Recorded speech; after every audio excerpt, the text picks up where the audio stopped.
Hi. Hey! It's skycat.live! Woo! Hey.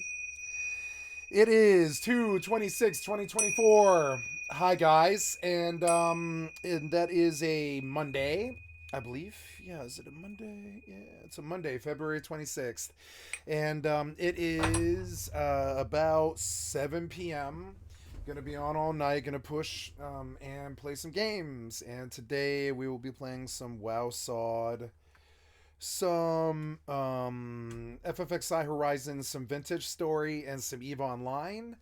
And I'm already logged into a bunch of these games, but we're getting in as we go, and I'm just getting started. Got nothing new. Nothing's really happened today, but that's all right. And yeah, it's a pretty good Monday. It'll be a slow MMO day. And oh, February 29th, self-found mode. Oh, I'm gonna go WoW hardcore self-found, definitely. Um, yeah, let's go learn about that. But anyways, and that's all I have for you. I just wanted to smile at you and smile in your face and say hello. And I hope you guys are doing well. And we'll be moving on to the gaming here. I'm gonna get off of the big face here before I forget. Where's my OBS? There it is. Deactivate. Activate. WoW Hardcore Self-Found Mode begins February 29th. Survival is the name of the game in Classic Hardcore realms, and while you don't always have to go it alone, you might just want to. You can take the leap into a new adventure in Classic Hardcore with Self-Found Mode on February 29th, beginning at 3 p.m. PDT around the world. Players can choose to take on this new mode of play beginning at level 1 by selecting the option of character creation. While in this mode, players will be restricted from sending or receiving mail from other players, buying or selling on the auction house, or trading in any way, including giving or receiving items or enchantments. While self-found mode is activated, you'll see a new buff applied to your character. Characters with self-found mode on will also show a small icon on the character selection screen. To turn on this mode of play, alliance players can visit, and it will also be up to you and your ability to explore, gather, and create everything you need to survive in Azeroth all on your own. If you haven't taken up the challenge yet, then don't worry. We have everything you need to know to get started. Make sure to get the graphics drivers are up to date. Run by BNet app. If living life on the edge is for you, once bet on this, access to WoW Classic Hardcore. Create a new character into the game. Do your best to live. Access to WoW Classic Hardcore is available to all players with an active World of Warcraft subscription. Get a quick refresher on the content available. Death isn't necessarily the end for Classic Hardcore characters. Learn about your choices, how to make the most of your hardcore experience. Visit our previously published article for more information. Okay, and we are gonna go back here and log in my WoW account. See, that's weird. It's just weird. Anyways, good. Then, I don't know why. Oh, I had to restart, huh? Yeah, I thought I had it up, but I guess not. Oh, well. Got a lot of slow... Oh, my camera changed. Oops. Sorry, get my camera back on here. Activate. So it'll be a slow Monday. Gonna watch some videos today, and I'm just gonna grind. I've got to redo all my macros on Final Fantasy XI. Now I feel like this got further away from me, and I don't really want it to. Yeah, like that. And we'll fix the camera. Fix it. And something else I wanted to do was line up and make sure. Yeah, very good. Okay, and yeah, and there we go. Getting into Final Fantasy XI. Very good. I suppose I should go back home. I don't know. Why not? This is some Final Fantasy. Oh, damn it! I logged out for a reason, and I have forgotten why. Yeah, look at this fucking frame rate. Oh, maybe it's just the weather effects, actually. Let's see if we kill it, if it fixes it. It might actually be just the bad weather effects. Let's see. Off. Did that fix it? No. When I get to the party, it kind of lags me, the two parties, but that's alright. It still is mostly running fine. So, we're going to summon a tiger. Is this my last tiger? Yes, it is. So, after these two ghosts, I'll leave. Go home. All right, we're gonna write a macro for every situation that we have to deal with here. First one being map. We're gonna change the name of this and say BST. Oops, BST. Change name. White Mage. Change name. Confirm. We're going to delete. I lost all my macros. This is so annoying. So annoying.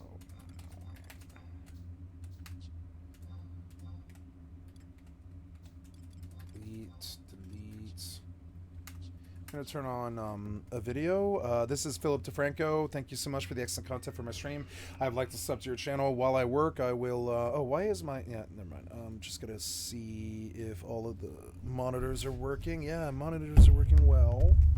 Let me get in and... there we go. And, yeah, we are... We are... monitoring. We are looking at our YouTube to make sure that it is public. Yeah, public. Done. Save.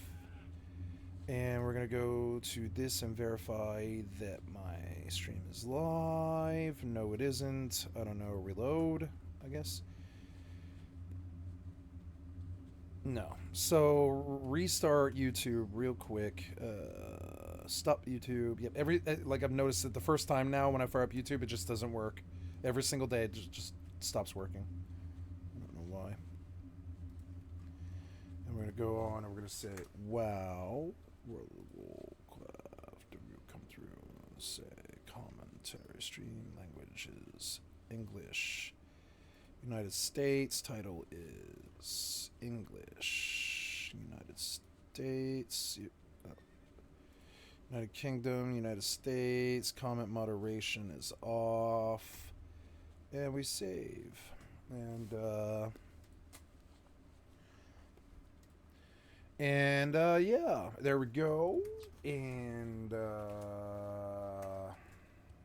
oh, Dark Elemental, so yes, we will use this for now, because I want that Elemental.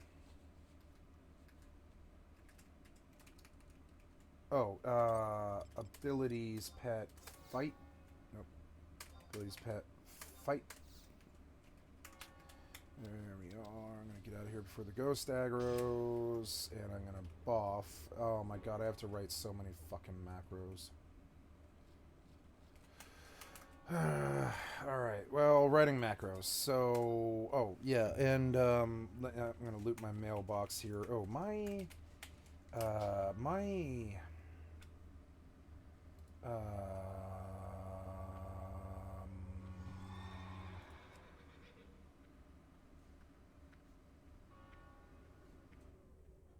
general graphics controls, mouse look speed, enable mouse sensitivity, turn it down.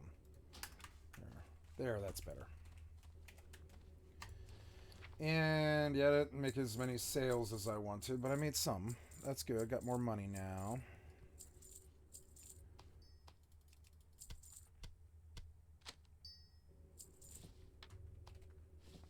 Raptor High.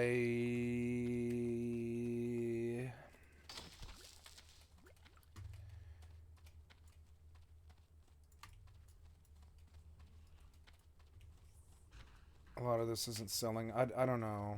That, yeah, there's no way that fucking cloak is going to sell for that much. Yeah. Post.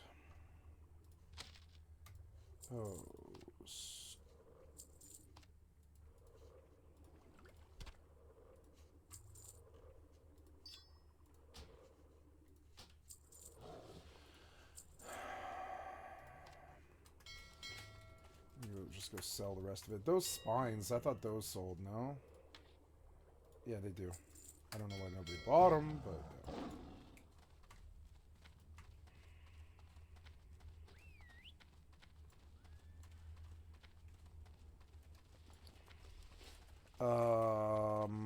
I will just depart to Ironforge right away so I can get my world buff.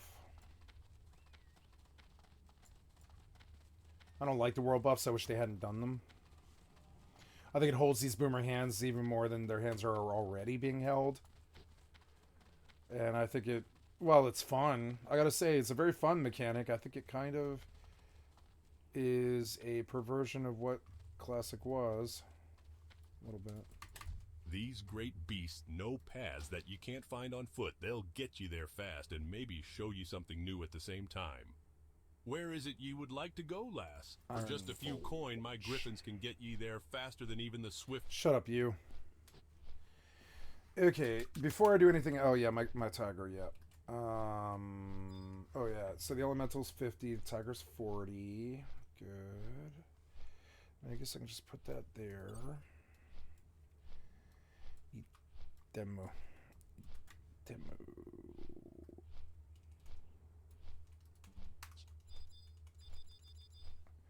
Yeah, that can't go there. It'll have to go here. But yeah, that's perfect though. That's perfect. And then you should go here and you. Yep. And then we're gonna feed the tiger.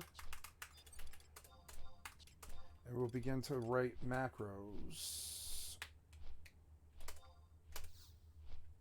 Ah.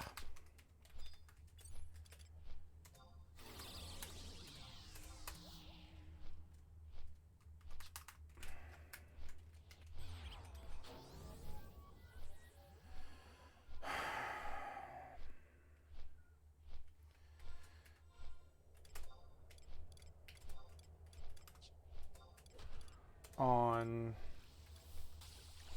stack tell. Oh, good. He woke me up.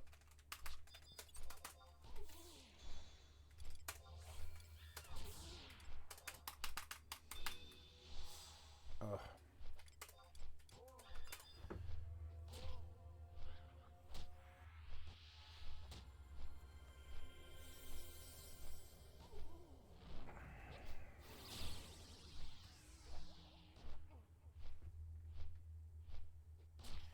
Can't see my buff durations. I think that sound is a bit loud, actually. Important for hardcore, but not important for this. I like SoD, but I wish the fucking leveling process would end.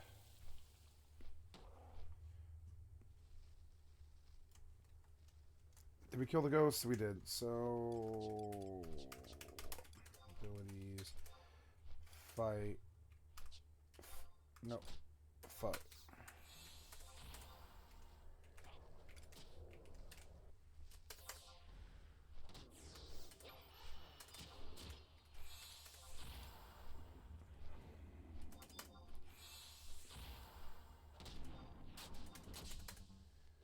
Yeah, I have the graphics too high for this many clients.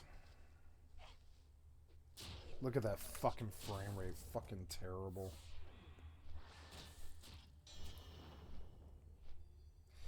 I don't know. I like it, but it's because those XP parties are here. Otherwise, I wouldn't be this laggy.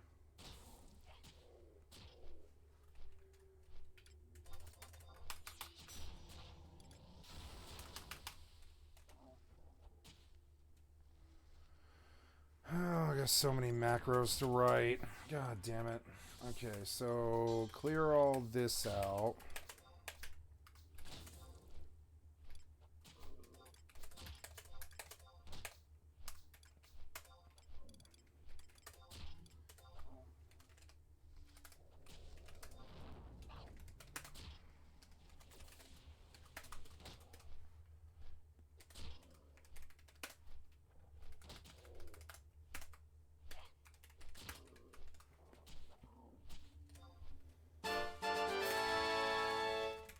There's my buff.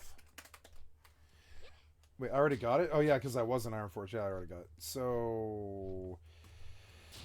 now...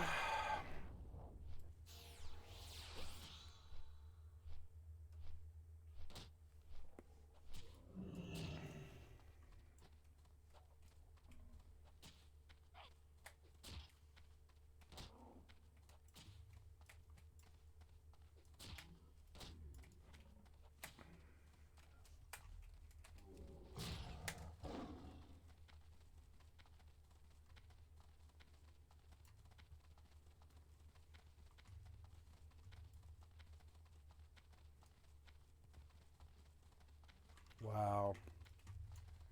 I wonder where everybody went.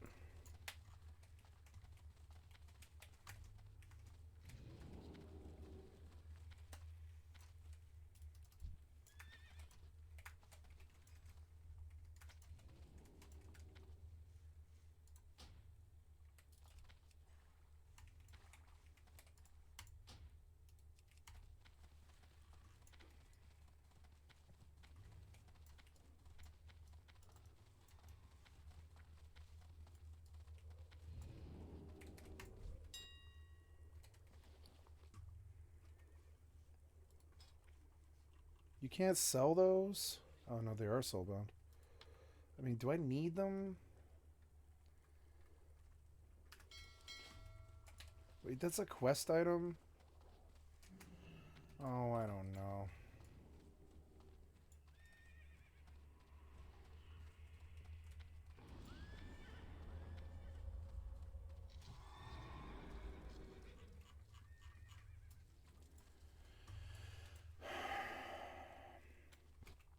Interest you on a pint?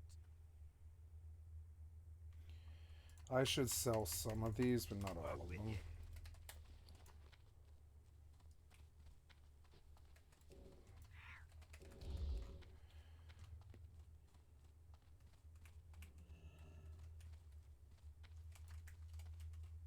How are you?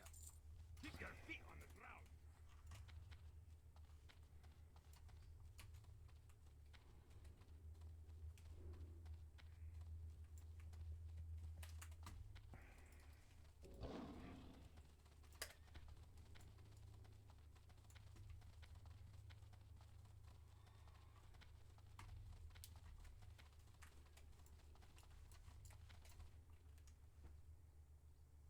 How are ya?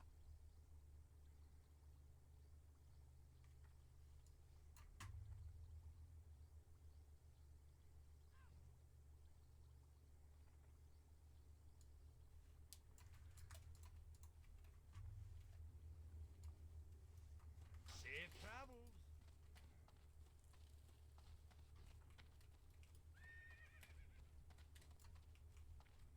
What can I... Fill your tankard and pull up a chair.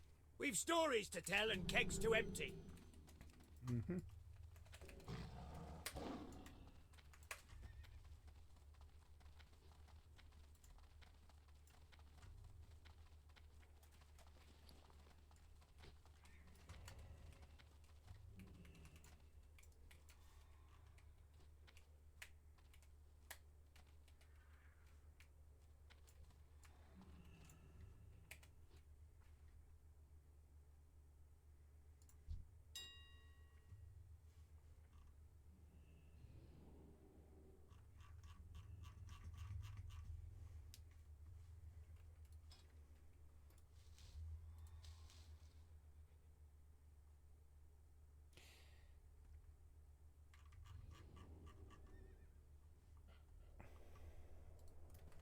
Oops.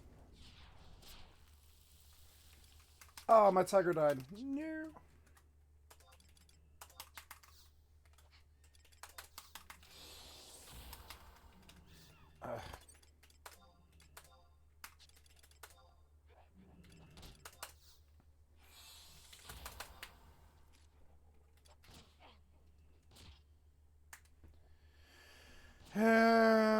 Yeah, the frame rate is unacceptable with all these clients open and everything. I'll have to fix it. I'll have to lower it back down. That's alright, though.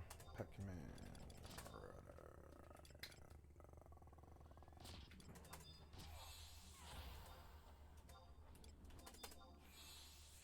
Let's write some macros. Nope, not pet command.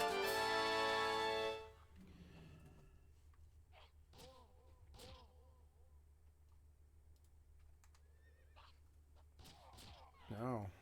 345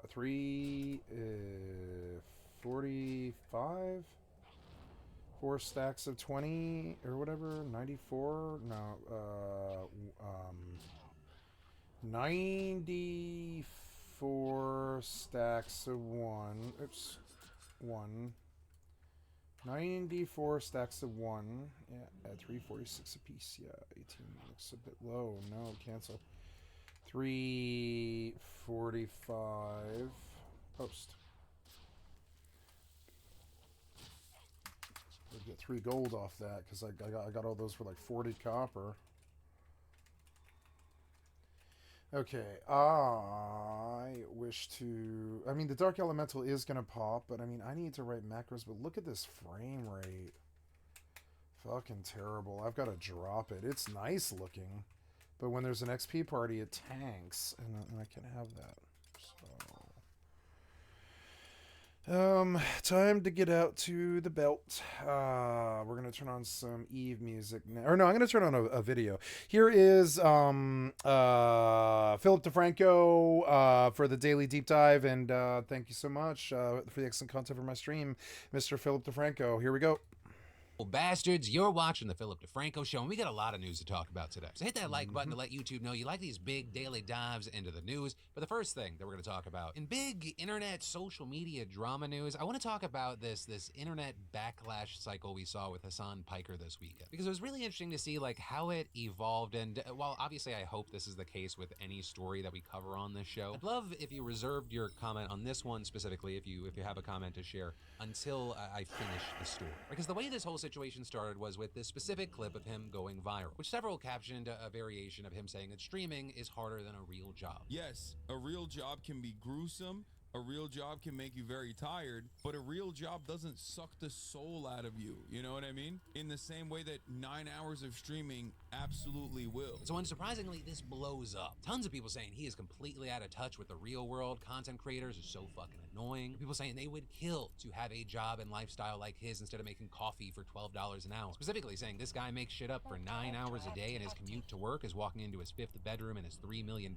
mansion. But this is others defending him, saying, hey, this clip was taken out of context. And adding, I get that expecting the neets on this dumbass site to understand the nuance of how different jobs drain you in different ways is insane, but oh well. This is something that Hassan addressed himself, explaining. I was talking about how much a 9-hour stream eats away at my social battery and how I can't socialize after, comparing it to my sales job. Why are you repeating before. it? I recognize how fortunate Sales I am every job. day, but then including clips of content. You didn't work I mean, you probably did when you were like no, 16, but you didn't work a sales social job. battery wise, unless you're in retail, He might have you're actually. in retail, Yep. it's very different. A real job does not expend your social battery in the same way as someone who did a sales job, a real job. Pet okay? fight tea. I'm telling you, as someone who did both, like 9 hours of constant performance and people pleasing taps you out from social scenarios. After 9 hours of that, I could probably do physical labor. It would not bother me, but I can't do more social. That's my point. We're saying you could compare it to some real jobs like customer service because those are the ones where you're just always on, that involve the most emotional labor and adding. Yeah, think about it this way. Like, you give presentations for your job, right? Imagine giving a presentation for 9 hours straight. I'm a profoundly fortunate individual. This is the lottery. Having said that, my social battery runs out after 9.5 hours of streaming. 9.5 hours of constantly trying to be on takes a mental toll on my social battery specifically. It's not as physically tasking or taxing. So it appears that he's talking about how certain jobs can drain a certain facet of your energy more. Saying, sure, there are maybe people with a variety of jobs, including some people even in sales, who would argue their job burns out their social battery. But for him, saying streaming can be a heightened version of that. And so there, like, I understand what he's saying, though I do have a disagreement, although I'm not even sure it's a disagreement. Just like, even with the full context when he's talking about like other jobs, right, people can get breaks. So like, part of the reason I get frustrated with myself whenever like I have complaints about my job is that pretty much all the problems in my life, they are self-imposed. And I am in a powerful enough position at any point in my life to go, I'm gonna cut it short today. I'm gonna take that extra break. I'm not, most recently, gonna work through President's Day. And understanding that from a business owning standpoint, yeah,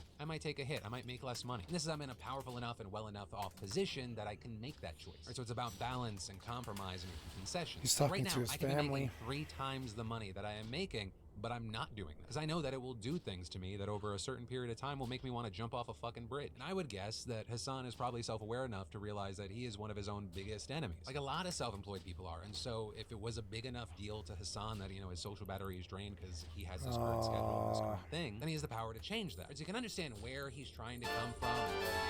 You can also easily see why it might be hard to sympathize with to someone who doesn't have control over their schedule or work. Because I want to do the stupid thing that you do on the internet with having like a nuanced take on something. Is that I think a lot of the clips that went viral of him with this situation were taken out of context. They do not. I guess I gotta go to Amar. I'll go to Amar after I'm done. The full scope of things, not empathizing with some of his points. Because yeah, I took it more of like if you have a job where you're talking to people all day when you get off work, you might just want some alone time. You might not be good at talking with people. If you're a chef and you've been cooking all day, you might want just some fucking toast and beans. You've been working some physical, back-breaking labor job. The last thing you want to do is some fucking chores at home. You probably want to just grab a drink and shoot the shit with people. But then finally, to like put a little personal touch on this, after a day of shooting the show and filming out, you know, deep dives into stories for future episodes, literally the last thing I want to do in my real life is talk about the news. Yep. But just like what I think Hassan is saying, this is not me saying my job is harder than other jobs. Do not confuse that, because it is not. This is literally the easiest job I've ever had. Because you know what? My life is not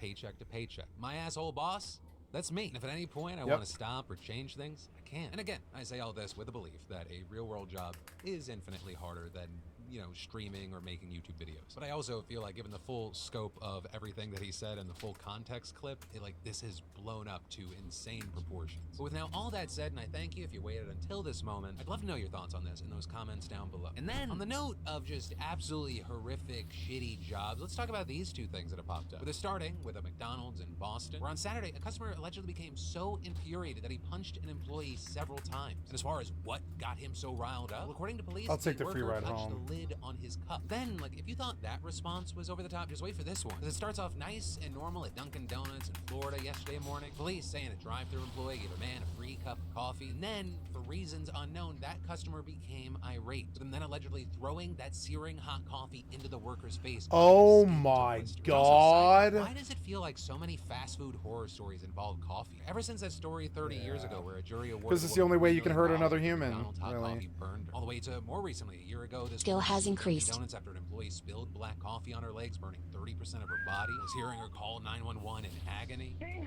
spilled the coffee all over me. They killed me. Though seemingly, coffee's also become a weapon of choice. With stuff like 5 years ago, a guy Great. throwing hot coffee. You in a aggro, drive-thru just take, worker's yeah, give me the face free because ride he waited home too then. long for his That's French fine. fries. Or a couple of years ago, a guy threw coffee in a customer's face because they weren't wearing a mask. And then several months ago, a man allegedly burned a McDonald's worker with coffee because he thought his order was too expensive. Which, like, my guy, I didn't like paying $2.69 for a hash brown. I'll take the free but there's ride. a Fuck it. fucking I already line. got the Also, XP. out of fairness, I should mention coffee has been used for good. Like 10 years ago at Dunkin' Donuts, the clerk threw a pot of hot coffee in a robber's face. But the main point is be safe out there, because people be crazy. And then human beings are just a funny, weird mess for a number of reasons. With one of my favorites being just how a section of the population of this species, anytime a new thing comes out, a new technology comes out, we set the land speed record. We go 0 to sex and porn like that. All the way back from cave drawings and wood carving to VHS and DVD and the internet and now AI. With one of the most talked about things in that space right now being video creation. Especially as last week we had OpenAI showcasing Sora, a new generative AI model that takes in a simple prompt, right? Just text. But then Your skill has increased. Beautiful video, leaps and bounds beyond anything we've seen in tech so far. And so with that, there's no surprise that we're seeing players in the adult industry jumping on the bandwagon. Though not specifically because of Sora, because you gotta give people in the entertainment space the respect. They are often visionaries. They often jump on stuff before the wave comes. So it was in no way surprising to find that multiple booths at this year's AVN Adult Entertainment Expo showed off their new sexy AI. With the general idea being like, okay, what would it be like if we created ChatGPT, but instead of training it on regular material like mass market stuff, they have it scrape and analyze the bottomless well of explicit images and videos that make up a part of the internet. With, for example, Stephen Jones, an old school porn mogul who was put out of business by Pornhub in 2013, telling the Washington Post that he saw an opportunity to get back in the game when OpenAI broke ground in 2022. With that, he bought the domains porn.ai, deepfake.com, deepfakes.com, then hiring some employees and getting to work training an image engine on free photos. And so now his customers prompt the AI to create their perfect dream girl. feeding it detailed text descriptions of appearance, pose, and setting. But also with this, the way he sees it is that this is only the beginning. Because you have Jones telling the Post that he envisions the tech advancing from simple images to photorealistic videos like Sora, and then saying that from there it'll become interactive. Users giving real-time instructions to lifelike automated performers. So right in the middle of a scene, you could say, do this, do that, now smile at the camera. And you've got Jones predicting that within 2 years there will be fully AI cam girls. But, you know, with all this hype, there's also still plenty of questions up in the air. Like, first and foremost, will customers actually pay for this? Or rather, will enough pay for it to be a viable business model? Because according to Jones right now, he's only breaking even, and all the revenue's just going toward improving the AI. Though notably, the market clearly exists. Right? His user base includes 500,000 people, many of whom are paying customers. But then you've got another question, like how do you prevent the AI from generating content depicting violence, rape, or underage people? Right? Especially because with the first two, like there can be a fine line between Oh no! BDSM and actually abuse and torture. There you have Jones saying that Oh his team no! takes down images that users flag as abusive, adding that they've blocked around 1,000 prompt terms so far. Jones adding with this, I see certain things people type in and I just hope to God they're trying to test the model like we are. I hope they don't actually want to see the things they're typing in. Though of course, you know, with that, users are always finding loopholes to trick the AI. And that's in addition to the potential for deepfakes of celebrities, of which, I mean, we're already seeing right now. Right? Taylor Swift, Billie Eilish, Pokimane, hell, even Millie Bobby Brown the moment she turned 18. Not to mention, you know, non-celebrities like a friend, a coworker, or a classmate who never Did I considered live? porn. Finally, there's been the I lived. AI question that's also been associated with other industries. Will this eliminate jobs? Because if more people just start getting their porn from AI, that could reduce the demand for real performers. Though there could be a benefit to some famous names in the industry who could profit off of licensing deals. Though that could also get tricky for a number of reasons, including not everyone actually owns the rights to their likeness because they've signed them away in contracts. But then on the other hand, you have some arguing that AI porn could actually usher in a more ethical industry. Because if your actors don't actually exist, you don't have to worry about performers being pressured, underpaid, or otherwise harmed. Well, I know that I've given you like just a huge load of stuff to take in. Like with everything on these shows, I'd love to know your thoughts, but what I find fascinating is how over the last 20 years, technology in general has like the big focus has been like, how do we bring humans together? And then apparently the natural evolution that came from doing that is that humans never want to interact with another human being because just, you know, they're not an on-demand thing. They're slow or they get in the way or they require too much from you in some way. So what if we just never had to deal with them? You know, they're just so needy with their sleep cycles and personal goals and feelings. Ugh. And actually, yeah, as I sit with it, it kind of makes sense that humans are doing this. The internet started as a place to share things, and then it turned into we want to entertain people, which means that we're to a certain degree a product. And with the dopamine drip, gimme more social media stuff, we became on-demand entertainers. And now, for many, the humanity of it all gets in the way. It's weird. Anyway, welcome to Phil having half-baked thoughts that he's trying to process while on camera. And then, in the least surprising news of the weekend, we have a Shane Gillis controversy. With this big debate happening online right now, that's also, I think, notably bigger than Shane himself. It really feels like more about the current state of comedy and also like reactionaries online. It's like depending on where you went on social media following him hosting Saturday Night Live, drastically different reaction. Like I popped over onto Threads and people were like, oh man, Shane Gillis bombed. What a cringe fest. And then you hop over on X and people are like, that was stellar. He crushed it even though a bunch of that audience wasn't on his side. And, you know, in no way was this surprising, especially with Shane Gillis specifically, right? He was actually hired to be a cast member on SNL back in 2019. Though of course he famously got fired before he ever made an appearance on the show because of podcast clips that resurfaced. And then fast forward to Saturday, you had people tweeting things like, I can't believe he said the R word, or talking about how young sons hanging out with their moms are gay. Though I will say for like the full context of these jokes, and also so you can watch the monologue yourself and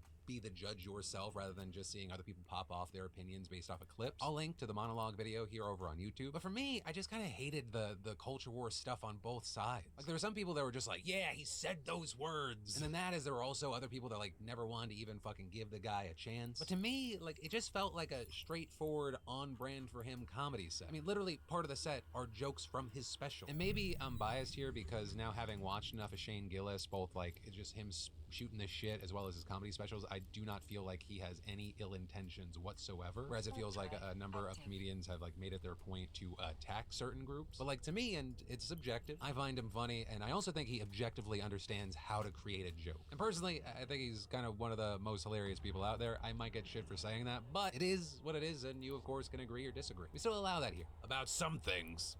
And then, so let me ask, how many of you wish that there was a better solution to paying off your debt? You know, the rising cost of everything isn't helping matters. And if you're at the point where you're making payments every month on your debt and your balances aren't going down, today's sponsor, PDS Debt, has a program that rolls all of your payments into one low monthly payment. Or PDS Debt offers options that allow you to pay off your debt in a fraction of the time, saving you thousands in interest and fees, which is huge. Just one low monthly payment based on what you can afford. And everyone with over $10,000 or more in debt qualifies. And get this, there is no minimum credit score required. And PDS Debt is giving you a free debt analysis just for completing the quick and easy debt assessment at pdsdebt.com/DeFranco. Yet you'll receive a full breakdown on how to save on interest each month and the quickest way to take care of your debt. Just go to pdsdebt.com/DeFranco and get your quick and easy debt assessment today. It's time to take back control of your life and live for you, not your debt. And then, long and successful marriages, they're built on trust and communication, correct? So we feel like we could agree on that. Also, to a certain degree, weird, dirty, sweaty sex. But even there, you know, at the core of it, it's trust and communication. And so with that in mind, let's talk about why my man Tyler Loudon is getting divorced for a very newsworthy reason. Because as we've now learned, back in 2022, Tyler, who is from Houston, and his wife were both working remotely, with their home offices being about 20 feet apart. But their problem wasn't proximity, right? You're around each other, all of a sudden you're getting on each other's nerves. That's not the issue. The issue is that his wife held the positions of mergers and acquisitions manager at BP, and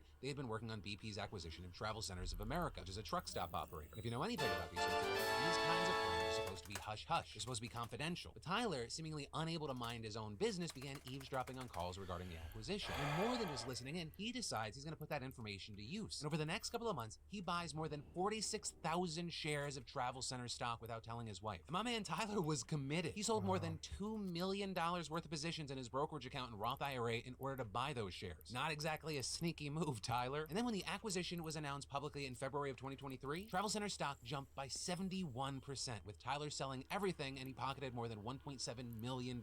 And all without telling his wife. And he seemingly thought that he was in the clear until about a month later, because that is when the Financial Industry Regulatory Authority asked BP for a list of people who knew about the acquisition of Travel Centers before it happened. With the wife then hearing complaints from a former colleague who worked on the deal about turning over personal information to BP's lawyers in order to comply, and the wife seemingly just thinking that she's sharing like that workplace drama with her husband. But then Tyler asks, our current employee is going to be placed under this same scrutiny. She then says, well, yeah, of course. And that's when Tyler decides to unload and fess up, telling her all about the Travel Center shares that he bought and sold. And Tyler's saying, hey, I just wanted to make enough money that you didn't have to work such long hours anymore. To which I just gotta say, homie, if you have $2 million worth of stuff that you can just move, money is not the problem. Greed is your problem. I can understand when people go, you know, $1 million ain't $1 million anymore. It's still a fucking $1 million. And you were just able to go, yeah, I'll move $2 million. But the main thing here is that his wife was reportedly totally blindsided and immediately reported the situation to her supervisor, where despite there being no evidence of her involvement in this or even knowledge of this scheme, she got placed on administrative leave and then fired, with her then packing up her stuff, moving out, and beginning divorce proceedings. As far as our guy Tyler, he has since pleaded guilty to securities fraud by insider trading, and he's facing a maximum of 5 years in prison along with a $250,000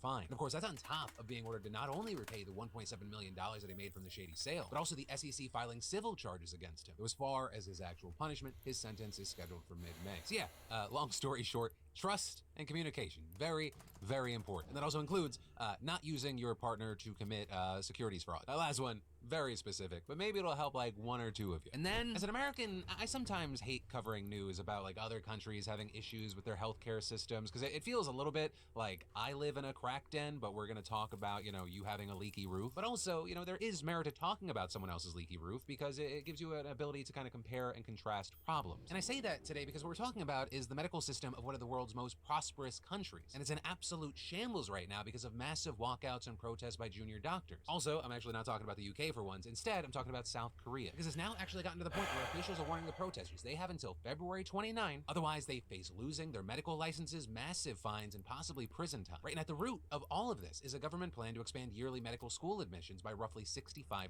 with the government there seeing it as a necessary step to deal with one of the lowest doctor-to-patient ratios in the developed world and to combat the world's fastest aging population. Because yes, already regular people need doctors, but also old people need doctors more than most. However, you have the protesting medical students and interns claiming that by lowering the standards for admissions, you're also going to lower the quality of the doctors. And they also argue that the current university system just can't handle this influx of doctors. Which also, I don't want to get too in the weeds on this, but important to know, in South Korea, many careers only care if you went to one of a handful of prestigious schools. And if those major universities aren't ready for more students, then there could be a crunch. You also have protesters claiming that just throwing more students into the field isn't going to get to the root of the problem, a specific lack of doctors in fields like pediatrics and emergency rooms. Right, and with that, notably, some surveys said those fields specifically are more susceptible to malpractice suits and just don't pay enough, which we're going to touch on in a second. However, does the government actually have the ability to force doctors back to work? Well, yeah, actually kind of. By South Korean law, it can issue return to work orders if it believes there's a public health risk. However, at the same time, there are also realities on the ground to consider. Things like the fact that suspending thousands of medical licenses or imprisoning aspiring doctors, it just makes the problem worse. It could also trigger the 140,000 doctors of the Korean Medical Association to walk out themselves, something that they haven't done yet despite nominally supporting the protesters, which is why many people believe that what the government would actually do is make an example out of protest leaders, rather than going after every single doctor, which certainly weakens the position. But this also, and this is a key thing here,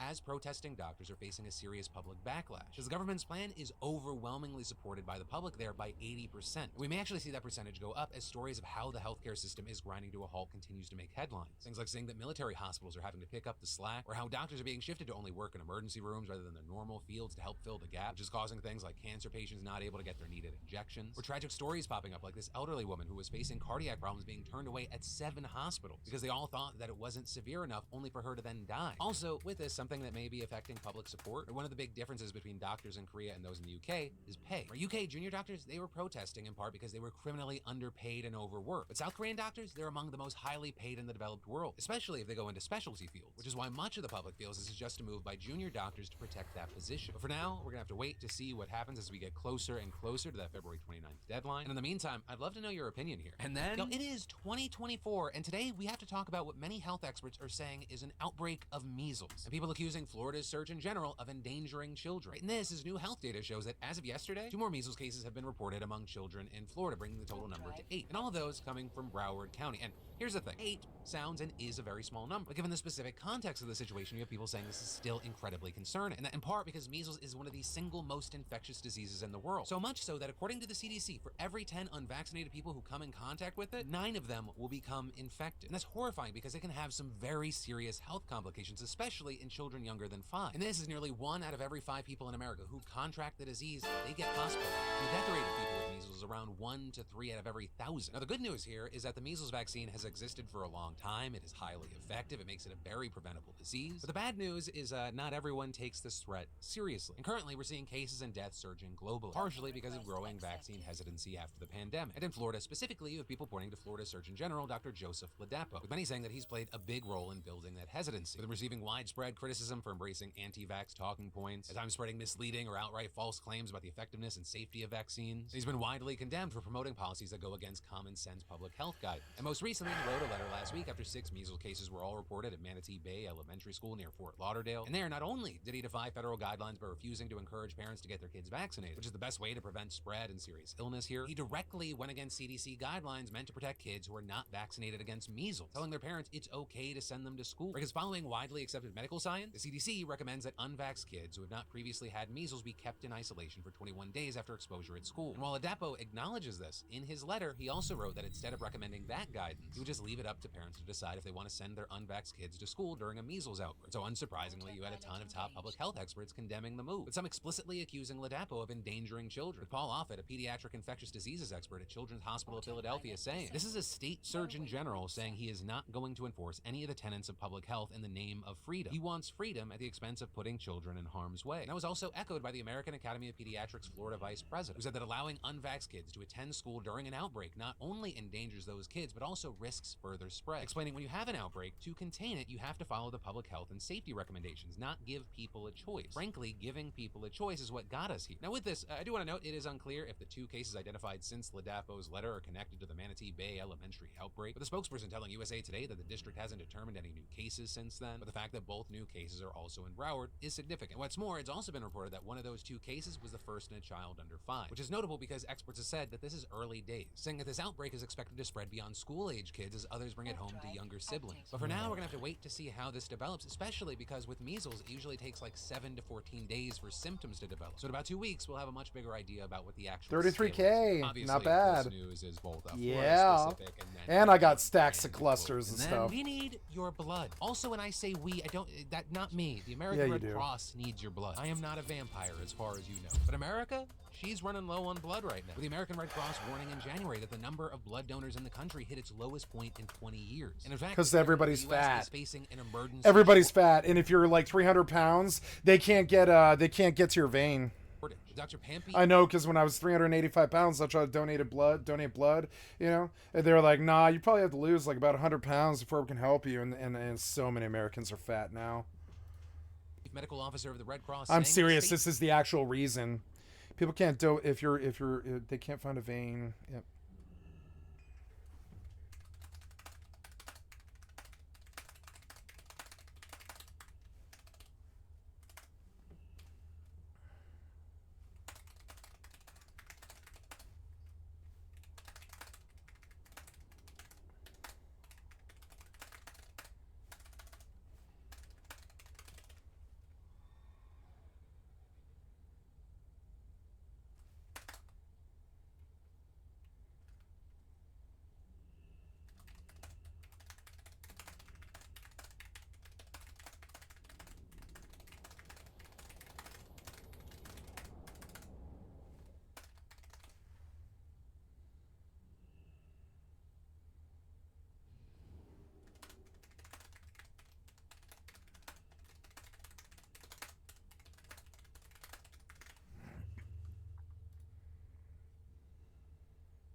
One of the most distressing situations for a doctor is to have a hospital full of patients and an empty refrigerator without any blood products. A person needs life-saving blood every 2 seconds in our country, and its availability can be the difference between life and death. However, blood is only available thanks to the generosity of those who roll up a sleeve to donate. But this is unfortunately the Red Cross has seen a whopping 40% decrease in blood donors over the last 2 decades. And this organization, which supplies around 40% of blood in the country, they faced a 7,000 unit shortfall in donations between Christmas and New Year's Day alone. And it's actually Why do we get this addicted to blood transfusion? Because you might have noticed from all the coughing that you've been hearing every time you go in public, it's cold, flu, and COVID season, which means these couple of months already see a decreased donation turnout. And on top of that, it's winter. Much of the country is dealing with snowstorms and other bad weather that forces people to cancel appointments. And what's really scary is, well, yeah, this emergency marks a historic low in blood donation. It's been a problem for a long time, and it's only getting worse. But as you might remember, back in March of 2020, I should look at rings. I've got money. Pandemic lockdowns began and shut the world down. And then in January of 2022, Or the group trinkets. declared a blood crisis as the Omicron variant spread. And at the time, it was the worst shortage in over a decade, because we saw a massive drop for that 2-year period. And since then, things didn't just bounce back, they've fluctuated. And in fact, actually back in September, we talked about a string of climate disasters creating an especially bad shortage. And the impacts of all this, they're severe. And I mean, it's for countless reasons, right? I mean, you have cancer patients, people undergoing serious surgeries, people in car accidents, the list goes on. And hospitals need enough supply to help people with all those needs. But according to the data of 59 community blood centers across the country, 34%, around 1/3, had just a 1-day supply or less as of mid-January. That's critically low, requiring immediate donation. And the issue's even worse in the Northeast, where snowstorms and bad weather have made it a little harder. When these hospitals don't have enough blood, it puts these medical professionals in tricky situations. With Dr. Eric Gary, Executive Physician Director for the Red Cross, telling CNN, you hear all the time about really dramatic things that happen in hospitals, of women after childbirth who have substantial unexpected bleeding and who might require dozens or even hundreds of units of blood to survive. When that blood isn't available, it really diminishes the ability to offer that to somebody who's in need. And adding to CBS Chicago, doctors have to make choices about which patients can receive a transfusion in a given day. Surgeries like heart surgeries can be delayed waiting for the available blood to be collected and sent to the hospital. And then even hospitals that currently have enough blood, they're walking on eggshells, because at any given moment that could change. They say someone comes in with major injuries from an accident. That person alone could require 100 units of blood. And all of a sudden you've got a serious dent in your supply. Dr. Daniel Dudley Munn of Riverside Health explaining to Wavy News in Virginia. We don't have the sort of surge capacity that we would normally have. And so, you know, if that one patient comes in and uses 100 units, that might be our whole supply that we have currently for a patient with that blood type. And so it may be impossible for us to get additional units for the next patient that comes in. And adding that when this happens, local hospitals will try to work together to share supply, but when the Red Cross has limited supply, everybody has limited supply. So we really can't can't make it without the donations. But also, you know, the low supply that we're talking about, the low donations that we're talking about, some have argued that this is going to be a long-lasting symptom post-pandemic. They're saying this is part of cultural day-to-day life that has changed since the pandemic. Because let's say back in the old days of pre-2020, people used to give blood at drives at schools or at offices, but now those aren't as common as they once were. Right? And the pandemic took people out of the habits they once had, and many still haven't returned to them. And in fact, looking into this, the Washington Post actually did a report on this back in September, and they spoke to New York Blood Center Enterprises, which operates centers in over a dozen states. And prior to COVID, donations from teenagers and college students made up 25% of donations, right? And that largely through school drives, but that's dropped in half. Right? Because another thing we saw post-COVID is that you had teachers resigning, schools becoming short-staffed. When schools are short-staffed, blood drives fall to the bottom of the priority list, right? Because there's just not anyone to run them. And actually with that, you have places like CNN noting that student training has also lessened, because a lot of upperclassmen used to run the blood drive, with them often then passing the torch as they graduated, but in the years of missed school or just missed drives, the whole thing can collapse. And kind of the same thing goes for office drives. More and more people now work remotely or have hybrid schedules. And so all of that's part of the reason why recently you may have seen even more people encouraging blood donations, especially from people who they themselves have been saved from donation. With, for example, Jeff Frazier, who spoke to the Post, saying he's been donating for 2 decades because his pastor father used to tell him that the last few days of a person's life are often the most important. Explaining those last couple of days, family comes in, maybe they mend broken fences. Those are the people I give for, so they can have those last few days to get their affairs on. Oh, God damn it, man. What can I do? That one got me. It's very, very rare. It's been 10 years since I've been got by somebody, but that motherfucker got me with his logic. I hate it. I'm better than them most of the time with logic, but he's got a really good one there. I've always looked for a more deeper reason to give blood than money. And yeah, if it buys them 3 or 4 more days to get their shit in order, it's a good thing. I've been thinking about that. I've lost like 90 pounds. I'll probably go back to the clinic now. See if they can find a vein.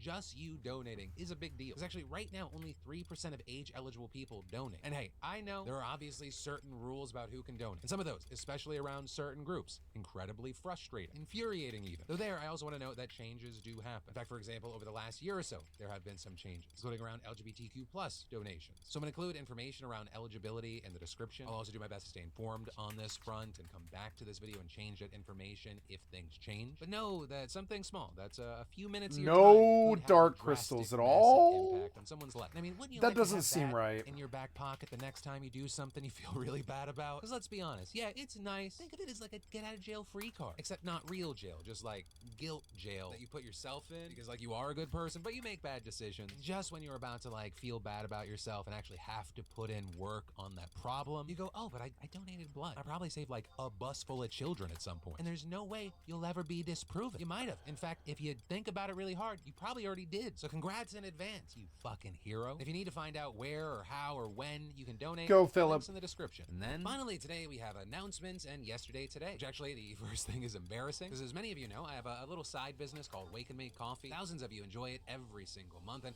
I've got bags in the back, but I actually rarely promote it in the show anymore. It kind of just does fine by itself. But because I'm an idiot, I accidentally put in for way bigger of an order than I was supposed to. And we made not only too much coffee, but too much hot cocoa, which was just supposed to be this one-time seasonal deal. And I gotta get that shit out of the warehouse as fast as possible, ideally before the end of February. So I'm running a little impromptu Phil's and Idiots sale. You can get the variety packs of the hot cocoa and the coffee for 50% off. The hot cocoa outright with the coffee, there's specific offerings. You know, think of it as a belated Valentine's Day present. All available right now at wakeandmakecoffee.com. Link in the description. But then finally, that brings us to yesterday today, where we dive into the comments on the last show and we see what y'all had to say. And there was a lot of talk about bad landlords. People like Pufferkin sharing, my first home had a water line break. Our landlords made us call plumbers and pay for them because they were certain it was our fault for, quote, flushing tampons down the toilet. My roommate and I didn't even have periods while we lived there. Once the plumber told them that the water line broke, they had people come out to fix it, leaving our entire backyard torn up in a muddy mess. They refused to fix it, as to them it was a few patches, no matter how many photos we sent showing otherwise, and saying we drafted up an official complaint including the laws they were breaking and threats to sue. They fixed it the next day. Also people like Sassy Sam is sharing, I'm a relocation specialist for insurance companies, meaning I work with policyholders and landlords to coordinate short-term leases while the family is out of their home. I have so many stories of absolutely wild landlords, property managers. Yep. My most recent favorite is a lady near Seattle who was trying to pass off her 3-bed, 2-bath townhome as being worth $12,500 a month. The family wanted an option like that, so I tried negotiating her down to $8K, market rate for the area. and she refused. She started blowing up my phone and email saying the other family was offering to take it for $17K a month for a 12-month lease, and that she would be willing to work with us for $14K now. Saying I let her sit and didn't respond for 30 minutes when all of a sudden she comes back and says 8K is fine. Folks, landlords will try to swindle you every chance you get. I also noticed there were a lot of comments that had to do with water lines and leaks, landlords just strolling through the apartment while it was being lived in. But I need to mention it here. I mentioned this on the text line last Thursday, and then I was stupid and I didn't handle it. I think YouTube has changed how top comments work on YouTube. There were comments with hundreds and if not thousands of likes. Then like the day after, they just get buried and I can't find them again. So just as a heads up, I'm gonna try and do a better job of pulling comments at different times for the next day's show. Because there were like a lot of good ones that I read that I can't find and share now. So that's why today's Yesterday's Today is gonna be kind of short. But that is where our big daily dive into the news is gonna end today. As always, thank you for watching. Also, friendly reminder to take advantage of my stupidity over at wakeandmakecoffee.com. Get 50% off on select offerings while you can. That said, as always, my name's Philip DeFranco. You've just been filled in. I love yo faces, and I'll see you right back here tomorrow. You on my mind a lot. Don't need no time watch. I don't know how I got you in my pocket spot. Yeah, this babe, miss you every day. You like my oxygen.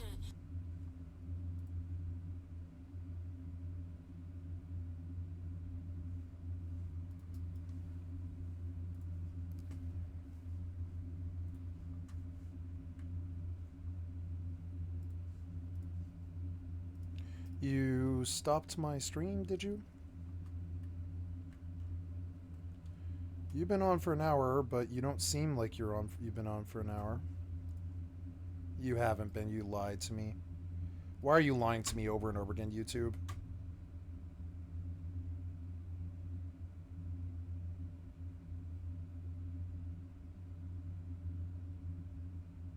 Oh my god, something's going on with YouTube. Oh, come on. I didn't think to check. I just assumed that you weren't lying to me. I should assume that YouTube's lying to me now. Oh my god. Well, we're gonna...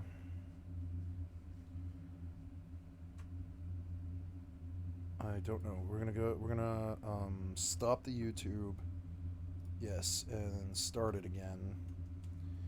And you're unlisted again. And I need you to not do that ever again. You constantly unlist me.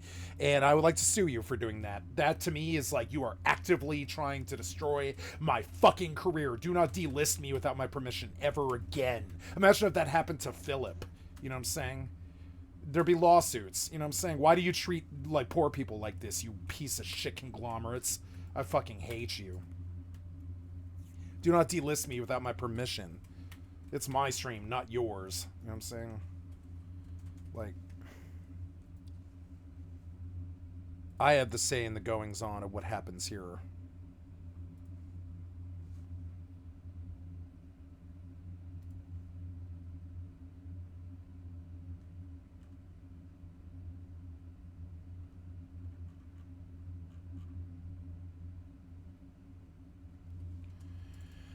Anyways, gotta go turn in.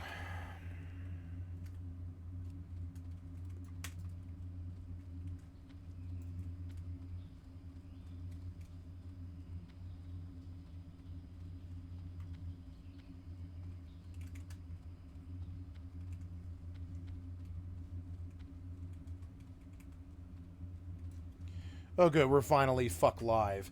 After an hour. Great. Thanks for stealing an hour of my life, you piece of shit conglomerate. Suck a dick, YouTube.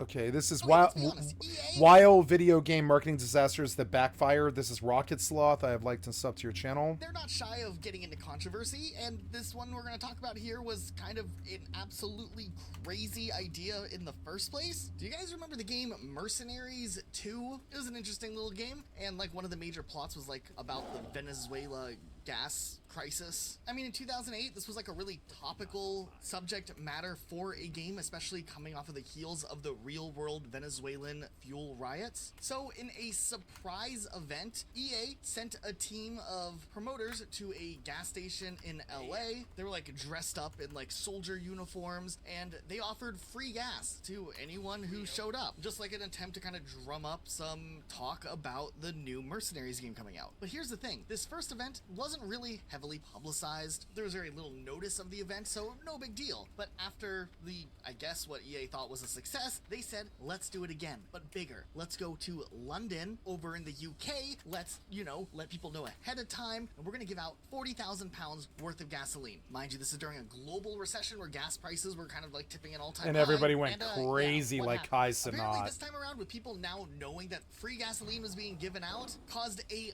massive lineup of cars queued up to try to get free gasoline. This apparently caused a severe gridlock in the section of London where this event was taking place, resulting in some people waiting for hours and a lot of people being really aggravated. Apparently there was some confrontations. It was a whole mess, and long story short, EA ended up pulling the plug on the event about halfway through after only giving away about half of the money that they had planned on giving away in free gas.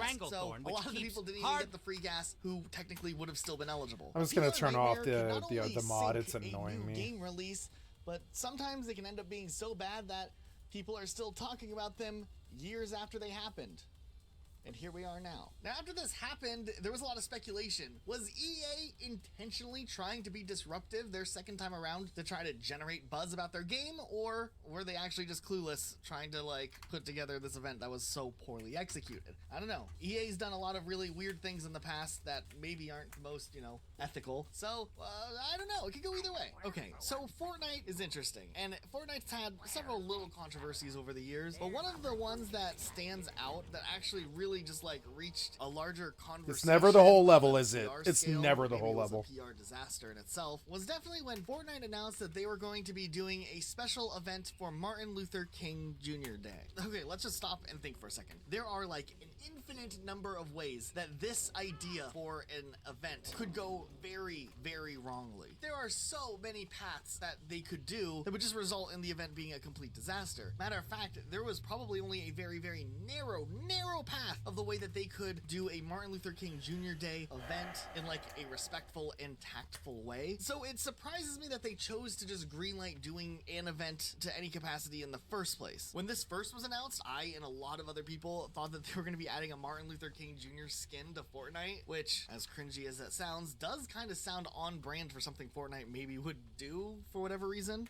But the end result was not much better. They didn't do the skin, but instead they did a special creative mode event, which was like a Washington, D.C. themed museum demonstration you could participate in and look around in and learn historical context of. You know, if this was like a virtual museum posted on a website or something, maybe that you could only access by yourself in a single player mode to get context and history right there in Fortnite, that might be a really cool platform and way to present important historical information, especially to a younger audience who might not know all of the details and context of things like this. But I gotta say, there was definitely something that just rubbed a lot of people the wrong way when like they would check out the event and there'd be, I don't know, Rick Sanchez standing next to a xenomorph from Alien at this Martin Luther King Jr. museum in Fortnite. I just feel like having the multiplayer component here just removes all of the gravity of what the museum was trying to portray and the importance of things like the I Have a Dream speech. Then on top of that, there were like people hitting emotes and doing like different types of dances at this museum, which, you know, has like all the music. Why did Fortnite put Martin Luther King Day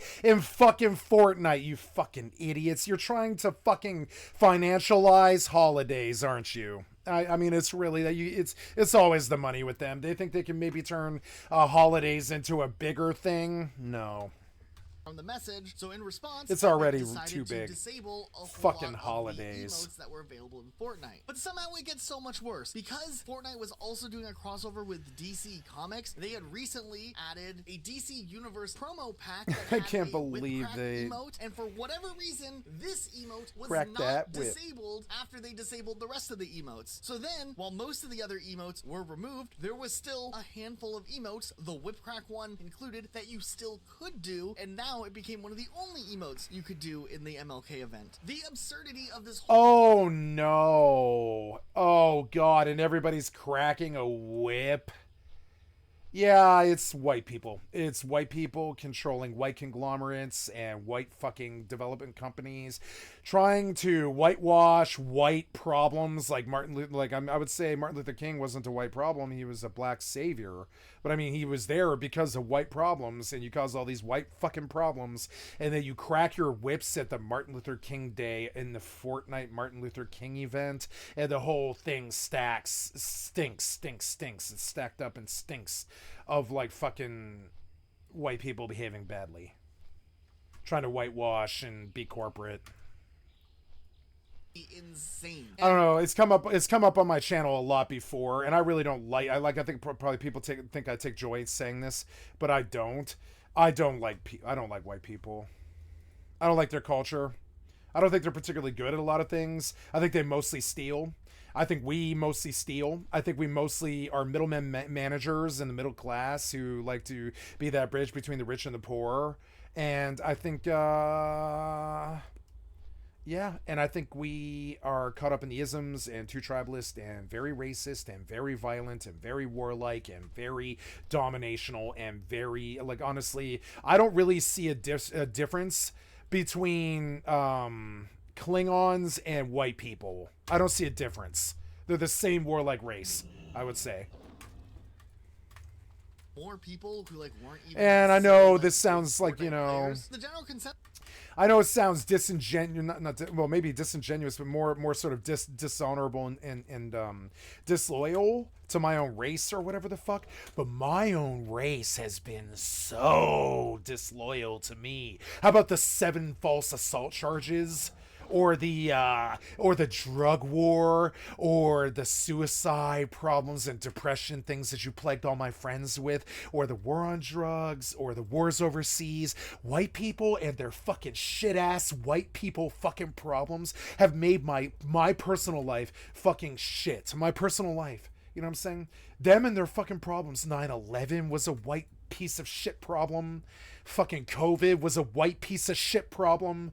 Goddamn fucking poverty is a white piece of shit problem. Fucking white people. You know what I'm saying? Oh man, I'm racist against my own race. Really racist. You want to talk about like, yeah, man, when I first learned about the Holocaust, I thought, well, yeah, that's useless unless you do it against white people, though. I literally thought that when I was like 10 and I found out about the fucking Holocaust. I was like, that's useless unless you do it against white people.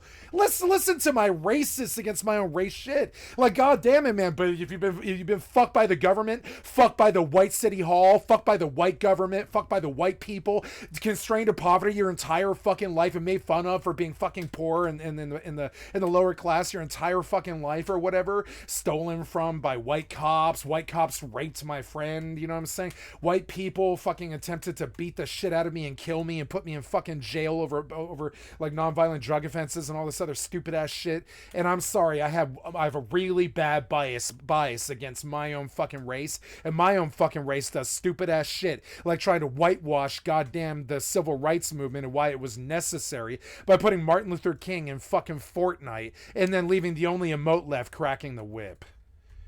That sounds like the fucking piece of shit white race that I know. Yeah, I'm gonna publish it. Yeah, I'm gonna publish it. Fucking ban me for racism against my own race. You go right the fuck ahead. Sounds like something a white person would do. In Fortnite? And what was that other thing? What is going on? I mean, on one side, I get it. Epic Games really wants to extend Fortnite as more of a platform than just a battle royale game. Yeah, they want it to be like a, you know, set that up. But this one, a country. They want Fortnite to be a country. Seemed too maybe short-sighted. Like, I mean, read your audience. You know who is playing Fortnite. I just feel like there was so many things that could have easily gone wrong that maybe they should have just like stopped and hit the brakes for a second. Yeah. Okay. White people, first-person shooter, racist right-wingers. Yep, that'll be the majority. Not all of it at all. I'd say probably about 60% of the Fortnite, Counter-Strike, CSGO, Apex, Valorant, Rust crowd. They're like 60% white, 60% right-wing. 2000s was a really weird year for Sony. They were trying to. I can't believe the whips. The whips in particular is a particular white people person thing to do. I'm gonna say that on the fucking video.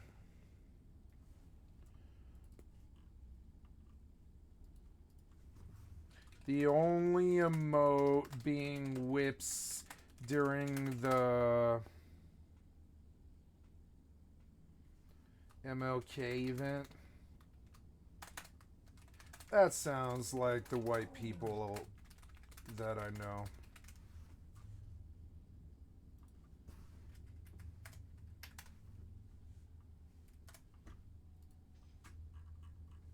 Yeah, just I mean, it's true. It does. Their stuff sounds like it sounds like the piece of shit white people behaving badly, white nerds on the fucking internet trying to play fucking shooters and act hard because they're obsessed with the army and they watch police fucking brutality videos all day or whatever the fuck their stupid ass fucking clicks do. And like, I'm sorry, but yeah, like yeah, kind of white people behaving badly mainly.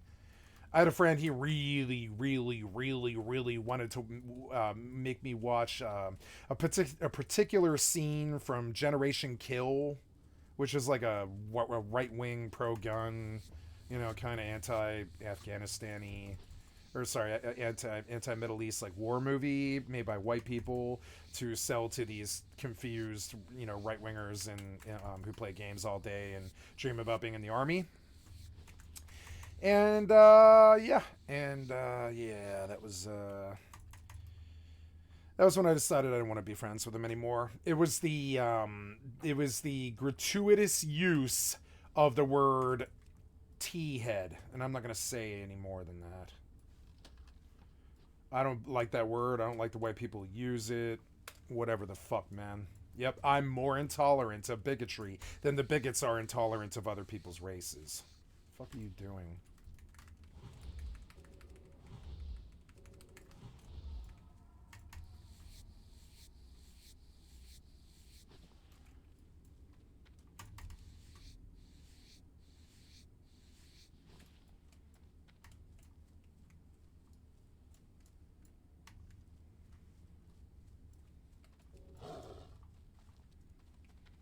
That guy jacked my chest right the fuck from me. So I buffed him. Because what the fuck else can I do in Blizzard's toxic fucking culture? What the fuck else can I do? It's like the toxicity is fucking forced on me by fucking Blizzard. It's disgusting. I hope they fucking lose their company. I actually really do. I would like to see Blizzard fail. Today when I saw the hardcore mode and I realized exactly what they're going to do, which is re-release WoW 50 times... I'm like, nah, I don't think I want to be a Blizzard fan any longer. I think after this year I'll quit. Why am I dying? Fucking drop aggro, all of you. Let's go. Come on.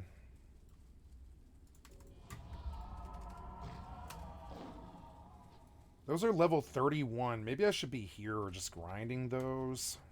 I don't know. I'll go turn in first and ding. I'll come. Well, no, that'll make me. I'll be too high at that point. That's alright.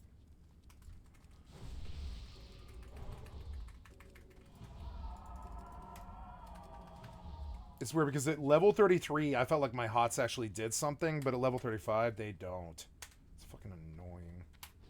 I'm gonna have to go train. I forgot about that part of it. All of this is travel. Very little of it is gameplay. It's so annoying. I liked it in 2003, but the second time around, I don't know why I'm doing this to myself. Oh, I know why. It's because WoW has a lot of viewership right now, and I don't really wish it to die. I want it to be a sequel. I don't want them to rehash the same 20 fucking years of World of Warcraft again, you know? I want them to give me a fucking sequel on the Overwatch engine and do justice to fucking Jeff Kaplan after they fucked him in the fucking ass to the point where he left and they fucking torched Overwatch, torched fucking Hearthstone, and torched fucking World of Warcraft. And yeah, I'm kind of cool with not being a Blizzard fan anymore, you know? I can't wait to get away from this. I'm not going to do hardcore, and I'm definitely not going to fucking... I probably might quit after this phase of SoD. I can feel it. I don't think I want to do 40 to 60. I know what that grind is. I've done it like 50 times, and I don't really want to do it on this. This has not been that fun, like at all. the sociality is lacking. The blob PvP sucks dick. The questing sucks now. It's so fucking base compared to New World. I don't really enjoy it. And like most of the time, you're just trying to mind your own fucking business. Some asshole comes up and one shots you.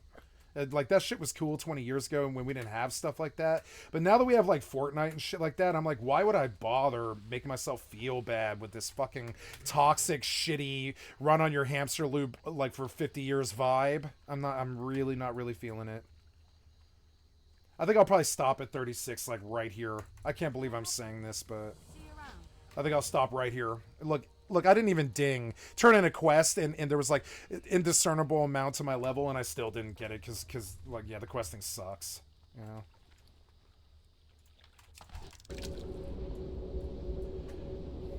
Yeah, it's just, I'm not having fun.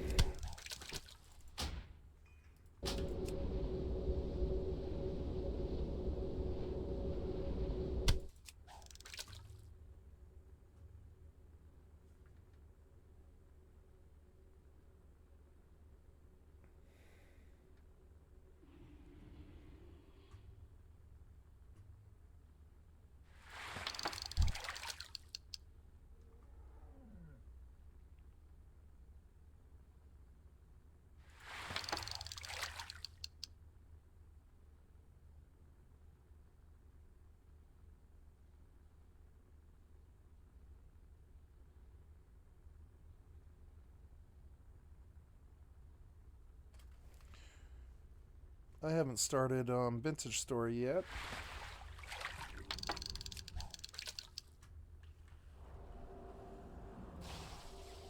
What the fuck's happening here? Oh god!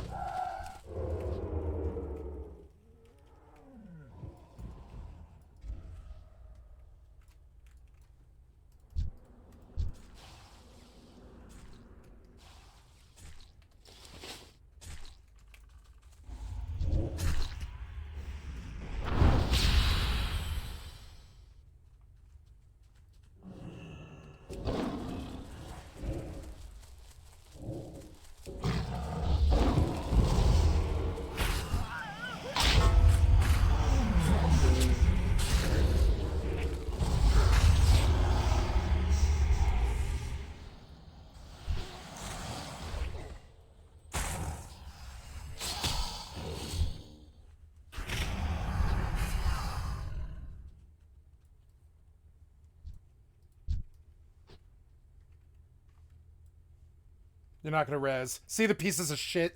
Fucking priest.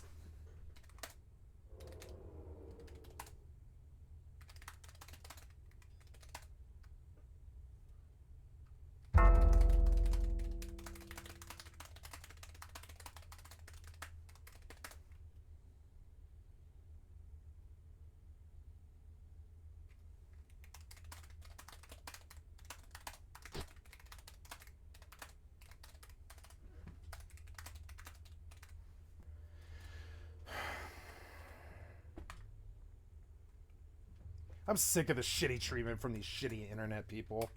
I'm really, like, not really digging it anymore. Fucking cocksuckers. I would never have walked away from a dead friend like that, who helped me to try and kill my target. I just, like, both those fucking cocksuckers just walked away from me. Fucking dumb. Even if it is only 5 feet, you're standing closer to me. Fucking res, you idiot. It's a single button click. When all of humanity is so shitty that they can't even bother to give you a button click, you gotta kind of wonder, are we worth saving? No, I don't think so. Everything's so doggy dog now.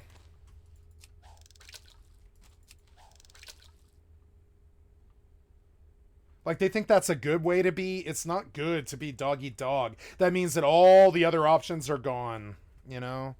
You're a savage, and you're just like, you're living on a primal level. You guys aspire to that. I don't. You're fucking dumb. To give away your stability like that, you're fucking stupid. You need to be a better person. Ooh, lots of money. Oh, yeah, lots of money. Hells yeah. That was definitely worth doing. Alright, did I ding? No, I gotta go kill stuff. That's alright. Buff.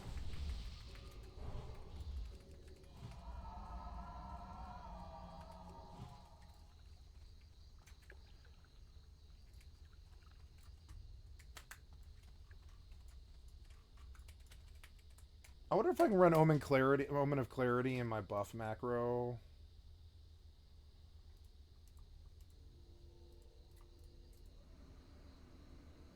That one's bad. I'm just gonna delete it.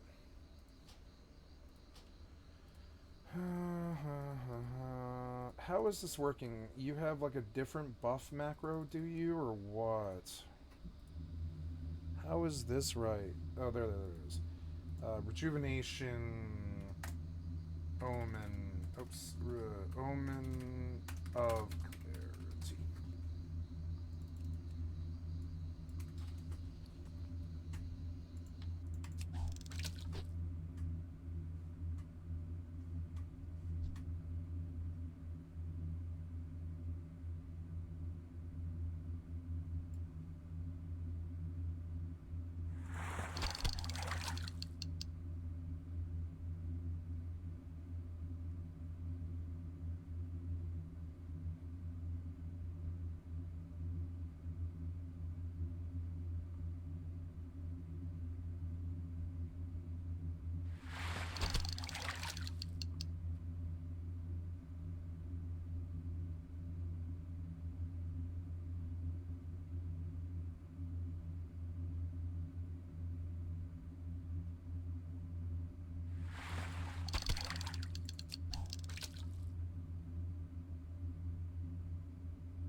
This is called East Texas Backwoods Downfall of the Solid Wood Soldiers by Killer Chronicles 10 months ago. On October 11th, 2008, a man named Scott Allen Freeman showed up to a home. Why are they always bald? 2683 in rural Texas, surrounded by no trespassing signs, security cameras, and sally ports guarding the entryway.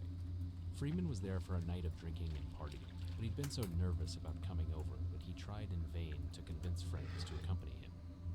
But as night gave way to dawn, with no signs of danger, Freeman and his hosts got into two separate cars to embark on a trip to the nearby city of Cleveland, Texas.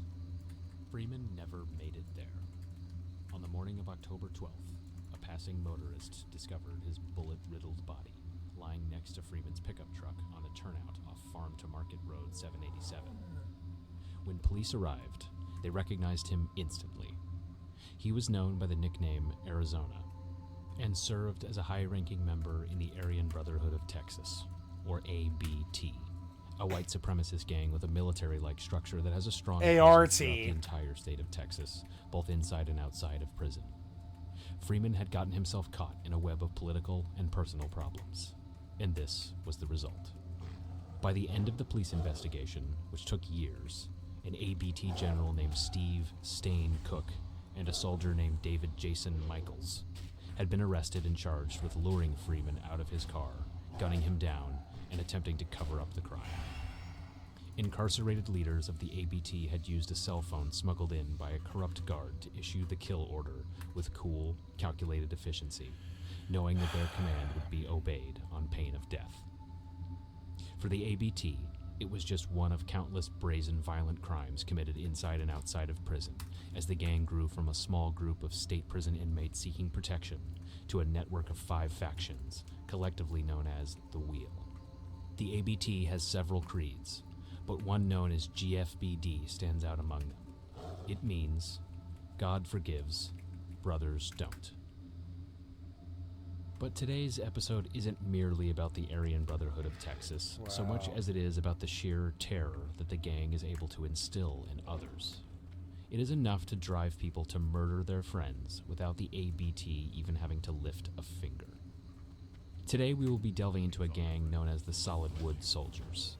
It has been labeled a support group for the ABT, and appears to shadow much of the larger prison gang with its paramilitary structure, its code of conduct, white supremacist philosophy, and even its drug of choice, methamphetamine. The Solid Wood Soldiers... Oh, good! These right-wing Aryan fucking white pieces of shit are all strung out on meth on top of it. Yay! Methed out Proud Boys! That's a good image for America! Started in the Texas prison system in the 1990s. Originally, SWS was formed under the acronym Stupid Woods. Over time, it came to mean Separate White State.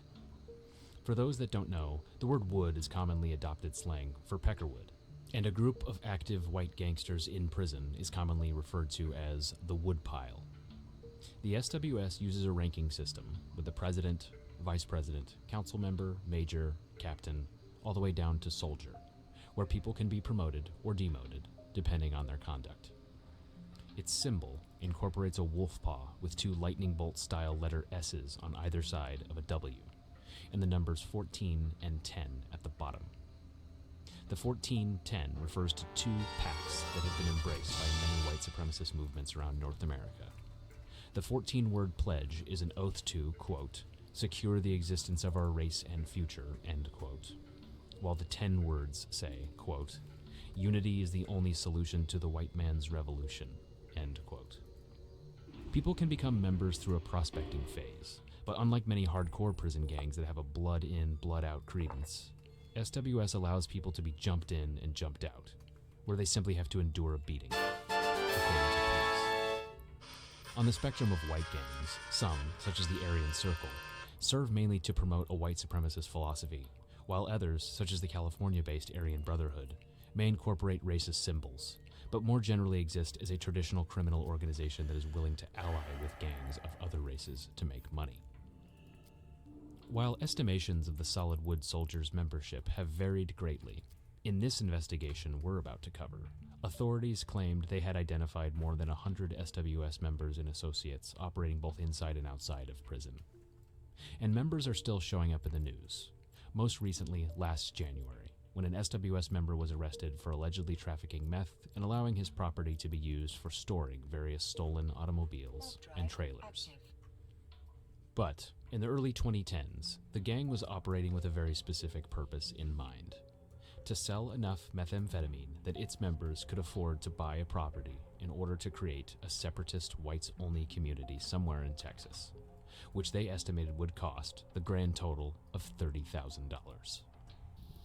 At the time, the SWS was being led by a man named Craig Pips, aka Lone BRB, who was attempting to give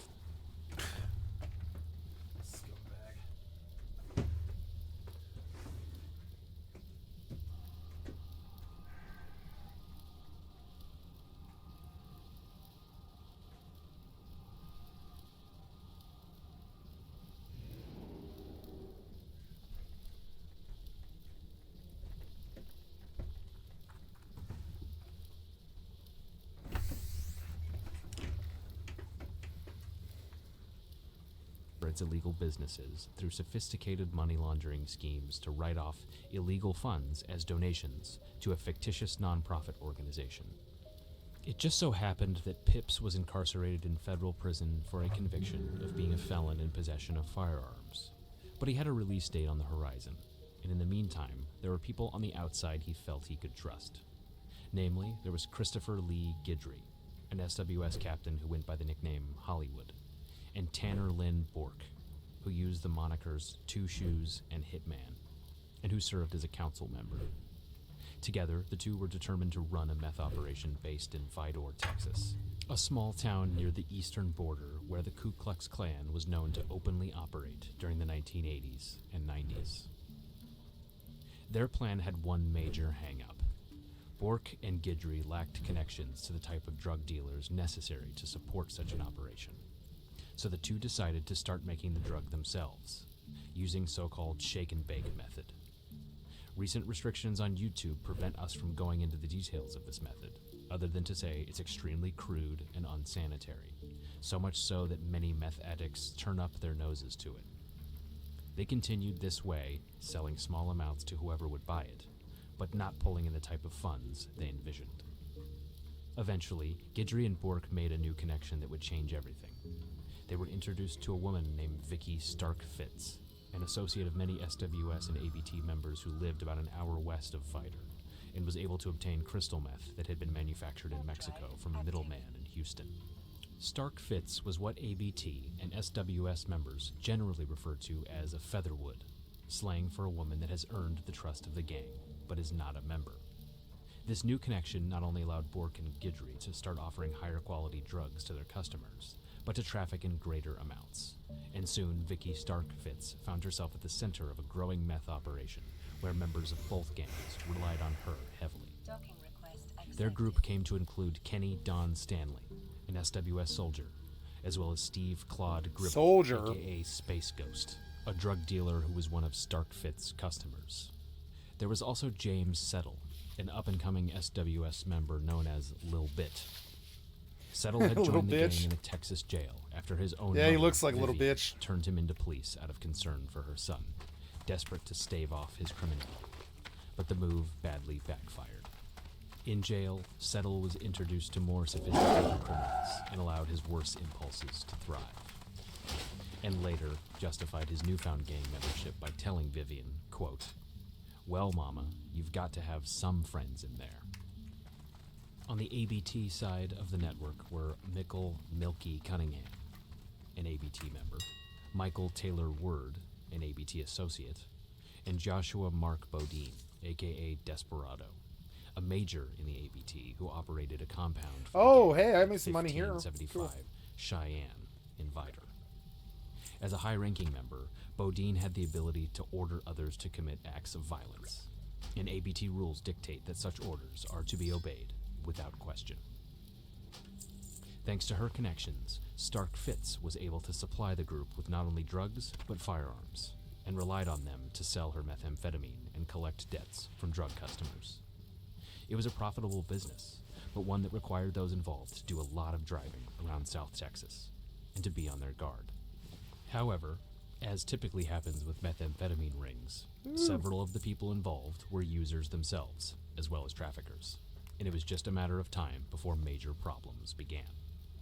Fucking March idiot. 11, 2011 changed everything. On that day, Michael Cunningham's mother, Juanette, ordered meth from Gribble and Settle for herself and Michael Word. The two measured out the drugs, secured one of Stark-Fitz's firearms, and met Word at a convenience store before he took them back to Juanette's home on Elliott Street in Vidor. But at the property, an argument arose, and Settle ended up shooting Word with Stark-Fitz's pistol. Word survived, but details of the shooting spread quickly around the small town. SWS's leaders quickly realized that they had a major problem on their hands. Not only was Juanette's son an ABT member, but Word was an associate, and subjected to a lot of the same protections as a full-fledged member. SWS badly needed to present some kind of peace offering, and time was running out for all of them. Texans, and especially other white gang members, don't need to be reminded of the ABT's ruthlessness, but there were plenty of reminders around. For one thing, just 2 weeks before Word was shot, Bodine's ABT compound in Vidor had been raided by the Orange County Sheriff and Pinehurst Police over a 2009 kidnapping attempt that had resulted in a shooting. Bodine, a major in the ABT, had ordered a member named John Oliver Manning, aka They're all like prison white trash losers. Assault an ABT associate Fuck these named guys. Matthew Fales over a drug debt. Manning attempted to carry out the order, but Fales fought back, and Manning had shot him during the struggle. Fales was hospitalized and survived, and 2 years later, the feds decided they had had enough evidence to charge Bodine and Manning with racketeering. Similarly, just 6 months earlier, Stephen Cook and David Michaels had been arrested and charged with murdering Freeman. Over the 2-year investigation, authorities learned that Freeman was on one side of a schism within the ABT. Freeman worked under a leader named Frank E. Roche Jr., aka Poncho, a man known as the General Jones, who was feuding with a faction led by another general, Jason Lee Hankins, known as Trooper. Cook was loyal to Trooper and learned that Freeman had been attempting to recruit ABT members from Trooper's faction into Poncho's faction. There were also rumors that Freeman had inappropriate contact with another gang member's underage daughter. After a group of ABT members in prison authorized the hit, they're all child Cook rapists and too. Michaels invited Freeman Yeah, over to big Cook's surprise. home in Rye. The following morning, as Freeman drove in one car and Cook, Michaels, The and Proud Boy Freeman and the in meth another, wasn't enough. They had have to convinced rape your Freeman daughter to pull too. over on the lonely road to let one of the women into his truck. You see why I don't like white people? You ever hear of black people acting like this? No. You ever hear Latino or black or Russian or Chinese or anybody acting like this? No, white's the most scary. Definitely. I can't think of the last time, I don't know, yeah, who did the Holocaust, the white person. It's sort of weird. Be as crowded. When Freeman We just have the money, Cook shot him in so the nobody talks then shit about filled his us. chest with bullets. But I really feel like somebody By the time should. Cook and Michaels Like me. were arrested, police had not only identified all as the Look at this fucking psycho. He's so high on meth that he, like, Jesus Christ, you can see it. He hasn't slept in 5 days. Fucking weird. fished the murder weapon out of a Texas lake. The murder would pay big dividends for police, as the investigation led to a raid of Cook's home that turned up a 50-gallon drum containing thousands of pages of gang ledgers, notes, pictures, constitutions. Of course. Fucking idiots. But as that case was being prosecuted in early 2011, it served as one more example of what can happen when you tangle with the ABT. SWS's leaders knew full well that in a straight-up conflict with the ABT, all of their lives could be forfeit. So they decided they didn't even want to wait for reprisal. They would handle their supposedly close friend, Settle, themselves. On March 13th, 2011, Stark Fitz hosted a meeting at her home with Bork, Guidry, and Stanley to discuss how to handle the Settle problem. Bork made it clear that Settle, quote, needed to go. And since Stark Fitz's home was being used as a hub for their criminal activity anyway, they decided they would murder him there. Stanley was to be the triggerman, and Guidry was supposed to assist with the murder as needed. Burke provided Stanley with a .22 caliber revolver equipped with a makeshift silencer. In order to bring Settle to the area, they came up with a credible ruse, telling Settle that they had decided that they were going to murder Gribble over what had happened to Word, and that because he'd screwed up, he needed to help them pull it off. Settle willingly took part in what he believed was a conspiracy to murder Gribble, fully unaware that he was assisting in his own murder. Guidry had stolen a Nissan Maxima from Houston, and the group pulled out its contents, including a manual, registration, and a spare tire, then began lining the inside with plastic bags. At some point on March 14th, 2011, Stanley shot Settle in the head, and the group dropped him in the trunk while they debated where to dump his body and dispose of the Maxima. After a couple hours, though, they heard moaning from inside the truck, a horrifying indication that Settle was still barely alive. Oh my god. Guidry handed Stanley the gun and told him to, quote, put him out of his misery. And Stanley obeyed. Around dawn that morning, they took 2 cars to a remote area at the end of a secluded logging trail and used lighter fluid to torch the Maxima and Settle's remains.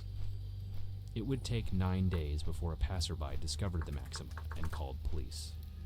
While that was going on, the 4 sought refuge at an SWS's member's home in Madisonville, Texas, then got hotel rooms in Arlington, where they laid low for several days. Guidry and Stanley were both promoted in rank in the SWS for their roles in the murder. We're going to state the obvious here. The details we just described came from court documents filed by prosecutors, and no one in law enforcement could have ever learned those specific details unless an eyewitness provided them. But throughout the case, the prosecution was extremely careful to not divulge the names of the informants. except in several plea agreements that name Gribble as a, quote, cooperating witness to the drug trafficking crimes. Police solved the murder by using the Maxima. They pulled a VIN plate off of the burnt car and were able to quickly tie Guidry to the Houston vehicle theft. Just 2 days after the Maxima was discovered, Stanley was arrested in Tyler County for being a felon in possession of a .357 pistol and ammunition. 2 days after that, police raided Stark Fitz's home and arrested her and Bork, who attempted to hide behind a vehicle in the driveway. They found several guns, including a pistol that had been hidden in a speaker and a ballistics vest. But most importantly, they also discovered key items that the four had apparently forgotten to dispose of: the spare tire, vehicle registration, and insurance documents from the Maxima. At that point, there was little Bork and Stark Fitz could do to explain it away. As the investigation progressed, the U.S. Department of Justice took over and decided it would charge everybody for everything. A dozen SWS members and associates were rounded up on a single indictment, including the 4 people involved in Settle's murder, as well as Craig Pips, Michael Word, Juanette and Mickle Cunningham, and even people whose alleged gang crimes had been selling as little as a half gram of meth for SWS members. None of those charged decided to take their cases to trial. Even Guidry, Bork, and Stanley, who all received life terms after admitting to various roles in the murder. When it came time for Bork to be sentenced, Vivian Settle spoke in court, recounting at the January 6, 2014 hearing that she still felt guilty for turning her son into jail years ago, where he first met members of the SWS. Quote, "The defendant not only took my son, my best friend, but also a part of me," she said. "We could always talk to one another about anything. Once a handsome face, a loyal friend, and a big heart, now sits silently in a box by my bed." At Vicky Stark Fitz hearing, her attorney begged for mercy, stating that she had gone through so many personal tragedies, including watching her own son be killed in front of her in 2002. Then Vicky rose to speak and said, looking back, she wishes she had stopped things from escalating. Quote, "Every night I lay in bed, I wish I could trade places with Lil Bit. He was my friend. And I pray for his family every night. Oh, because the I know crocodile what it feels like to tears. lose a young Aw. son like that. And I have great remorse. I really do." The prosecution called it crocodile tears. U.S. District Judge Marsha Crone sentenced her to 31 years. Goddamn leaving right, a smidgen fucker. of hope for her to be released someday if she can overcome the lower life expectancy that comes from long-term incarceration. Yep.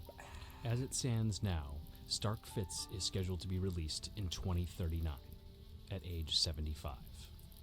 She's tried to get out sooner, even filing compassionate release petitions at the height of the COVID-19 But I'm pandemic. white. But the You don't prosecution treat white has people like this. consistently Yes, we with do. the If you're a race traitor like this, that yes, while we she do. may We'd not put have you in played in a jail big for role 31 in the years. murder, But I'm white. I she's shouldn't been go to jail. involved in Yeah, the you uproar. should. You're way worse than the Perhaps black more people. You significant, worse. in a You world fucking where piece white of shit supremacist race gangs traitor. plotting to Fucking fund the race segregation of traitors. the colony You're with way white worse than the supremacists. black Vicky people. Stark You Fitz was plague the white race way As the worse. person with Way, the way, connection way. I and mean, access other to people don't guns. plague us. The only In people many that plague us ways, are she was the white catalyst people. for all The only this predators we have are white people, and you're it.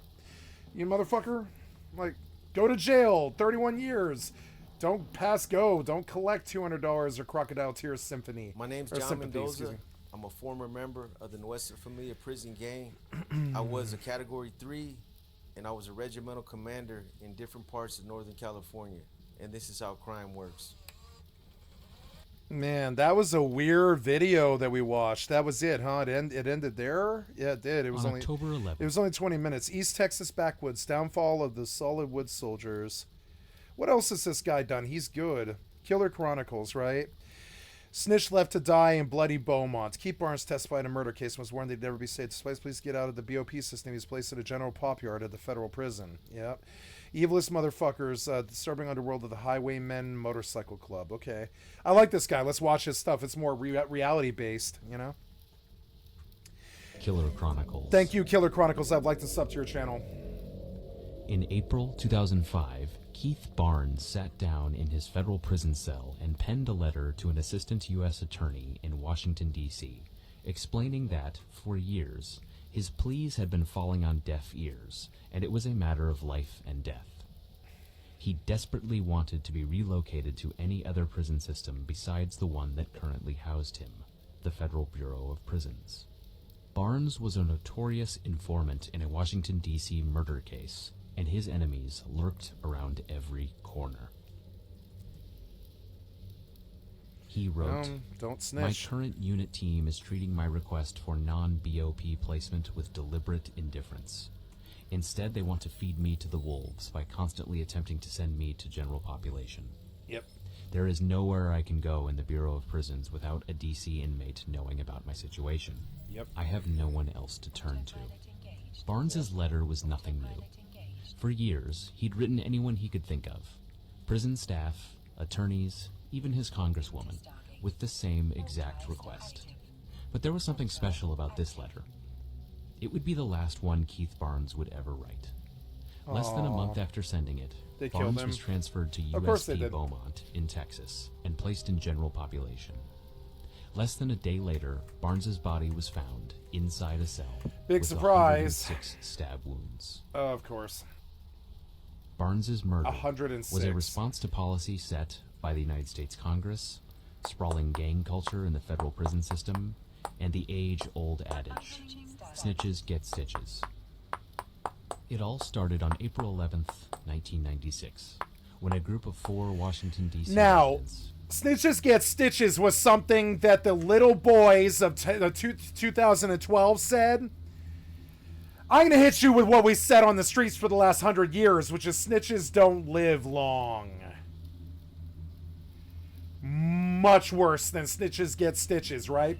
That's that born in 2001, totally naive, like Zoomer, fucking totally naive. But for the last 200 years, we've been saying snitches don't live long. It's the actual fucking colloquialism, or whatever you want to call it, the saying, you know? Snitches don't live long is what the boys in the yard say, not snitches get stitches. That's what little boys in white middle schools say, you know? Like, but in reality, for 100 years, we in America, we've been saying snitches don't live long.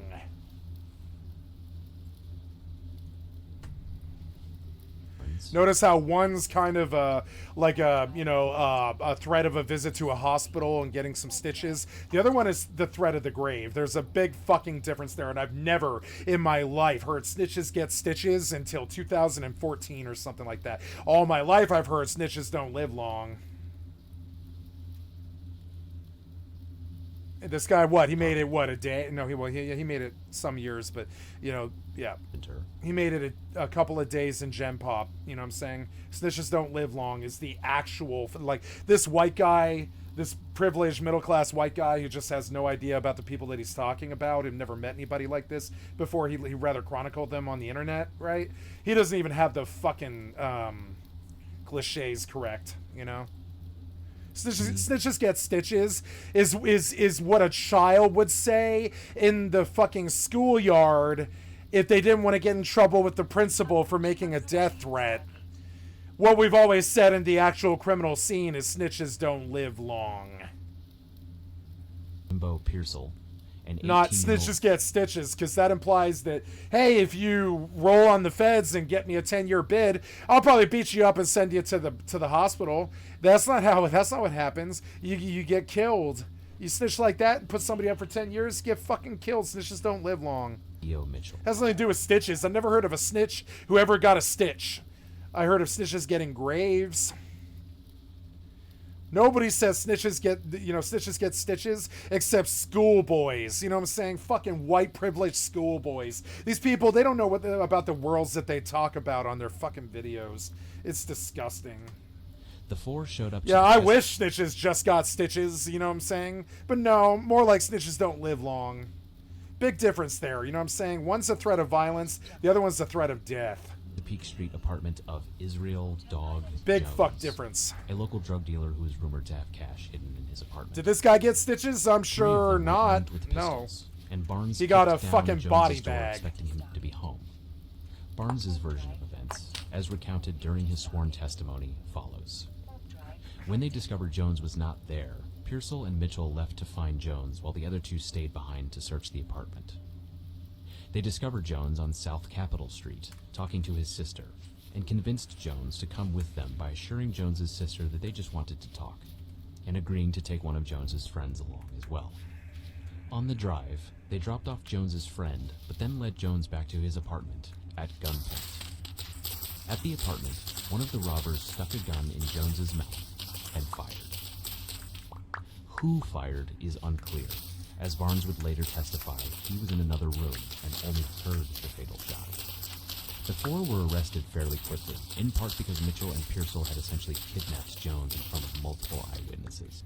Barnes agreed to testify against the other three and gave the jury a play-by-play of what he claimed went down, which resulted in murder convictions against the others. Before he testified, Barnes received threats inside the Washington, D.C. jail. Oh, I gotta change my title, I forgot. That said this: "I don't get mad, I get even. I live for revenge. If I lose the case, you're going to have enemies you didn't even know or you didn't even do nothing to." Because he'd been fully cooperative, expressed remorse, and offered testimony that one detective said was essential to the prosecution, Barnes expected leniency when he offered a guilty plea to second-degree murder charges, throwing himself to the mercy of the court. Instead, he was given 15 years to life in prison, with no guarantee of ever being a free man without first getting past a parole board. For the better part of the next decade, Barnes was circulated around various federal prisons, assaulted numerous times, and tried desperately to get himself out of the Bureau of Prisons system, without success. Nope. Almost do the crime, anywhere in do the the US, time. a person who gets prosecuted for violating state law will be sent to that state's prison system. Yep. But Washington, D.C. is not a state, and only has a main jail with a relatively small capacity to house inmates with pending charges. The district has roughly 700,000 people, and often a historically high crime rate of more than twice the national average. This was exacerbated in the 1990s when Washington, D.C. came to be known as the murder capital of the U.S., with an extraordinarily high homicide rate that was largely fueled by a booming crack cocaine market and warring drug trafficking rings. As a result, the local justice system saw a bottleneck effect of prosecutions that threatened to overpopulate the local jail. The solution devised and passed by Congress in 1997 became known as the National Capital Revitalization and Self-Government Improvement Act. And part of what it did was send people convicted of crimes in D.C. into the federal prison system, potentially hundreds or thousands of miles away from their loved ones. As a consequence, a disproportionate number of D.C. residents flooded into the Bureau of Prisons. Pretty much anyone with a felony conviction from D.C. ended up in a federal prison. This meant that a D.C. resident could be placed nearly anywhere within the federal prison system and expect to find at least a few people he knew from back home. For many from the D.C. area, the guarantee of kinship would be one of the few comforts of incarceration. For Keith Barnes, it would prove to be a nightmare. Over the years, DC-based prison gangs began strengthening their numbers within the federal system. The biggest beneficiary of this was a prison gang known as the DC Blacks, a group with a reputation for extreme violence that was formed in the 60s and 70s, and which expanded nationwide. The DC Blacks were the main rivals of the Aryan Brotherhood in the federal prison system during the 80s, 90s, and early 2000s, and the two gangs traded murders back and forth during these decades. But beyond that rivalry, the DC Blacks were forced to be reckoned with in prisons across the country, including what is known as Bloody Beaumont. On May 6th, 2005, the last full day of Keith Barnes' life, he arrived at USP Beaumont well aware of what lay ahead of him. He'd gone through this routine before, like earlier that year at USP Coleman in Florida, where a DC inmate had assaulted him so badly that prison officials kept him in segregated housing for several months, ostensibly for his own protection. There, confined to his cell 23 hours a day, he wrote letter after letter, pleading for help from the outside, to no avail. By then, he had determined that there was nowhere in the BOP system where he could be safe. After arriving at Area DB in USP Beaumont, Barnes decided that he would hide his identity by using a Middle Eastern-sounding name. But one of the inmates, 28-year-old Marwin Funk Mosley, saw right through it. Mosley, himself a DC native, conferred with others in the DC car, Charles Sherman and Michael Baycoat, and told them he believed the new arrival was a man named Keith Barnes who, quote, testified on some good dudes at DC jail. Mosley became fixated on the Barnes problem, so much so that when the leader of the DC car, a man who went by the nickname Tone, suggested simply assaulting Barnes to get him off their yard. Mosley refused to consider it. Quote, no, we're going to kill him. I'm going to kill him. While Baycoat and Sherman seemed reluctant to participate in the actual killing, Mosley found another DC inmate who stayed in another module who agreed to help. His name was Joseph Ebron. As a matter of fact, Joseph Ebron and Marwin Mosley had good reason to dislike government informants. Mosley was serving a life sentence as a part of a federal indictment into what prosecutors dubbed the 1-5 Mob, a large-scale drug trafficking organization allegedly headed by a man named Tommy Edelin, who built up a massive illicit business in the 1980s and 90s, which received heroin and cocaine powder from a wholesale supplier in New York and sold crack, heroin, and cocaine through a network of middlemen and street-level dealers. Though prosecutors targeted dozens of alleged 1-5 members, Mosley was one of 4 to stand trial along Tommy Edelin and his father, Earl Edelin, on the theory that Mosley was one of the people willing to commit murder for Edelin on command. The group was convicted, largely on the word of ex-1-5 members who took the stand in exchange for leniency.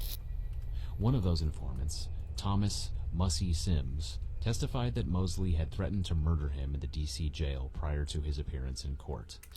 Mosley allegedly told him, "I'll kill you. It'll be a bloodbath."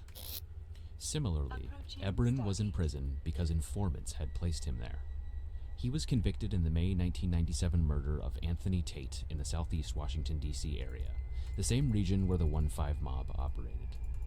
In fact, Ebron's own former brother-in-law, Bernard Pinkney, testified that he saw Ebron and a man named Stephen Good armed with a pistol and an AK-47 that day, looking for a man named Gregory Epps, who they intended to shoot.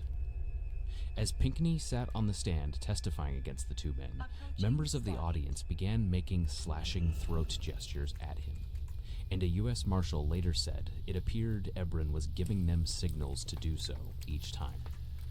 Pinkney was paid $12,000 for his testimony and placed in witness protection.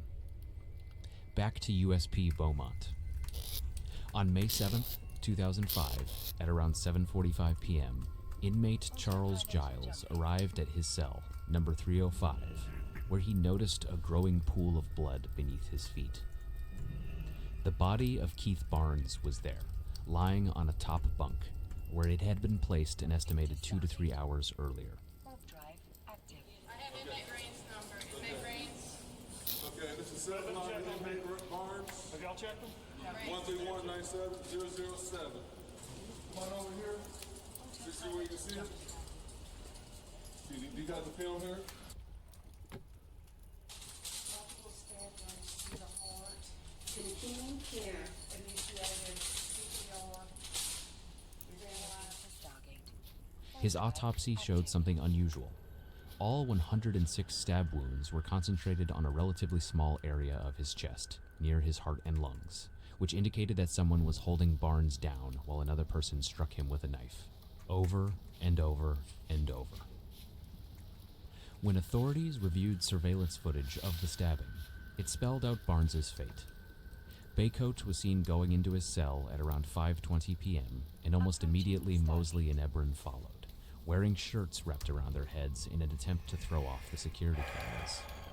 After Ebron and Mosley went in, Baycoat came out and walked to a nearby staircase, where he and Sherman sat for the next 9 minutes, as Barnes was getting stabbed to death inside. But there was something that the cameras didn't pick up, which would prove to be a major factor in the investigation down the line. For those 9 minutes, Charles Sherman was crying. The day after the stabbing, the BOP and FBI began interviewing Area DB inmates, when Sherman pulled a federal agent aside. For the past day, Sherman had been trying to reconcile what had happened to Barnes, but he had an even more pressing issue. Baycoat had observed his tears during the murder, and now Sherman felt the others saw him as a liability. Afraid that he would be next, he decided he would tell authorities what had happened if they could get him a ticket out of Beaumont. And that's how, just 15 hours after the murder, Sherman found himself in an interview room with Special Investigative Supervisor Patrick Townsend, where he talked about the stabbing, the discussions beforehand, and his own involvement as a lookout. Thanks in part to Sherman's cooperation, federal prosecutors secured a murder indictment in 2007. But before they did, a major event occurred that changed the trajectory of the case.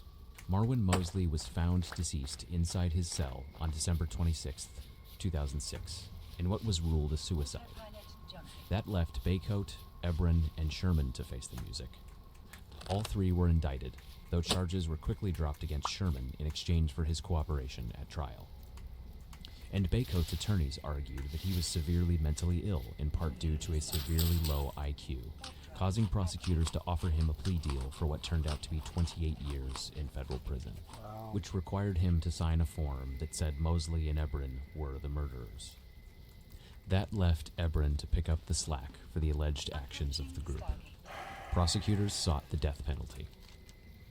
During his 2009 trial in Texas, Ebron portrayed himself as a peacemaker who had tried in vain to hold Mosley back after a simple conversation with Barnes went seriously awry. Prosecutors, meanwhile, went with the theory that Ebron had restrained Barnes while Mosley went to town on him with a prison shank. This was not just based on the testimony of Sherman, but another inmate named Lamont Bailey, who claimed that Mosley admitted to their respective roles in the murder, and that the stabbing was so prolonged, Mosley needed to stop and take breathers. Ebron testified that he was approached by 7 DC inmates who questioned him about Barnes, because Ebron and James Rat Carpenter had been former cellmates. Ebron said he told them to leave it alone because Carpenter and Barnes were, quote, working it out between the two of them.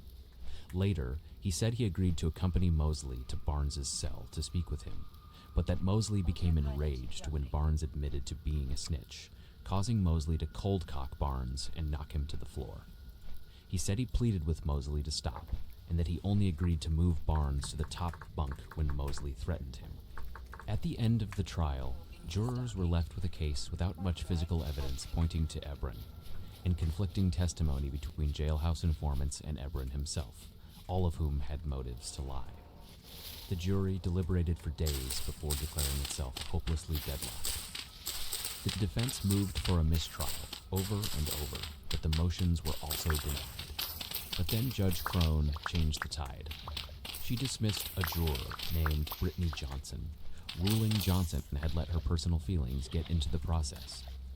After Crone replaced Johnson with an alternate, jurors returned guilty verdicts against Ebron on murder and conspiracy charges. A week later, they sentenced him to death. He had an outburst in court when the verdict was read, which he later apologized for, writing, "I apologized to every single marshal and send my apology to the whole courtroom for my recklessness and disregard." Ebron's appeal was denied, his death sentence was upheld, and he remains at the maximum security federal prison in Terre Haute, Indiana. The aftermath of Barnes's murder proved embarrassing for the Bureau of Prisons. They were hit with a lawsuit by Barnes's family for failing to protect him, which was dismissed for a lack of jurisdiction, and a Washington Post columnist wrote a series of articles highlighting the case as a reason why the agency was too inept to protect those under its roof. At the time he was killed, Barnes was working diligently to get his sentence reduced, and unlike his efforts to transfer, he was making some headway in that realm. Instead, his enduring legacy will be that of a man who accurately predicted his own murder, but couldn't get people in power to care. That's it for today. Thank you for listening. If you have stories that you would like us to cover, tell us about them. Please like and subscribe.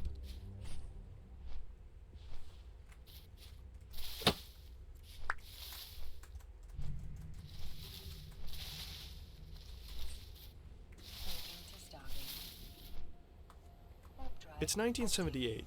Jose is 16 years old. He lives with his family on a ranch. Nope. You switched me up, but I want to hear more. That guy's good. I want to hear everything he's done. Everything he's done. Incredibly informative. Yep. We'll just do his whole channel. Fuck it.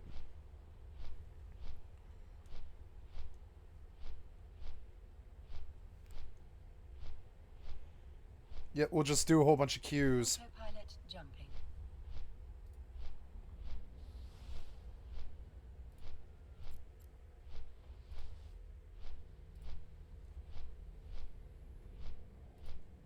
Approaching Stargate to Stargate. Warp drive active.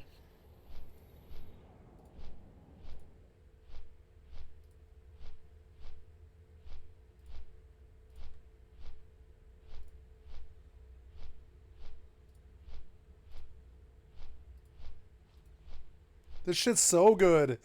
We're gonna watch all of this shit. Go, go, go. It was the summer of 2006, and tensions within the Highwaymen Motorcycle Club were reaching a fever pitch. Just past its 50th year of existence, the Detroit-based biker gang had sprawled from a small social club of like-minded motorcycle enthusiasts into a powerful network that included some who worked the assembly line by day and trafficked drugs by night. Those within the Highwaymen who trafficked in narcotics had built up ingeniously crafted supply lines. But recently, there had been a series of major busts by the DEA, and there was no way the feds could possibly get that lucky that many times in a row. There was just one inescapable conclusion. Someone within the Highwaymen was a turncoat. This needed to be addressed, and fast. Around the state, meetings were called. The Highwaymen's many Michigan chapters included one, known as West Side, with a clubhouse on Warren Avenue, and a vice president named Arif Steve Nagy, who was ready to launch a witch hunt for whoever was snitching. At West Side's meeting, this was addressed in no uncertain terms. Quote, "We have a snitch in this clubhouse, and that person needs to be put down." Sitting in a chair a few feet away, one man tried to control his nervousness as he listened to those words. For months, he'd been meeting with federal agents, using DEA money to purchase cocaine and marijuana from his fellow club members, and even wearing a wire. His efforts had not been in vain. They'd given the feds enough to listen in on thousands of phone calls, and more recently, to raid stash houses and intercept shipments of drugs. Before long, the FBI would whisk him away into witness protection so quickly. Drugs are so bad because I'm a white person. I'm a white person who dislikes drugs or whatever. Blah blah. Drugs are so bad. Meh, meh. Drugs are inherently bad. Blah blah blah. Fucking idiots. Chair on the witness stand. When this person was eventually discovered, his picture would be placed on Highwaymen clubhouses with the word "rat" scrawled on it in black ink. The Highwaymen had been betrayed many times over the club's half-century in existence up to that point, with significant consequences. In fact, the FBI, DEA, and local police have been playing a cat-and-mouse game with the Highwaymen for decades. Within the FBI, they were known as HOMG, for Highwaymen Outlaw Motorcycle Gang. Members of the Highwaymen had been rung up on RICO charges before. The Highway Outlaws. I've heard of this gang, yeah. Motorcycle clubs. To the days when the feds had alleged that there was a secret group within the Highwaymen. Or I remember hearing about them. I don't know anything about them. Relied on depravity and violence.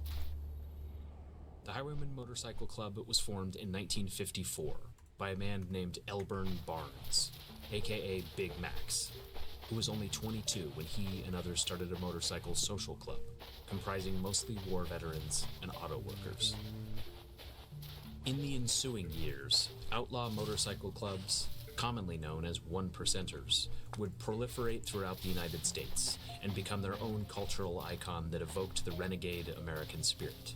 Bullshit. Perhaps nowhere was this more like the true more like the Michigan, criminal where the American cold winters spirit. left only a brief 3-month period. Criminal, drunk driving, fucking. And yet, motorcycle clubs sprung up all over the state, full of dues-paying members who willingly dedicated their money and sparse free time into building up these secretive organizations. But with motorcycle clubs' rising popularity came turf wars and violence.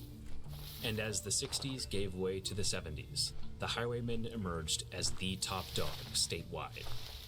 Thanks in no small part to Big Mac's leadership, it adopted a constitution and hierarchy with strict rules about paying dues, attending rallies and motorcycle runs, keeping violence between club members to an absolute minimum, and above all else, keeping club business a secret.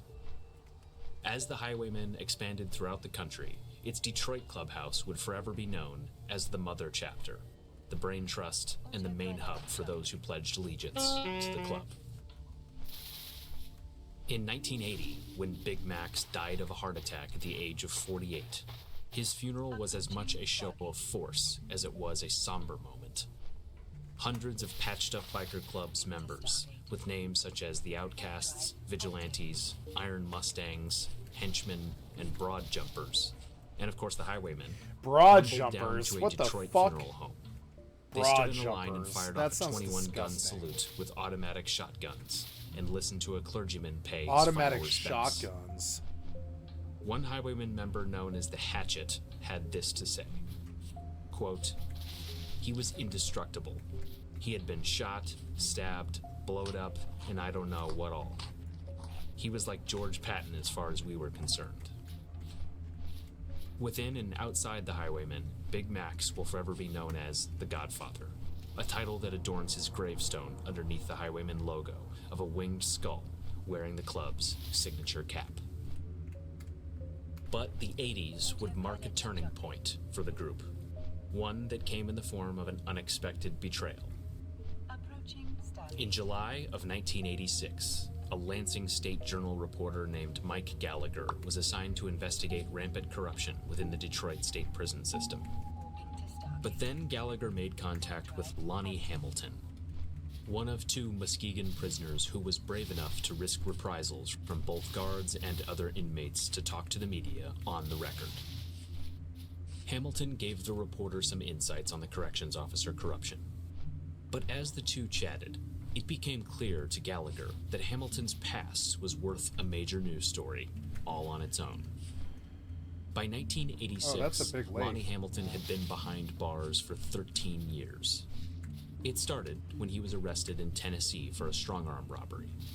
Hamilton was a bit of a wanderer who traveled the country committing one dirty deed or another. But when Tennessee authorities pressed him, he willingly confessed to murder back in his native state of Michigan. Why? The victim was known only by her first name, Joyce. She was a carnival worker from Texas who traveled with the show from state to state. You killed a and carny made the mistake girl? of flashing a roll of cash in front of Lonnie and a friend while playing cards in a Michigan apartment. Lonnie offered the young woman a ride to nearby Oakland County, but it was just a ruse. He and his friend robbed her on the ride Killed there, her. Yeah, and when probably Joyce raped her. threatened to call the cops, Lonnie pulled over, took Joyce into the brush, and strangled her. 13 years into Lonnie's life sentence, he declared he was a servant of his newfound Christian religion and wanted to confess some more. The end result was a Wow. cover story by Gallagher in Section G of the Lansing State Journal, featuring a full image of Lonnie glaring at the camera, with his highwayman and lightning bolt tattoos fully visible on his right forearm, next to the phrase, "Deadly Bikers." In his interview with Gallagher, Lonnie had unveiled himself as a man named Loner, who had run in with a secret group inside the highwaymen known as the Lightning Rods. They were, as Lonnie put it, quote, "professional killers, rapists, drug and gun dealers." Lobster. He further made the Oh, it's a outlandish mushroom. claim that the Lightning Rods actually required new members to commit a murder in front of two other established members, completely turning on its head the phrase adopted by biker gangs like the Hells Angels: "Three can keep a secret if two are dead." But perhaps most consequential about Lonnie's story was the fact that he had been repeating it behind closed doors during a federal grand jury proceeding. In fact, just 1 year after Lonnie's story was featured in the Journal, a grand jury in Michigan handed down a 15-count federal indictment targeting 22 highwaymen, including the man who'd risen to take Big Max's place as its ultimate leader, as well as another man who would one day come to be adorned with the same title that Big Max himself had earned: the new godfather of the highwaymen, known as Leonard Dad. Oh, is the boss gonna pop? The indictment of the 1980s I think the boss is gonna was pop. likely on the Or no, maybe minds it's just of many raining. highwaymen in the mid-2000s, when the problem of infiltration by federal informant had become too obvious to ignore. With chapters throughout Michigan known as Detroit, East Maybe the Side, boss West will Side, pop. 8 Mile, Lansing, Monroe, Downriver, and Washtenaw, the highwaymen were still well established in the state, and many of their leaders were just as well known in legitimate society as they were in the local underworld. These included men like the aforementioned Steve Nagy, who owned a Mexican restaurant in Dearborn called Pancho Villas, as well as Gary Ball Jr., a longtime highwayman, an excellent networker who had ties to both the local Italian mafia as well as street gangs and interstate drug traffickers. Then there was Bobby Burton, the West Side president who was also one of the biggest drug dealers of the highwaymen, and Phil McDonald, the owner of a local bar that had been raided by federal authorities to the tune of 47 kilos of cocaine around this time. 47 kilos. All of God them damn. soon found their way onto an FBI bulletin board, and it was mostly thanks to one man, a brilliant new West Side Highwayman member named Doug Burnett, whose decision to go from a budding gangster to an informant was as seemingly random as it was helpful to the feds. Burnett had grown up a close friend of Big Max's grandson, and when he turned 21, he started frequenting the same bars as many highwaymen. Then, let it be known he wanted to put his name in the hat to join up. As a member, he would sell cocaine for Bobby Burton, and was present for enforcement action, such as when Burton clocked a man in the head with a shovel inside a local bar for stealing highwayman t-shirts, sending the victim into a coma for several days. T-shirts. Then, one day, Doug Burnett simply decided to call it quits. He went to the local FBI office, announced his presence, and before long was meeting with people like Special Agent Ted Brzezinski, an FBI man who knew the highwaymen as the HOMG. Burnett volunteered to wear a wire, to conduct controlled buys, and later to testify. And he did all of this without anyone twisting his arm. He would later testify, quote, "I didn't like what I became and what I was getting involved in. I basically just had enough. I mean, it would be only a matter of time before I knew that I would be in prison or dead." For Burnett, there was plenty to tell the FBI about. The highwaymen had built a seemingly rock-solid drug empire that imported marijuana from British Columbia and cocaine from sources one's in here. Florida, as well as Kinda weird. drugs like ecstasy and even Viagra. When bulk shipments needed to be transported, the highwaymen would use welding to create secret compartments in tankers and lock them shut, making them almost impossible for authorities to detect. When they needed to talk on the phone, they would use the term Scooby Snacks as a code word for drugs. Then there was a lucrative motorcycle theft ring, which relied on multiple chop shops in the Detroit area to break down and build up bikes and fancy automobiles, including 10 motorcycles taken from the Myrtle Beach Motorcycle Rally that were valued between $25,000 and $40,000 each. But the feds weren't satisfied with just using Burnett to take on the highwaymen. They wanted to kill two birds with one stone. For you see, the highwaymen's network included not just friendly biker clubs, but a Detroit street gang known as the Latin Counts, which was a part of the People Nation that included infamous gangs like the Vice Lords. Specifically, Burnett would tell the FBI that there was some crossover between Junior's cocaine business and a similar business run by a man named Anthony Viramontes, known as Chocolate, a Chicago native who was credited with bringing the Latin Counts to Detroit after he survived being shot in the face in his hometown. In the early 90s, Viramontes was in and out of prison, and the obsessive attempts to prosecute him had generated something of a local media frenzy. He was once even charged with murder, only for a case to be dismissed in 2002 due to a lack of witness cooperation. At one point, Viramontes publicly announced that his gang life was over, and, quote, "I would like for the cops, the lawyers, the prosecutors, the parents, the community leaders, the business sector to stop using my name for their satisfactual needs." By 2005, Viramontes was out on the streets and still just as big of a law enforcement target as ever, so the feds figured they could just send Burnett his way too. At that point in time, the relationship between the highwaymen and the Latin Counts was hardly easy going. Doug Burnett would later recall that in one of their first meetings, Vera Montez looked him dead in the eyes and promised to murder his whole family if he crossed him. Thanks to Burnett's efforts, the FBI obtained wiretaps on Steve Nagy, Tony Viramontes, Phil McDonald, Bobby Burton, and others. When the feds started raiding stash houses, pulling over drug couriers, and seizing dozens of pounds of pot and coke at a time, Nagy was furious that they were losing hundreds of thousands of dollars at a time and helped launch a witch hunt to weed out the snitch. Vera Montez's instincts led him right to Burnett, and while he had no proof at that time, he asked the Highwayman Detroit president for permission to kill Burnett, only to be met with the confusing answer that it was okay to proceed with the hit so long as Burnett wasn't wearing his Highwayman vest at the time, so as to avoid a conflict between the biker club and the Latin counts. Of course, this conversation ended up on tape too, resulting in 2 indictments that collectively charged more than 100 people with crimes ranging from drug trafficking and motorcycle theft to obstruction of justice to murder. It was one of the most sprawling prosecutions in Michigan's history. Allegations of witness intimidation or tampering continued all the way throughout the court process. The Highwayman indictment included... I think when my parents pass, I'm gonna buy a motorcycle and join a biker gang. I know that sounds crazy, but I've always wanted to do that.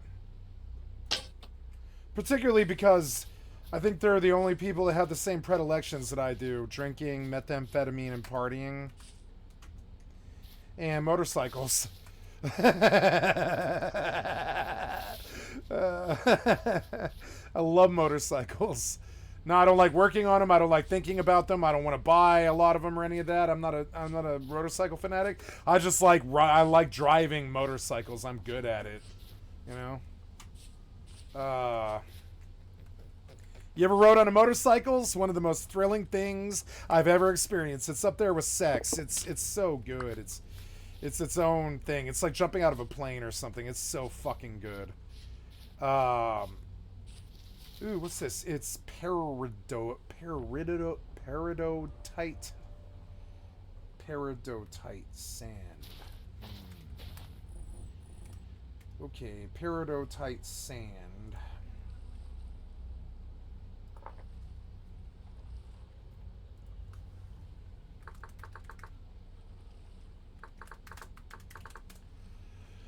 Yeah, works for me.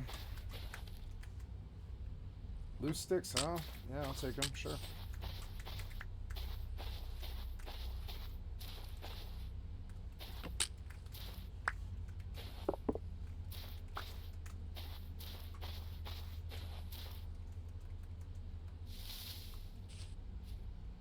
I want more fighting in this, but I think it would be really good.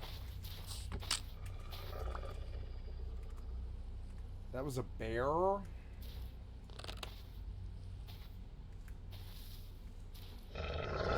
Ah!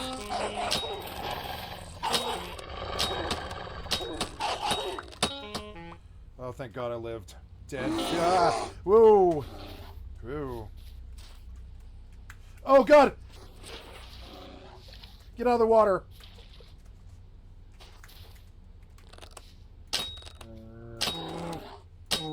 No! Why was there a bear on top of a fucking wolf? Come on, man. Fucking RNG.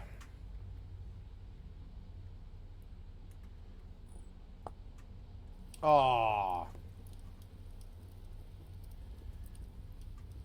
I'm gonna go fucking west, go get that shit before the fucking sun sets. What time is it? It's like 2 in the afternoon. I got time. Light. Tempted to kill you. Damn it. I need those feathers, but whatever. Maybe they'll be here when I get back. Fucking so annoying. Fucking wolf and a bear at the same time.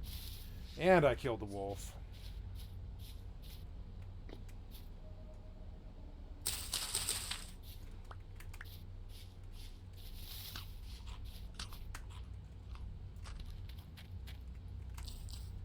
Oh, am I here? Now, why does it sound like I'm outside? Like, see, you crashed. You fucking crashed. What was that? Oh, damn it.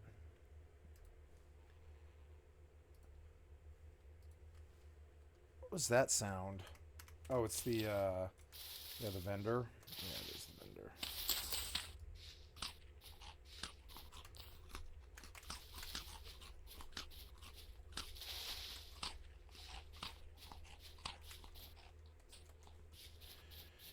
Alright, let's get out there.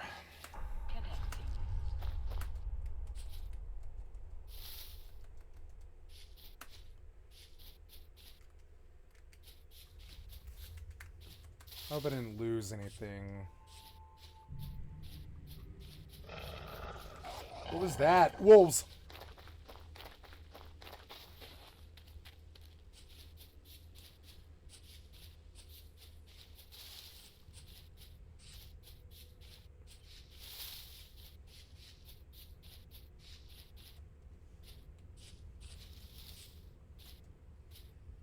Wait, is that what I'm looking for?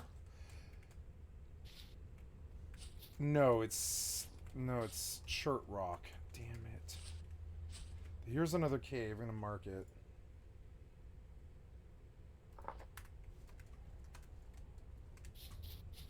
I need clay, but I can't fucking find it. It's so annoying. No. I want to harvest that, whatever that is. Yep. Wild vine tip. I don't know what that is, but okay. Ooh.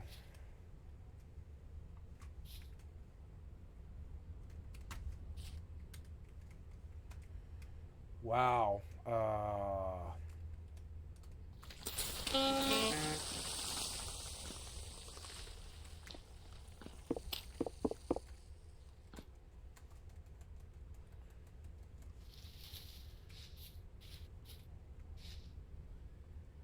Where am I now? Oh yeah, I'm doing pretty good. I'm going like right at it. Right on.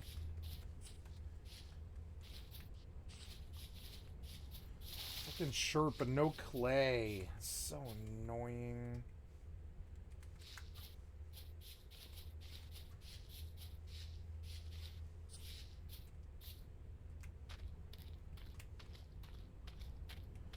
This is a lot of chert cobblestone.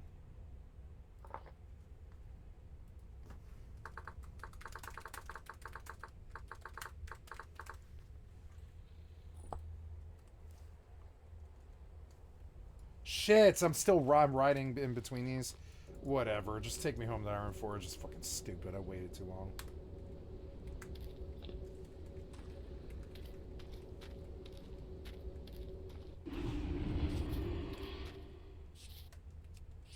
What's that? There it is! I finally found what I'm looking for. I'm glad I died. Never mind, I'm glad I died. Look, I think there's more of it, a lot more of it over there. Here's clay. We're gonna leave clay. I found what I'm looking for. Yeah. How do you farm clay? Can you break the block with your fist? Yeah. And there it is for blue clay. Hells yeah, I can make pottery now. And I think that's the big deposit I've been looking for. Oh no, that's chert. Yeah, no, it's just low and medium fertility soil, but I found... Oh, loud. Damn it.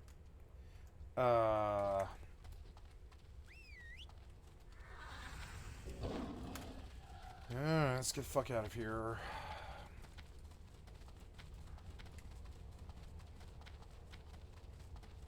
One of the nice things about this is I can take like a whole week break and this game isn't going anywhere. And when I come back, there will be like 2 levels of rested XP. And then I can wait like a whole nother week. I don't know why I'm stressing, really. I suppose I'll fly back to STV and just level like 1 or 2 more quests, but I don't know. I mean, I don't really want to play WoW all night, but I don't know what else I would play. What time is it? It's 9:30. Wow, it's only been 2.5 hours since I started. Time is going slow. It's nice.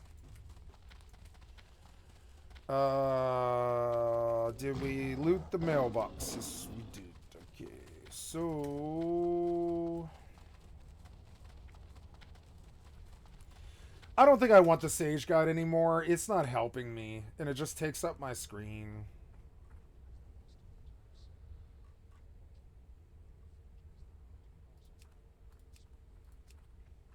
Reload.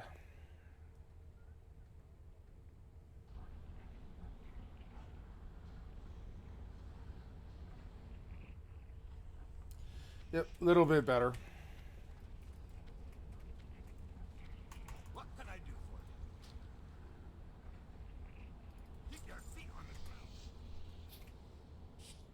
the ground. And a sight.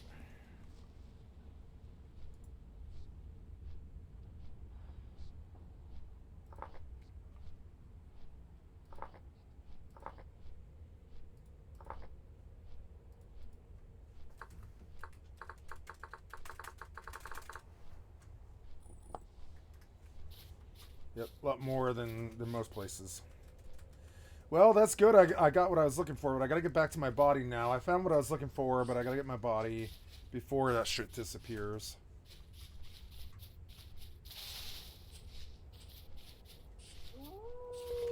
Wolf. I think these wolves are so much better designed than Rust. It's like kind of weird. Why are these wolves way better than Rust? That's like fucking sad. The Rust wolves are bullshit. They're constantly on you. You can't get away from them. Like, I would say that a lot of wolves would be very cautious about attacking you. They would come up and they'd growl and they would hackle at you, you know? But they would be scared to attack, I think. Like a man anyways. Especially like an armed man. They'd be scared to attack, so like it wouldn't be like them bum rushing you like the Rust developers did. They need to work on their animal AI like a lot more than. They also need to add animals. They need to add a lot more animals. They need to add cows. They need to put more horses out in the world. They need to make the worlds bigger. Rust needs to change now, or a sequel, one or the other. I swam the river last time, but I think it's actually faster. Well, I don't know. I think yeah, it's faster to run it. Way faster, I'm fairly sure. We'll just run around this side of it. I'm going to start that video again. What happened with this? Oh, join fleet. Supposed to join their fleet. Yes, I do. Okay. Oh, okay. Yes, anyways, I am currently in Amar, and I want to dock up at this. There we go. Warp drive active.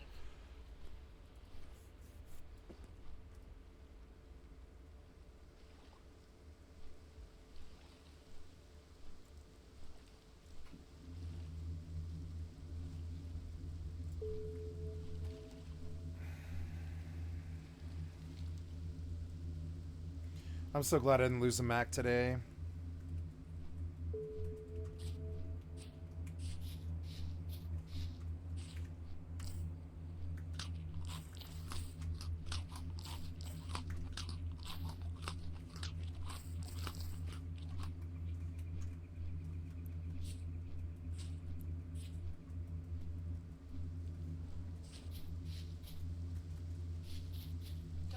That mountain looks kind of funny.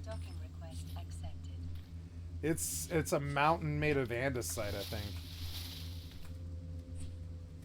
Yeah, here's all those cobblestone things I found. Can't believe I didn't notice this. What the hell is that?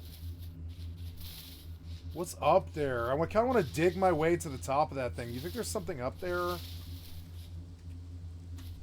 Probably not, but I mean...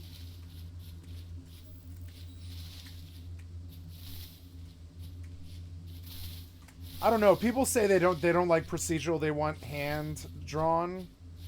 But I think procedural. There's an argument for procedural. This game's the proof of it. You honestly don't need that much hand drawn when there's such a huge fucking world at your fingertips. Like Minecraft is a good argument for procedural. You know.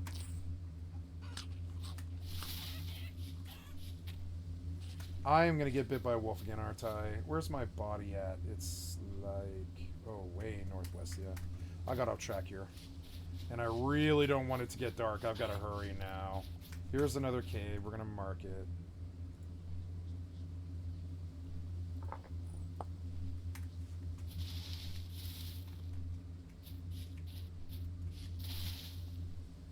Oh, my body's far.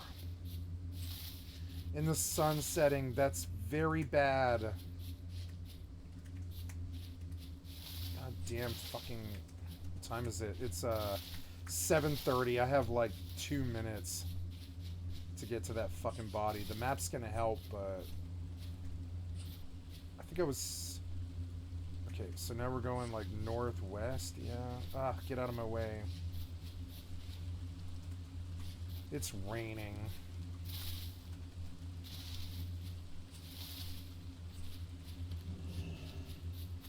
I got here, did I? Okay. You know, I think I will pause here at the end and just stop. I don't want to identify as WoW anymore. I don't want to play WoW. I have been playing this game way too much. Like, it's a good game, but I bought the yearly sub so that I didn't have to play it every day, you know? Fuck it. Bye. I can't believe the first time I ever bought a yearly sub was in my 40th year. That's crazy. I just never had any money until I was 40. You know? Oh god. Run. Can't afford wolf aggro. Yep. I hear you. Fuck off.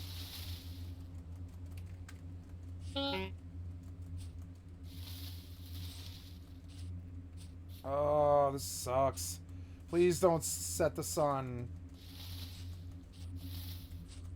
Ah, you're so annoying.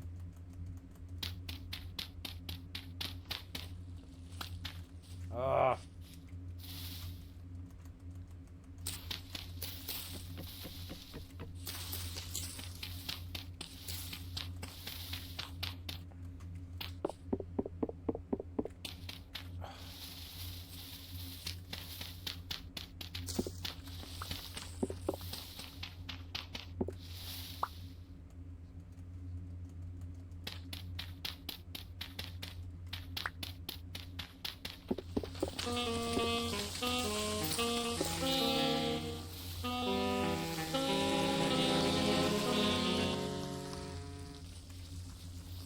Cool, that's caused a landslide.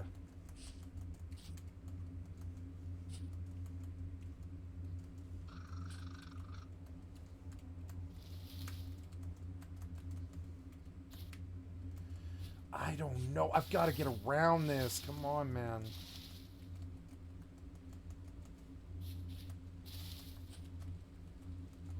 Gotta get to the body before it's dark. So annoying. There, I got over this fucking mountain. I think I'm gonna cut west and just get to the top of this.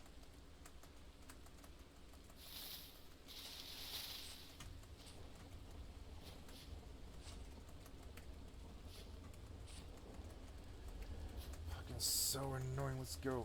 Why do I hear sounds that aren't right? That seems wrong. It was... Oh, I guess I docked. I think I docked. So... Everything but the mobile tractor unit and the ice drones. I want you to turn this to details. Not details, but list. Yeah. Or I don't know. Are details all the same info? Yeah, actually, details is the same thing, huh? Yeah, you can actually see the picture, too. I actually like that. Well, yeah, so ice harvester upgrades and the mining crystals. But all the rest of that can sell.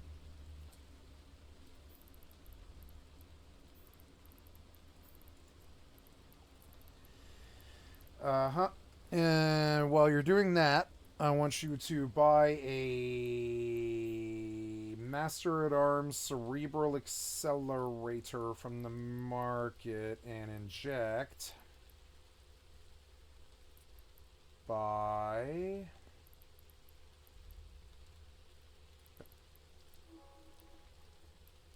Now, did I buy a bunch of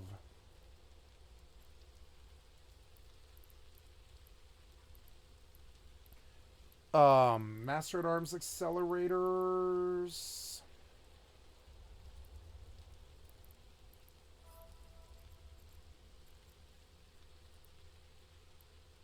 Oh, no, it was Council Diplomatic Shuttles, but I haven't put any money down.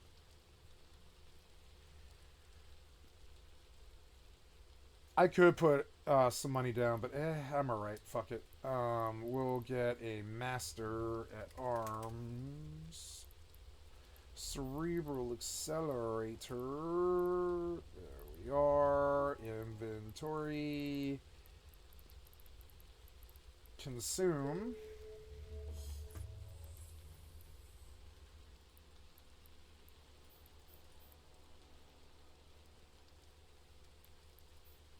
Master at Arms inventory. Oh, no, we want that to be details. Yep, and we want to consume. Good, we got what we came for. Then in the mining hold, okay, that seems wrong. Oh yeah, in the mining hold is no.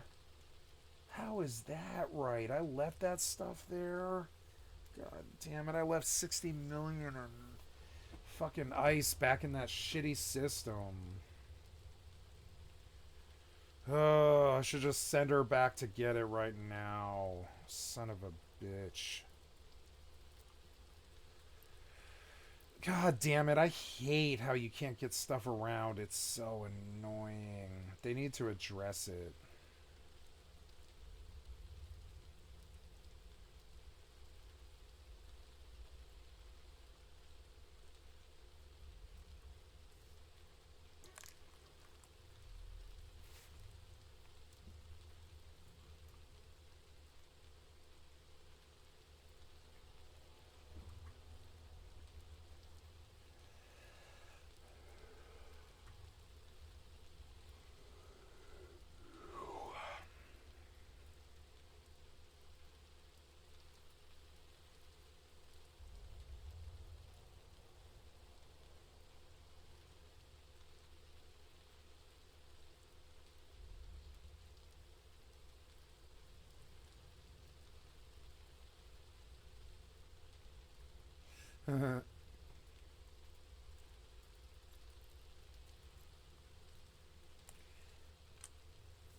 I love that fucking TV screen. I didn't realize it was up there.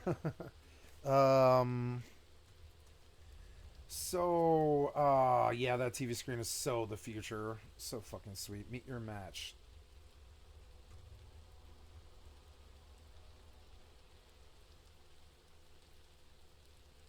Improved adaptive algorithm.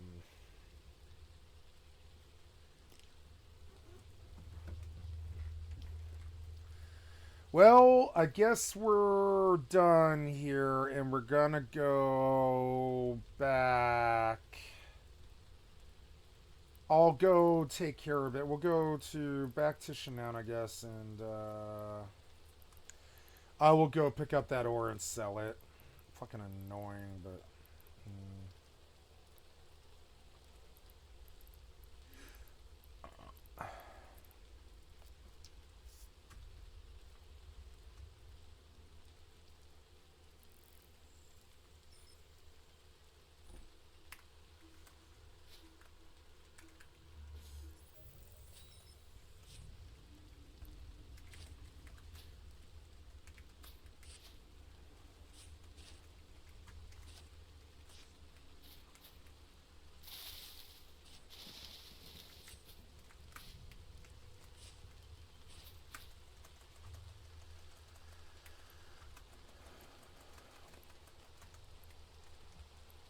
It's getting dark, which is very bad.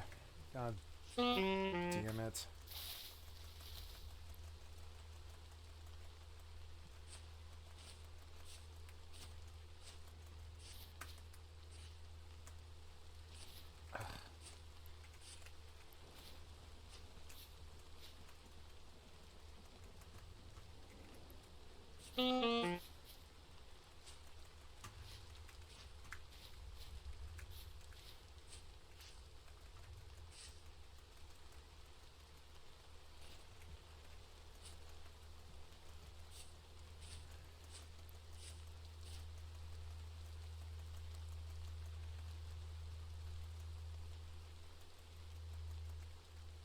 Getting dark and I'm gonna get screwed. No.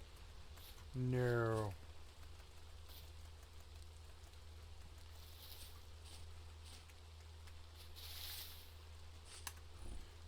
Ah, it got dark and I can't fucking see. No.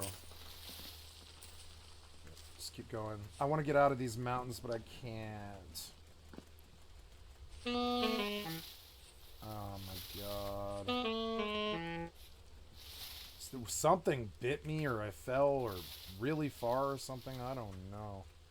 Something bit me.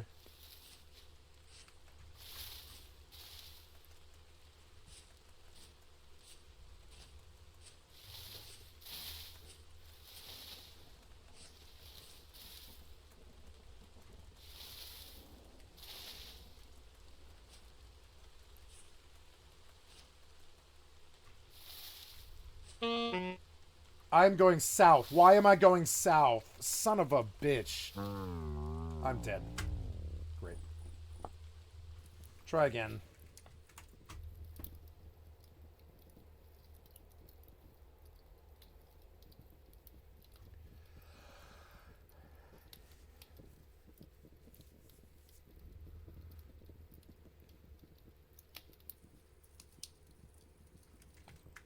I don't know if my items are going to be there. Well, we got to try.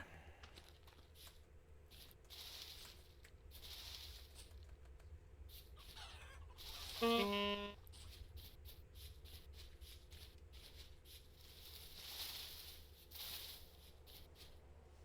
damn it. Get out of my way.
What is it?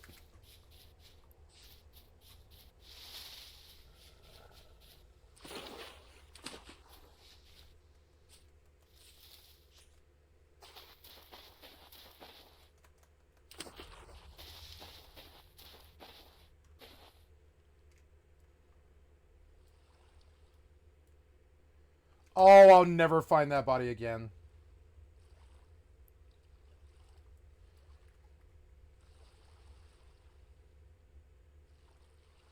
I should have marked it.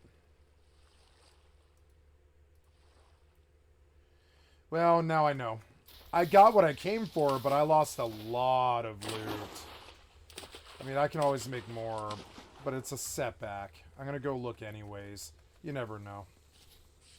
The likelihood of finding it again, I should have marked it. I didn't know that you would, like, take away my death marker. Ah, damn it. Like rust. So annoying. One of the things I dislike about video gaming these days is they're all trial and error based, which in itself is okay. But if you trial and error and you fail, the first time, it automatically is pretty much a time loss, and that is now starting to be the gameplay loop of a lot of games. Oh, the first time you lose a lot of time while you learn that the mechanic exists, and then you never fail to the mechanic again because you know that it exists now, right? And that's an okay gameplay loop, but it's also sort of shitty. It's like, I feel like all the time the developers are trying to fucking cause you a bad death and loss of everything you have, you know? Just so you fucking waste more time, Sync. Shit, I don't know where I was. I think I was southwest, like here. I'm fucked. I lost that set. That set was so valuable. I had so much shit, but at least I got the information that I needed. You know? At least I got what I came for. It cost me a lot of time. And a lot of loot. Like, not really a lot of loot, but like those arrows. Those arrows, like even making the arrowheads takes so fucking long. I like having an arrow, but I don't know. Maybe you can stack a bunch of arrowheads all on top of each other. Maybe I'm doing it wrong. That might be what it is. Yeah, I had like andesite stone, and that's kind of rare. I had a bunch of copper and stuff. I lost my body. There's no way I'll ever find it again. It's either here or somewhere in there. And the minute that I expose the map, I'm never gonna find the body again. So, well, you know, it is a survival game. I've not had a bad death yet. That's the first bad death. Just specifically because I didn't know to mark my fucking grave, you know? And in the future I will. I guess it was like an, I guess it's an okay... It's okay one time, I guess. And it teaches you to be more careful. I suppose I had an issue that I shouldn't have. I suppose it was okay. I just don't like how you spawned a bear and a wolf on top of each other in the brush where I couldn't see them. And then, I mean, but yeah, I guess that's like, you know, that's fine though. I actually don't mind that. I'm so used to developers actively being jackasses and fucking you over for no reason that I go sniffing around for that kind of... Oh, yeah, there we go. Well, now I'm screwed here. Yeah. Alright, well, let's go in here and see what's in here. I'm gonna mark the cave.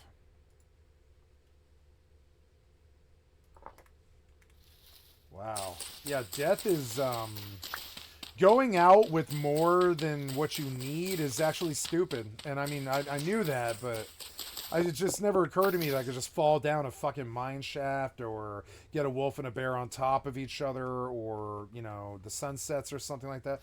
So now I'm learning to, like, leave shit behind and only leave with, like, what you need. And if you have a bow... Probably you don't want to make a bow and arrows just for day to day. You want to make a bow and arrow and leave it in a box until you need it. Cause like, or just make a lot of them, I guess. Uh-oh. Now what's that stuff? It's glowworms. What the fuck are those?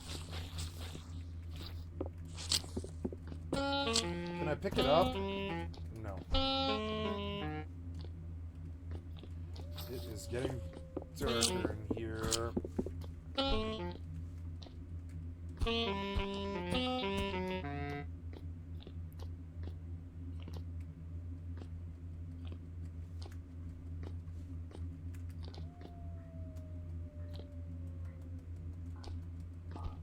This is so much more fun than Minecraft.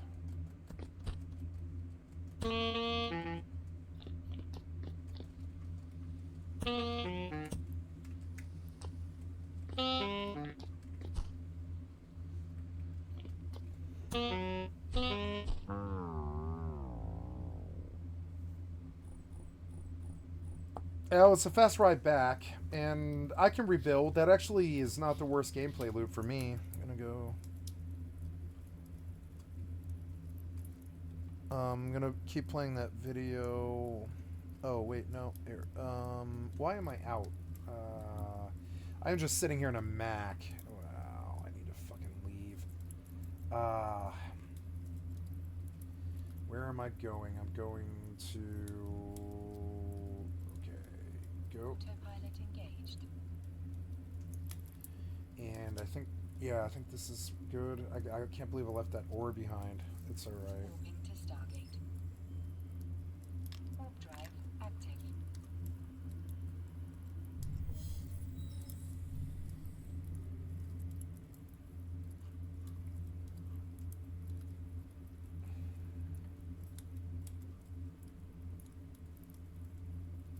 Autopilot engaged.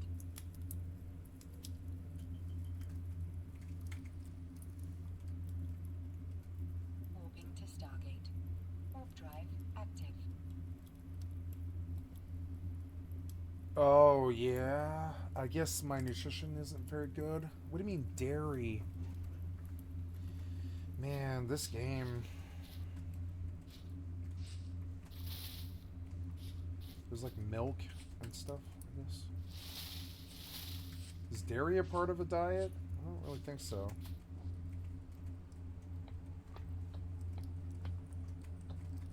I mean, it's a food source, but it's not considered part of a diet, I don't think.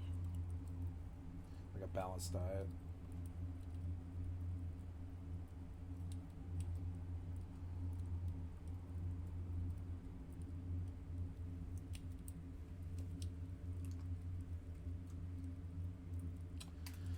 Well, let's see. I need a shovel, which is sticks, and...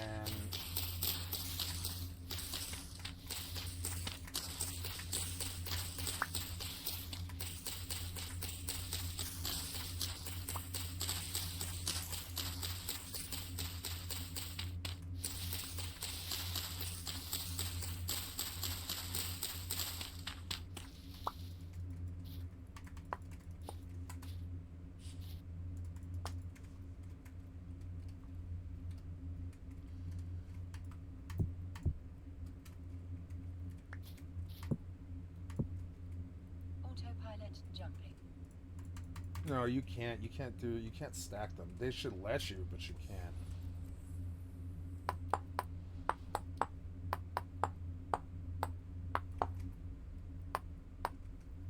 Warping to Stargate. Warp drive active. Autopilot jumping.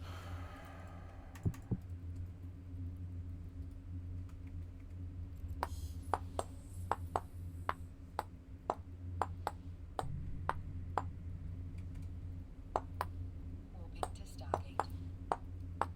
Warp drive active. Damn it, I'm gonna have to make 4 new baskets. That's gonna take time. I've got a few, which is good. I suppose I better go put them on.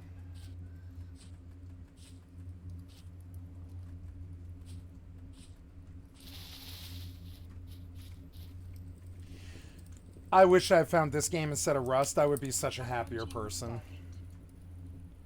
You know? I'm learning that the more toxic and shitty the game makes you feel, the more you should stay away from it. Not only members of the biker. Well, gotta go to the bathroom, guys. I'll be right back. Oh. Ugh.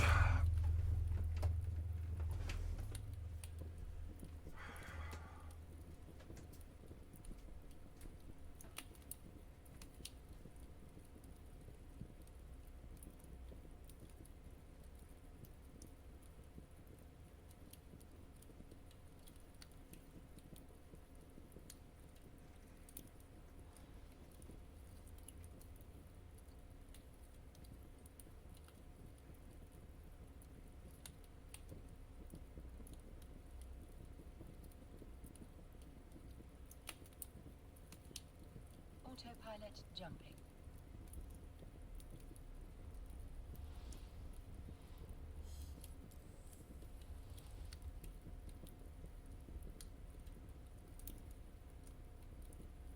Warping to Stargate. Autopilot jumping.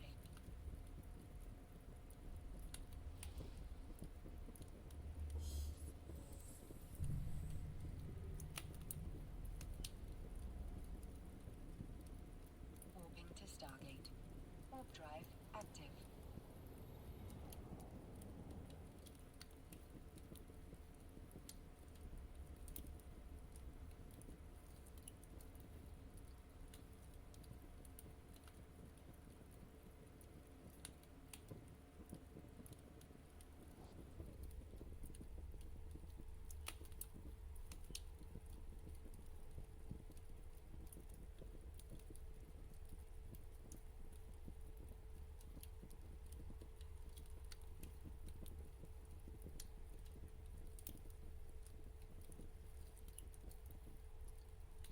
Approaching Stargate.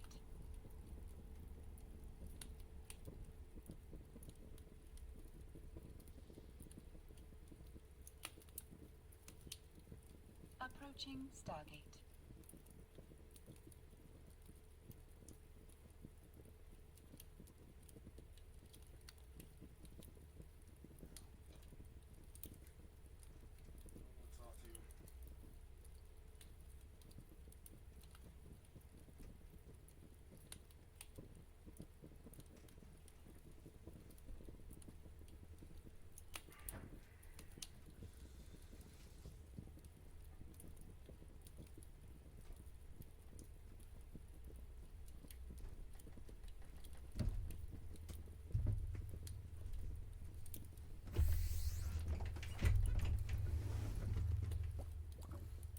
Autopilot jumping.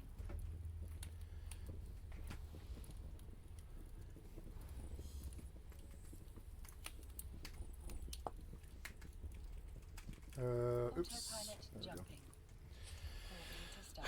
And their wives, but also 4 law enforcement personnel charged with either involvement in drug sales or informing the highwaymen of suspected government informants, as well as 2 my TV got attorneys moved. accused of public corruption or being directly involved in highwaymen illegal business while carrying themselves as trusted members of the legal community. In fact, both Steve Nagy and Junior Ball's personal lawyers were both charged, though the results wouldn't be quite what the feds had in mind.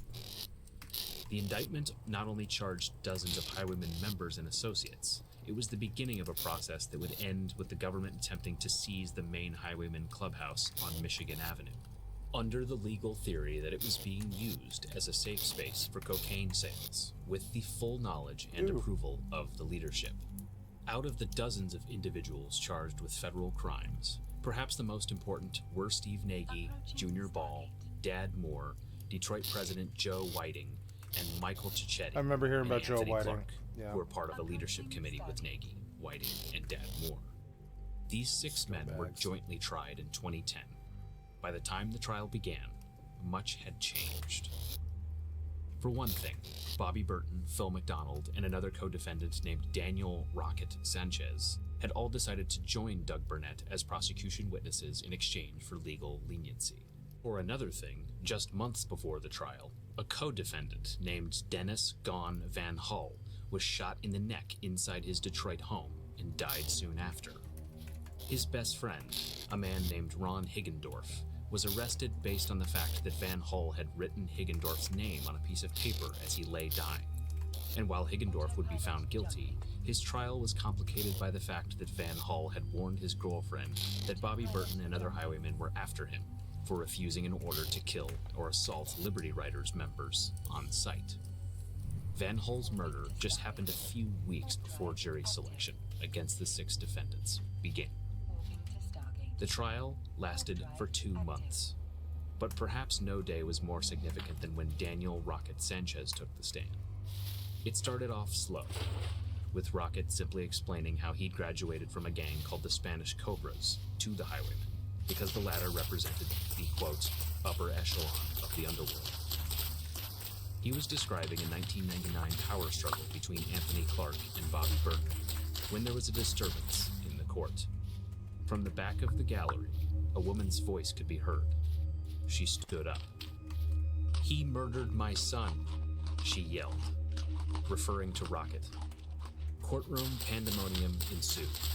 The judge excused the jury and the woman and called all 6 defense teams and both prosecutors to the bench to figure out who she was and what to do about it. When the judge asked prosecutor Christopher Graveline if he knew who the woman was, he balked. It was at this very moment the feds were forced to publicly reveal the full scope of the investigation into the highwaymen. Graveline told the judge that the woman could be there about, quote, any one of the 3 or 4 unsolved killings that they were investigating. Judge Nancy Edmonds called the woman back into court. It turned out her name was Tammy McAleer, and her son was Juan Butler, a 19-year-old man who in 1999 had been beaten and stabbed dozens of times before his body turned up in the Detroit River a few days later. When Daniel Sanchez agreed to testify, he had provided a lengthy debrief statement in which he admitted to luring Butler to a highwayman clubhouse to be killed, and claimed that Dad Moore and Anthony Clark had joined in murdering Butler, disposing of his body, and actually setting the clubhouse on fire to cover up the crime. No one was ever charged. In an attempt to muddy the waters, one of the defendants leaked a message to Tammy that her son's killer had gotten immunity and would be taking the witness stand on this very day. Defiant in the face of an angry judge, Tammy proclaimed, "You know what? It's been 12 years. I've been in pain and I've been suffering. I can't sit back anymore." Nope. Y'all After a can brief do your debate, fucked up Judge system Edmonds admonished and talk about your rules all day and the rights of defendants. And sure, they do. They have rights. It sucked that his rights were railroaded like that, which she screamed out about how he killed her son. But you probably shouldn't have killed her fucking son. Sooner or later, the human element of it has to come into it, not your fucking bureaucracy the entire time. Sooner or later, you have to be like, well, he did kill the woman's son, and...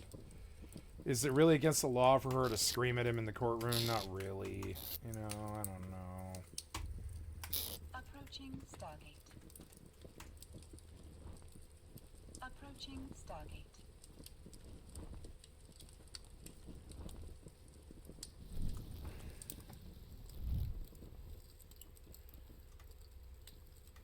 Okay, let's go get that clay and move forward with what I need to do.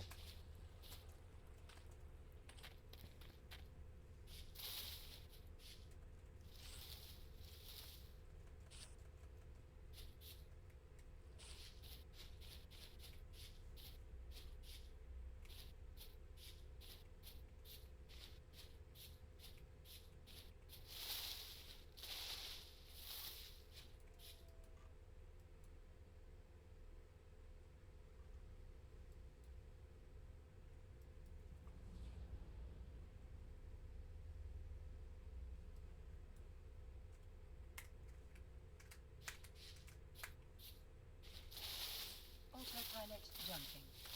Autopilot jumping.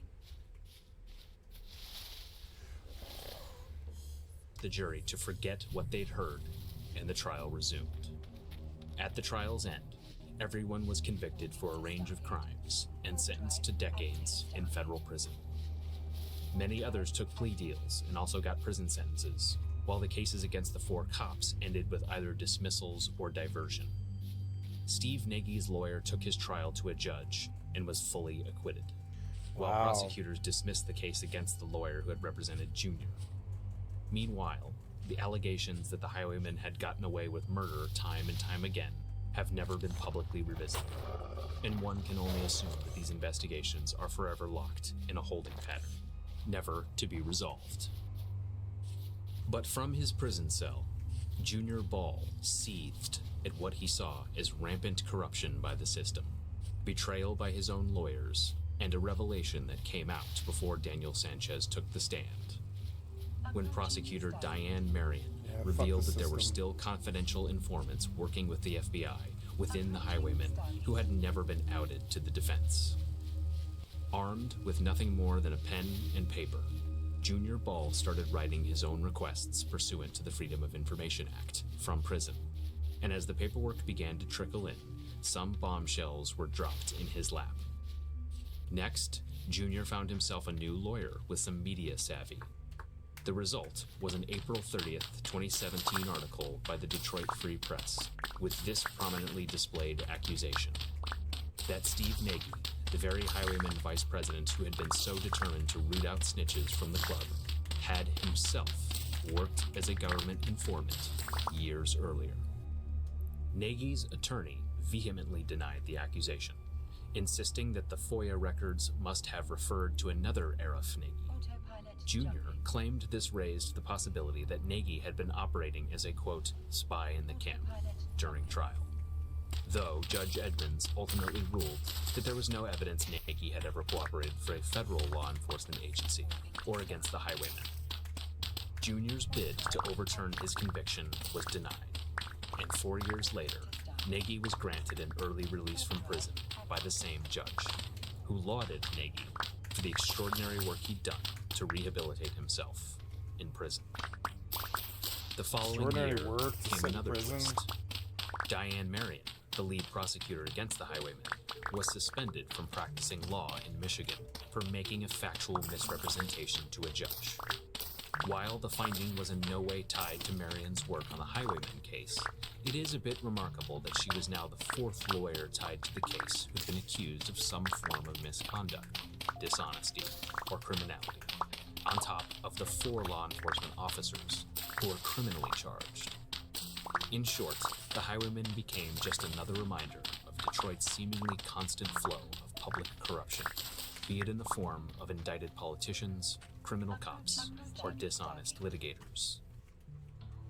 Something else happened last year that brings our story today to a full circle. In March of 2022, the Michigan Department of Corrections voted to parole Lonnie Loner Hamilton after 50 years behind bars for the murder of Joyce, the carnival worker. Lonnie was his typical repentant self at the parole hearing, making no bones about the man he was in his 20s, or about the fact that his come-to-Jesus moment brought about a transformation in his life. But one thing was different. When asked directly if he ever committed any other I'm murders, just gonna fill up. Lonnie denied he ever had, in stark contrast to the story he told reporter Mike Gallagher, where he described himself as not only a paid gunslinger who traveled the country killing people as a highwayman, but as someone who'd indirectly contributed to countless murders by aiding a violent secret organization that operated within a secret criminal motorcycle club. While we know his victim was named Joyce, she was in her 20s, she was a carnival worker who hailed from Texas, and that she disappeared in 1973. No one, not even the Why you police, gotta kill have ever Carney? identified her or tracked down her family. You don't think their lives are Of bad course, enough? Texas is a big state, and 50 years is a long time. But with the case now fully adjudicated, perhaps now is as good a time as any for anybody who could identify this young woman to come forward and help any of her remaining loved ones find closure. The much more likely possibility, of course, is that Joyce's true identity, much like the other several homicides mentioned herein, will remain an unsolved mystery. I was a highwayman. Along the roads I did ride. Wow, they wrote a song about those guys.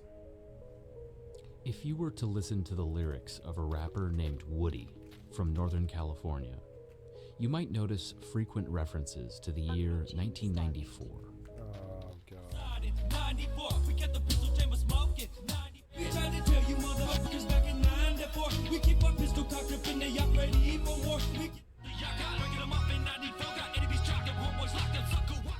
What exactly happened in 1994? Almost 30 years later, a shroud of mystery surrounds this year. So we decided Married to with look children. into it. We hope that this video will finally provide some answers. Here's everything we uncovered. So we might as well start at the present. And that's easy, because for Gabriel Snoop Roberson, the present has more or less stayed the same for the last 28 years. Since March 19th, 1995, when he was just 17 years old, Gabe Roberson has spent every single day of his life inside the cell of a California jail or prison. Wow. Gabe was convicted of a murder that happened decades ago, during a time in California where gang violence was responsible for thousands of murders every year, and seized the attention of not just state leaders, but the national media and the White House. By contrast, nowadays, virtually all of the deadly violence of the 1990s is long forgotten. And many of the people who went Virtually to prison all. or Oh yeah, you mean like as in like the memory of it? Yeah, the memory of it's gone. Yeah. manslaughter around that time have been released from prison too. Yep. Neither yeah, all of that's those like are past. true Yeah, in it's all Gabe's case. water under the He's bridge. stuck in a yeah. cell with no chance at parole for years, and in all likelihood will remain behind bars for decades to come. But at the same time, Gabe's case is far from forgotten. And if you go to Antioch, California, and talk to folks, wow, you'll find that many strongly believe Gabe has lost his entire adulthood over a crime he never committed. In this video, we'll attempt to explain the history behind his case, the gang beefs behind the deadly shooting that ruined a girl's coming-of-age party, and how the voice of just one man was able to keep the case of Gabriel Snoop Roberson from being forgotten. Let's go back to the early 1990s in East Contra Costa County, a place we've covered before. Contra Costa's good. Yeah. Nowadays, the area's biggest city of Antioch is known as a haven for drugs, crime, gang violence, and a notorious Antioch is kidnapping by a crazy. child molester. Yeah, I've been there. But back in the 1990s, Antioch sat at the crossroads between being a farm town and a quiet bedroom community, and was little more than a blip on the radar to folks who lived outside of the immediate Wow, area. I had a lot more than I could Its fit. neighboring city of Pittsburgh, however, had a different reputation back then. Pittsburgh was a high crime area, and a place known for shootings, robberies, gang brawls, prostitution, open-air drug dealing, and practically every other crime you can think of. And while Bloods and Crips violence grabbed the nation's attention in the Los Angeles area, in Northern California there's a different kind of color war going on. Norteños and the Sureños, translated simply to Northerners and Southerners, who claimed red and blue respectively, and carved out territory through cliques that formed organically throughout the Bay Area, Central Valley, and coastal communities. During the 1990s, a few such subsets rose to prominence around the same time. They were largely made up of kids who were just a few years past puberty, yet their lifestyles and the crimes they committed were well beyond what you'd expect from a group of kids. The prominent Sureño gang in Pittsburgh at that time was Los Monkeys Trece, or LMT, whose territory centered around West Boulevard. Teens' parents who were from Los Angeles or who had traveled from that area were more likely to join LMT. But if you were an up-and-coming norteño, you probably ended up in either the Pittsburgh-based East Bay Locos or the Antioch gang known as the West 20th Street Norteños, a name bestowed upon them by a local newspaper, also called West Twomp for short.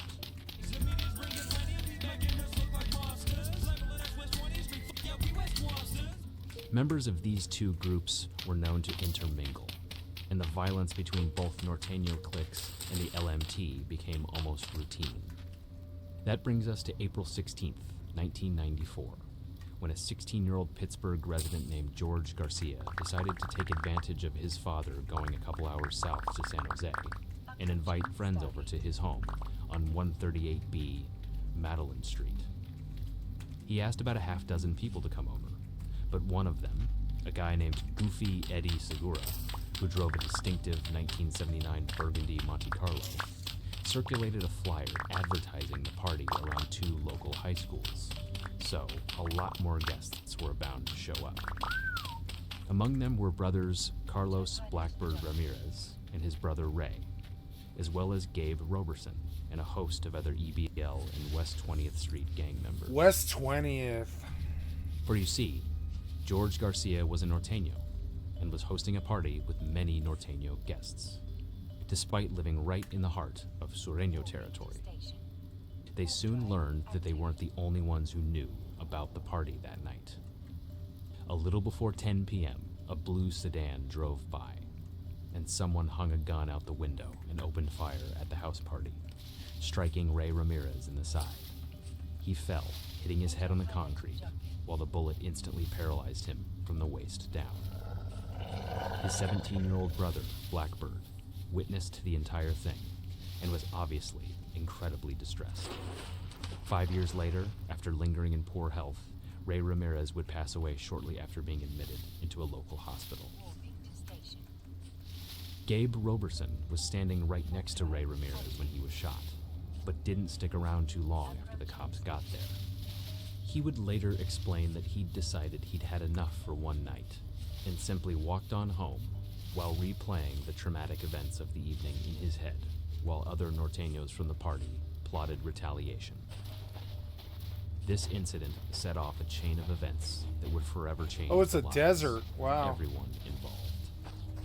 It just so happened that on the same evening as the party on Madeline Street, a family was hosting a coming-of-age party for 15-year-old Cristina Ramirez at the Veterans Hall in the neighboring town of Antioch. Known as a quinceañera, the celebration was set to go well into the night, fully catered with food, beer, and music. Quinceañeras are typically joyful events, full of life and dancing, where the young lady who's being celebrated gets to help plan her own party in great detail. In this case, Christina made a seemingly innocuous decision that might have factored into the tragedy that was about to unfold that night. She decided that guests would wear sky blue, and that the room should be adorned with white and blue balloons. Simultaneously, Christina's father hired a band, but gave the musicians specific instructions. They were absolutely not allowed to invite anyone else to the party, despite that being a somewhat common practice for hired bands. Unfortunately, the band ignored this request from the Ramirez family, and at least one member invited some buddies to enjoy the fun, including an LMT Sureño named Cristobal Lozano. 2 years They didn't want to later, fight. Lozano would be arrested along with 4 other I saw a Sureños fucking, on I suspicion didn't of see, killing but I was a 18-year-old witness to Luis a Cano in Antioch. shooting at the And he'd Stone later Club in take a plea Denver. deal for an assault That shit with a was like firearm this. charge. All that guy was trying to But on do was this get night, drunk at the club, and he police got were wasted pretty in the certain parking he lot. had nothing to do with the shooting at the Poor party guy. that paralyzed Ray Ramirez. I mean, he was a And the he was two a gang suspects who capo, police but still, eventually I had some identified, sympathy for him. Joel He's just Pirates trying to go Tapia to the club, you know. and Baltimore Arroyo were never charged with shooting Ray. I understand getting Other shot on the LMT corner, but getting shot at the Sureños were both club or some implicated kind of in birthday other party, unrelated acts fucking of scumbag gang criminals. At any rate, the quinceañera was coming to an end a little before 1 a.m. on the morning of the 17th, when party guests noticed a subtle disruption. A young man, whom no one invited, opened the door to the Veterans Hall and peeked inside, appearing to carefully inspect each table of attendees. He appeared to fixate on Cristobal Lozano. Then he closed the door and left. Multiple attendees would later identify this person as Goofy Eddie Segura, who had arrived in his Monte Carlo with a carload full of norteños. Around the same time, one of Christina's friends came up to her and told her, "There's a bunch of norteños outside." Christina replied that someone should tell an adult. But before long, 2 more young men burst into the Veterans Hall, one armed with a revolver, the other with a sawed-off shotgun. They appeared to be aiming at Lozano, who was standing near the band, when they opened fire. Lozano escaped injury completely, but 5 people were hit, including 2 of Christina's uncles and 3 other party guests. Alfredo Gutierrez, an uninvited guest whose brother was in the band, was one of the men to be hit by a bullet. He would later How you gonna recount, shoot up a quote, quinceañera, "I you just fucking couldn't breathe when I got cocksuckers? hit. It felt like Fucking someone hit me with a humans, bat on man. my ribs." People wonder why I'm single and I don't like anybody A and I don't couple want to feet be away around from anybody. Alfredo, This is 26-year-old why. Jorge This is Franco my experience. fell This to the is ground what. in This is the what field, happens. quickly bleeding to death from a gunshot wound that struck People him are directly shit. in the heart. In the span of a few moments, People this equals coming-of-age shit. party had been turned into a gangland bloodbath, and almost none of the party guests saw the shooters as anything more than a couple of shadowy figures who left as quickly as they'd arrived. Despite the plethora of witnesses, the possible connection between the earlier shooting in Pittsburgh and the fact that Goofy Eddie had been positively identified just moments before the actual shooting, no arrests were made in the case for years, and youth violence in East Contra Costa County continued. 2 months after Franco was killed, an underage East Bay Locos member named Gabriel Olage was arrested for stabbing a 17-year-old Hayward boy at the Sun Valley Mall in Concord, California, after they both yelled out their names of their respective rival gangs. Olage was sentenced to a stint in the notorious California Youth Authority and released shortly before his 21st birthday. But just 2 months after his release, Olage was shot in the neck and killed in Pittsburgh. The suspected shooter, 18-year-old Alfonso Calderon, was identified as a fellow norteño who Olage allegedly mistook for a rival and confronted with a knife. The shooting was ruled self-defense. In August 1994, George Garcia would become implicated in a homicide in Antioch, alongside another teen named Victor Ayala. According to police, media reports, and Garcia's own statement, Ayala fatally shot 18-year-old Philip Adrian Nolan, while Garcia fired off a sawed-off shotgun. Ayala was charged with murder, while Garcia was hit with attempted murder charges. That's cool. The torch was too But hot their for me to cases were touch. handled in juvenile That's awesome. court, where penalties are much lower and the proceedings stay out of the public's eye.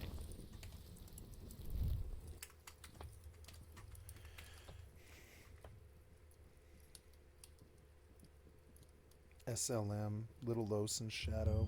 Nolan's death was preceded by the killing of a 14-year-old Richard Orellana in nearby Concord just 2 weeks earlier, which was also chalked up to the Norteño-Sureño conflict.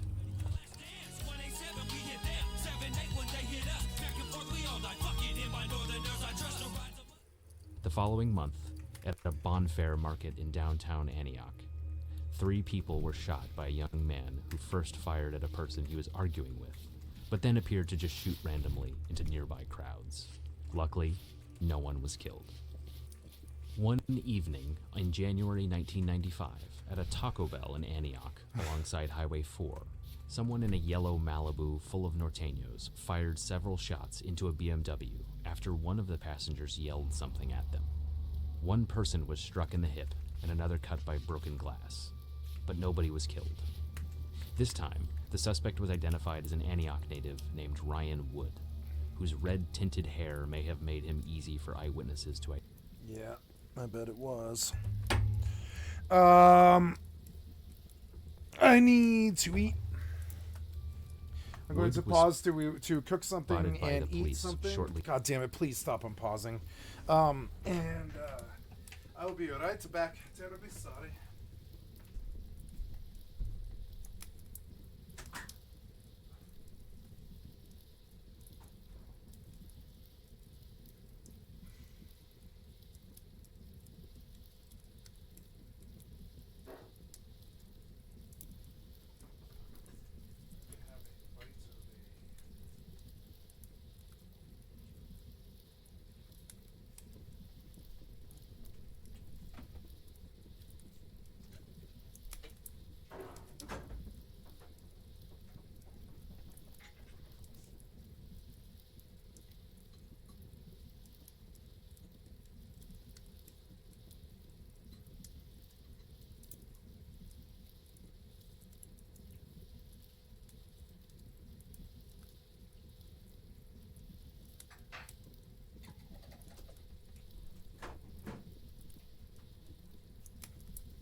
after the shooting, but escaped following a car and foot chase.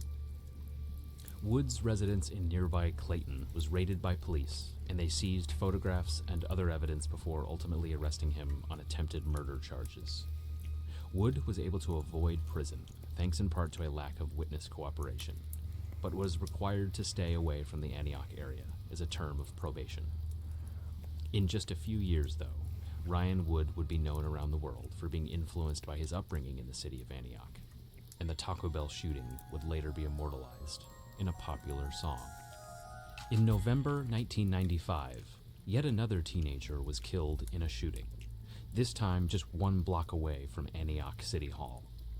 17-year-old Martin Maya was shot in the head, abdomen, and arm, but survived until the next day when he was pronounced dead at a local hospital. 2 others were injured. This time, police identified a suspect within hours of the shooting, and detectives would later claim that the same man was responsible for the Bonfair Market shooting nearly a year earlier. It was Carlos Blackbird Ramirez, Ray Ramirez's brother, who had apparently spun out of control after that fateful night on April 16th the year before, after watching his brother suffer. Raymond, the night before April, he got shot. Started a big old thing. A whole bunch of stuff happened. Brother got shot and just went crazy. He give a fuck no. That was the beginning of his downfall, Blackbird's probation officer would later tell a local newspaper. Before that, he wasn't a serious criminal, just a gangbanger having fun. A judge issued Just a a warrant for gangbanger. Blackbird's arrest. The only problem was, around this time, Blackbird seemingly vanished. Not Antioch police or other local agencies, nor even the U.S. Marshals could find him, and they theorized that he had fled to Mexico.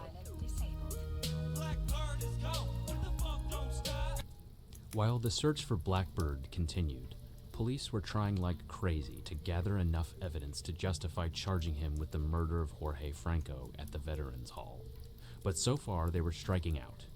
They were certain that Blackbird was the man wielding a sawed-off shotgun, but as the manhunt showed no signs of ending, Detective Leonard Orman of the Antioch Police Department concentrated his efforts on identifying the second gunman. And by February 1996, Orman was pretty sure that it was Gabe Snoop Roberson, who had fired the revolver at other party guests. Orman traveled down to meet Snoop at Susanville Prison, where he had been serving a sentence for home burglary and robbery charges. Snoop had been behind bars since the year before, when he was still just 17, but now, as a very young adult, had been transferred to the California prison system. Their conversation went like this. Orman spoke with Snoop casually about Ray Ramirez being paralyzed. Gonna get some but then his tone changed. He get some started Greek yogurt grilling Gabe about the quinceañera. for dessert. For dinner, I had an olive, a banana pepper, and a stick of beef jerky, and now I'm gonna have some Greek yogurt for dessert. Telling him he'd never see his 2-year-old son outside of prison ever again, and that if he admitted guilt, he'd be dealt with more leniently. Gabe offered denial after denial, then completely broke down, effectively ending the conversation. Orman returned back to Antioch without a confession, but 9 months later, the Contra Costa District Attorney decided he didn't need one. Gabe was charged with 1 count of murder for Jorge Franco, and 4 counts of attempted murder for the party guests who were in the line of fire. There was a shooting. I was never questioned. Almost 2 years went by. I was in prison for something else. It's the only time I've ever been locked up in my life. And they came and questioned me. I just told them I didn't know. I knew I didn't do it, but I didn't know who did it. But they told me if I didn't want to cooperate, had me placed in the hole. So I got placed in the hole. The whole administrative segregation is what they call it. They lock you in the cell and you stay in your cell by yourself all day. Sounds like heaven. Isolate you. I would take the hole over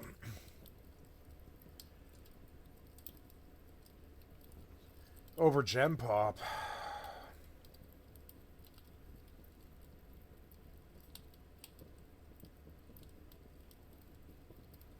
There were times in my life when I was living on the streets in a basement in the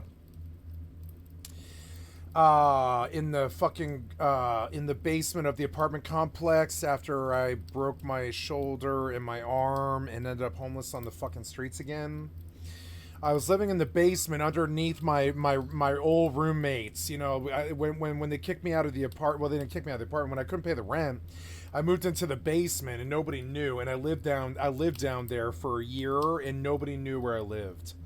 And it was like the hole. Now the hole is worse because down in the little room, it was a storage closet, and I had to curl in like a C shape in the storage closet to be able to fit in it because it was so small. It was the size of a closet, and so I laid like pillows in there, and I brought a TV from the alley, And I borrowed my friend's Xbox, and I would play Xbox very quietly in a fucking tiny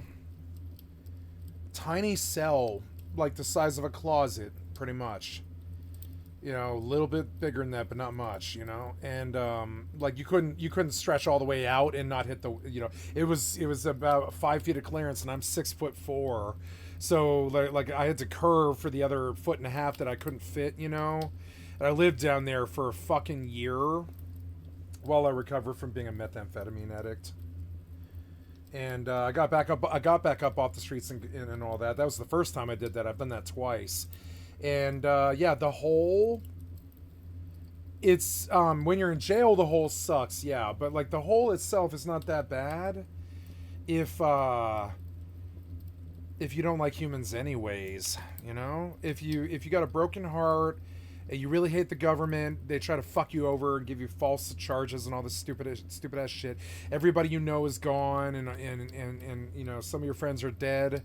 The woman you love has left the state, and all this, and it's just, you know. And so I lived in the hole these guys, they can't handle 20 days of it. I did 14 months. 14 months. I didn't talk to a single person. I only left at night to dump the poop bucket into the fucking the dumpster, and then go down to the 7-Eleven to dumpster dive and live off my food stamps and buy food from 7-Eleven and cigarettes, right? And then I would very carefully sneak back down the stairs, and it was a very, very loud, crickety place where they could hear you coming in and out. So I had to, for 14 months, I did a Metal Gear Solid. I'm talking, it would take me like 4.5 minutes to walk down a 12-step flight of stairs, because I would go step quietly, wait. Step quietly, wait. Step quietly, wait. Wait 45 seconds. Step quietly and wait. Because my own best friends were living upstairs, and I had to Metal Gear Solid my own best friends. They didn't know I was living down there. When they did, they just invited me back upstairs. But I lived down there for 14 months before they found out. They thought I was just dead on the fucking streets, you know?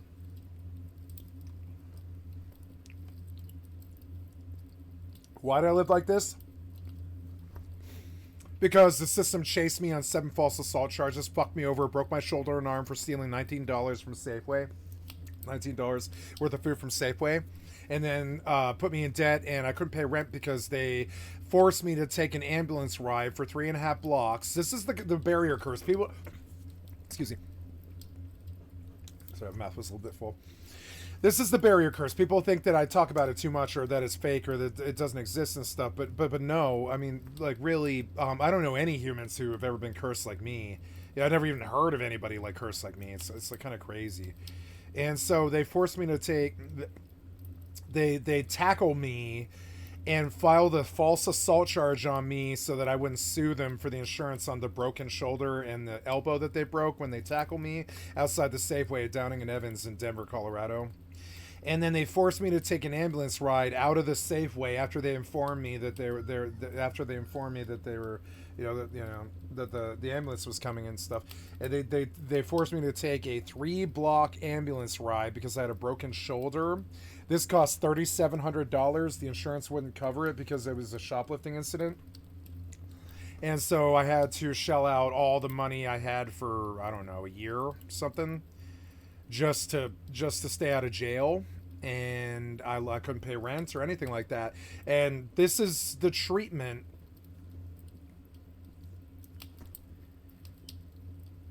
I mean, my great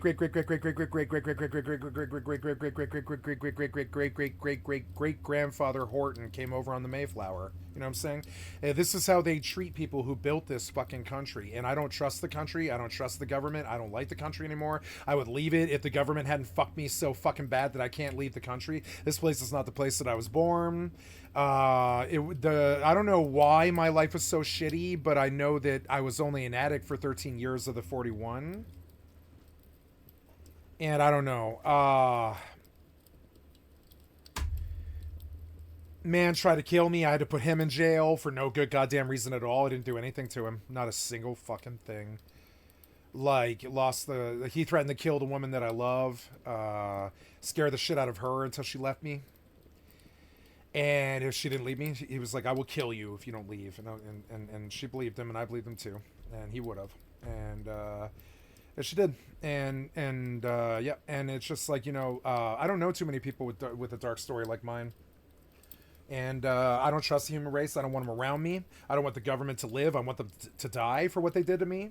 I want them to die. Literally, I want all of the Congress to be executed. I mean this. I don't trust the American government after what they did to their own citizens. I consider them worse than the Nazis in wartime. You know what I'm saying? I consider my own government worse than the Nazis in World War II wartime. And you know, and I've seen a lot of blood and violence and anger and death and stupid ass shit because of just no reason at all. And so, yep. So now I'm out here and I'm trying to salvage my sanity and get healthy again and get the drugs out of my system and get the people out of my system and keep the people the fuck away from me. And I have zero faith. You know what I'm saying? To me, all of humanity is a bad actor and no better than Satan himself. I mean that. My parole date, the detective came back and told me I was being charged. The case was strung together thusly. One party guest had identified Gabe from a photo lineup and repeated the ID during the preliminary hearing, while a second man had told police he saw Gabe outside the Veterans Hall with a gun. Why did it need to be this way? I don't know. Then later claimed he wasn't so sure. Because humanity is a piece of worthless shit. A whole pile of gang evidence, I'd say, detailing not just Gabe's ties to the West 20th Street Norteños, but other crimes committed by other gang members, including some like George Garcia, who turned away from the gang after the Philip Nolan homicide and was now a government cooperator. Ironically, prosecutors theorized that Franco's killers had gotten the guns from Garcia's co-defendant, Victor Ayala, who loaned them to other Norteños while he was in jail for killing. I did Philip good stuff Nolan. in my life. A lot better than bad. A lot more were good not stuff. Allowed to see was the bad conversation stuff between Detective Orm. In high school, I took a felony for 4 other people.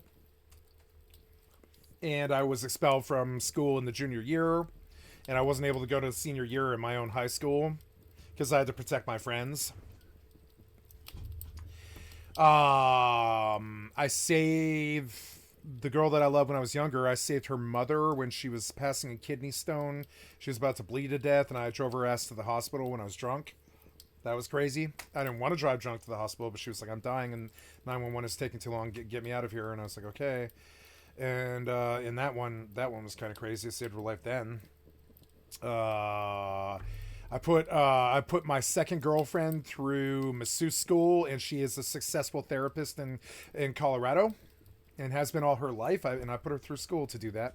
I paid for it, and I pay for the apartment and the rent and her tuition. I've done a lot of good things in my fucking life, and I've done a lot of bad things, but I never harmed anybody. And the treatment that I got was, I would say, worse than what we do to some of our criminals, you know? Like, the treatment I got from my own people. And so I have zero faith in them. Bad actors. And my mother's been blaming me my entire life.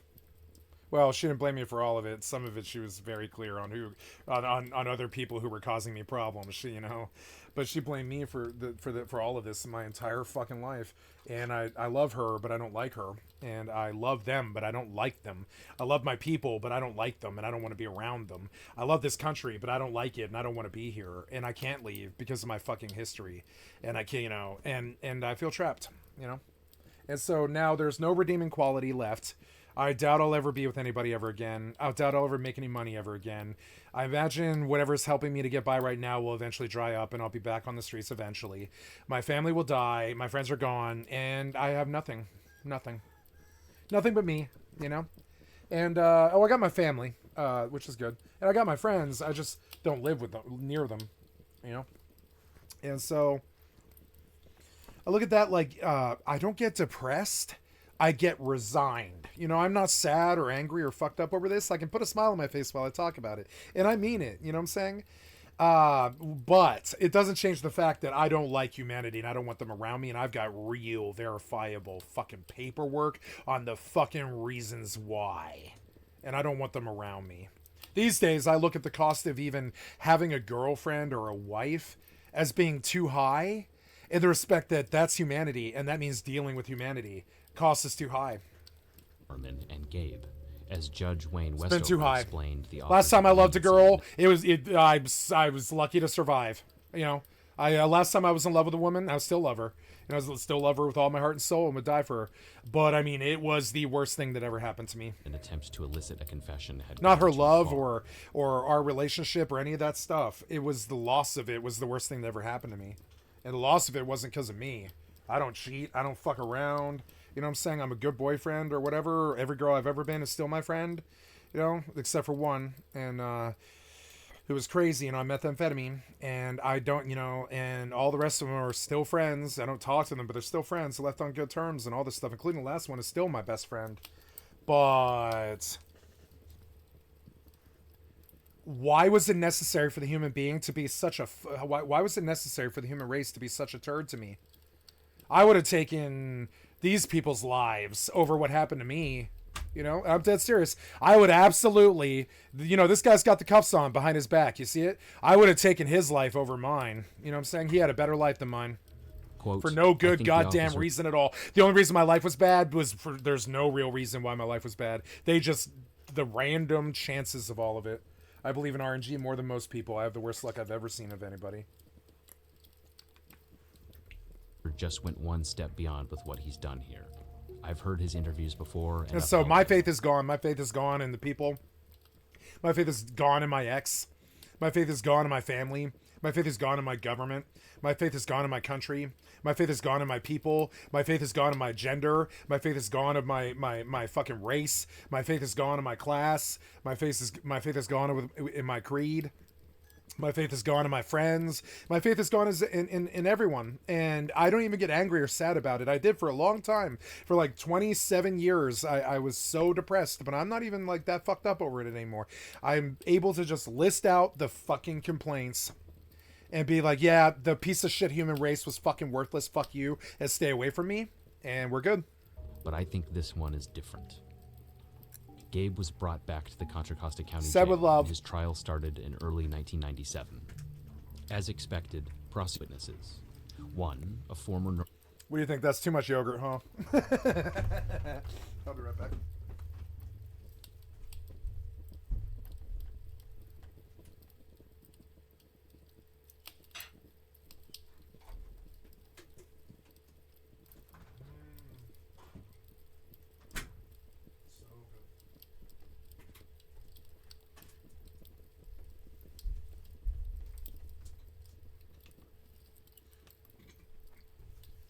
My power as a human being has been stolen by the people that I love. If I were to become an alcoholic or a drug addict, they would just abandon me now at this point. They're done. They're done with all the bullshit, right? My friends are gone. I'll never see them again. The love of my life is gone. I'll never see her again. And I don't, well, I mean, with that attitude, yeah. But I mean, I don't have that attitude. I'm just certain of it. I'm fucking certain of it. I like to believe. Not like to. I do believe that it's all going to get better somehow. I still do believe that. But you're looking at a core husk of a fucking hollowed out, zombified human being who just, you know, doesn't have the bandwidth or the, you know, from the PTSD or anything to deal with any bullshit from any humans ever again. You know what I'm saying? Ever again. Never, ever again. Now, why did ice get removed off of this? Put ice back on. There we go.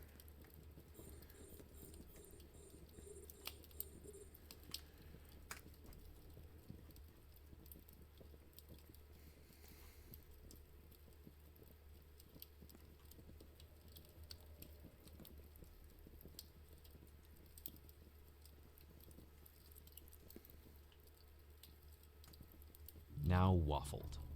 Quote, I don't remember. I don't know. It kind of looked like him, but I'm not sure. Only one person positively identified Gabe as the shooter in court. He was Alfredo Ramirez, a 46-year-old Salinas resident who had been shot in the chest and was both Christina and Jorge's uncle. Ramirez did not waver in his identification, other than insisting that he did not feel the effects of the beer he drank that night because he was dancing. but So yeah, like the day after my parents, the last of my family is gone, I will no longer have a reason to stay here anymore, which is good. That's a good thing for me, you know. No longer have a reason, which is good. That's a good thing, you know. I'll go chase the life I always wanted, but I couldn't because all the fucking normies around me just didn't fucking compute with it or whatever the fuck, and they just kept judging me. I can't remember. I literally cannot remember the last time I judged anything or anybody for anyone or anything or anybody for anything, and I don't remember the last time I've judged anybody for anything, but boy, they do it to me all goddamn day. Every fucking day, every week, every month, every year of my fucking life, I face the fucking judgment like I'm in some kind of goddamn inquisition just for playing video games and getting high. And yeah, done with them. Done with their judgment. I don't need them anymore. Like, you know, I don't want them anymore. I'm past my prime. I don't need to be there for them. I don't, you know, I've retired and I'm done. And I don't know why it needed to be so fucking shitty for no fucking reason at all. I mean, it's humanity. Am I surprised? No. It's because they're humanity. That's why. Humanity is shitty. People equal shit. Corey had it right. People equal shit. Towards the end of the trial, a seemingly insignificant detail came out. I don't know anybody As with the a trial fucking was ended, story like Detective mine. Even the ones that they talk about, like saints and stuff like that. I don't know anybody with a fucking story like mine. I don't fucking like that. I blame humanity for that. I don't cherish it or like it. I blame humanity that I have a story that is unlike anyone the fuck else's. I don't like that. I don't like humans, you know? Really don't. Would kill myself to get away from them if I was suicidal, but I am not, and suicide is never the answer. But I mean, if it meant getting away from them, I would consider it, but it wouldn't work. I've tried before. Suicide's never the fucking answer, but I'm like, you know, to get away from the human race? Oh yeah. You know, oh yeah. That's a good method. It's the only method. Now what's this? Who targeted me? Who targeted me? Oh. Okay. Now you took those off the thing for some reason. Remove station, remove Stargate, remove.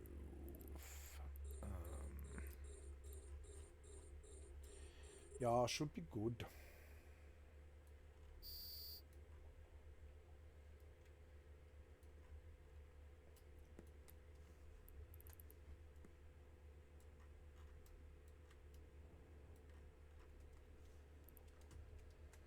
Foreman testified that Alfredo Ramirez had initially offered a description of the shooter with one very specific detail that could not have applied to Gabe. He had distinctive blondish red or reddish blonde hair. Nevertheless, Alfredo had identified Gabe in... So I was thinking, like, yeah, the day after my parents are gone, I will go back to being the person that I was before all the judgment and the bullshit and the humans fucked everything in my life, you know? And I will go right back to the drugs, and I will go right back to the fucking drinking, and I will go right back to my own fucking life without sans any connections at all to the human race, right? Beyond buying the products from them. That's it. I'll be a consumer of the human race's products, but I don't wish to be a member of the human race. I don't, you know? You ever been fucked so fucking bad so many fucking times against your will that you just don't ever want to see humans ever again? There's one human that I'd like to see in this entire world. That's it. One human in this entire world that I would like to see. I will not see them. Both a photo lineup and in court. So when jurors began So to goddamn right, I'm going to be planting poppies and... Oh, what's this? Oh, jeez. What was that about? What was that? Oh, that was you? Okay. Where am I? I am north. Okay. I'll go back that direction. Yeah.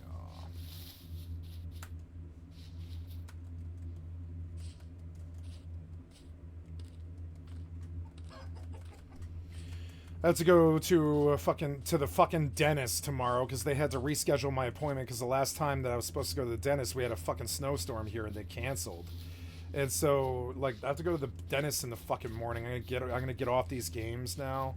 I'm gonna play Fortnite for like 2 hours and then go to bed at like 2 in the morning. It's already like something. I don't know. What is it right now? I can't get the fucking...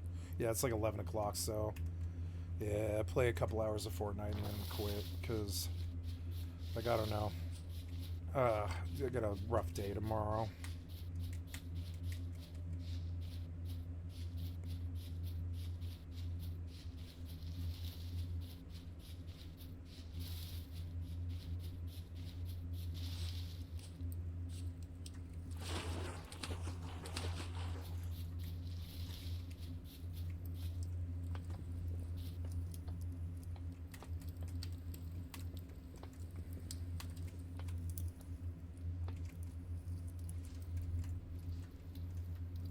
They were heavily leaning towards guilt. But days into deliberation, there was still one holdout who didn't have faith that Alfredo was sober enough to identify the shooter. A mistrial. There, I was looking for ways to describe what my problem with the current trial and error method in game design, right? Is if it's all trial and error based and you don't know what's going to happen and you try it for the first time and it fucking slaps your hands and you die and you lose all your loot and you lose time. This happens almost every time that they want you to trial and error or something, and it gets very, very, very old. And that's all I have to say. Was declared, and McGregor Scott was taken off the case and replaced by another deputy district attorney, John Cope. At Gabe's second trial 5 months later, his luck ran out. He was convicted of murder, all of the attempted murders, gang charges, and enhancements for use of a gun, all of leaving him with a sentence of life and then some. Still gotta be deceased and come back 5 times before he's released. At age 18, swiped off the streets and said about these punk police convicted of... Quote, "I'm glad he got it because that's what he deserves," Oscar Franco, Jorge's brother, told reporters. Gabe was returned to prison, and when the door slammed shut behind him, there was no reason to think that his case would ever get widely spoken of or paid attention to again. It had received minimal media coverage, with reporters in the area much more intrigued by the manhunt for Blackbird. But the following year, that changed drastically. In early 1998, Ryan Wood, the West 20th Street Nortane... Like, I think most people tune into a stream because they're looking for, like, happy, and, you know, like, upbeat and all this stuff, but I'm like, I don't know. Yeah, most of the time I'm like that, but some days I'm gonna be dark, you know? I don't know. Can't be like that all the time. Like some days I'm gonna be dark too, because it's like pretty dark. It's like, to me, I believe we're in what I believe to be dark ages. I think this time is worse than the dark ages that we used to call the dark ages. You know, and I don't know. It's always darkest right before the dawn, right before we get off this planet. It's gonna get to like the worst it's ever been. We have to get away from each other. We can't handle each other. We got to get off this planet and stop planetary wars. Who'd been involved in the planetary Taco wars Bell shooting, kicked off. What the fuck are all those fucking essays hanging out with that fucking cholo or like fucking gringo for? Look at this fucking picture. What's wrong here? It's not that there's racial diversity. It's that what the fuck is this fucking square white boy doing with all those essays? It seems weird. Is he banging, you know, is he banging like, you know, Hispanic? I guess. Off his career as a rapper, and from then on was forever known by his not that it matters. Woody. Fucking Woody took Woody. interest in breakdancing and hip-hop at an early age and started rapping in high school.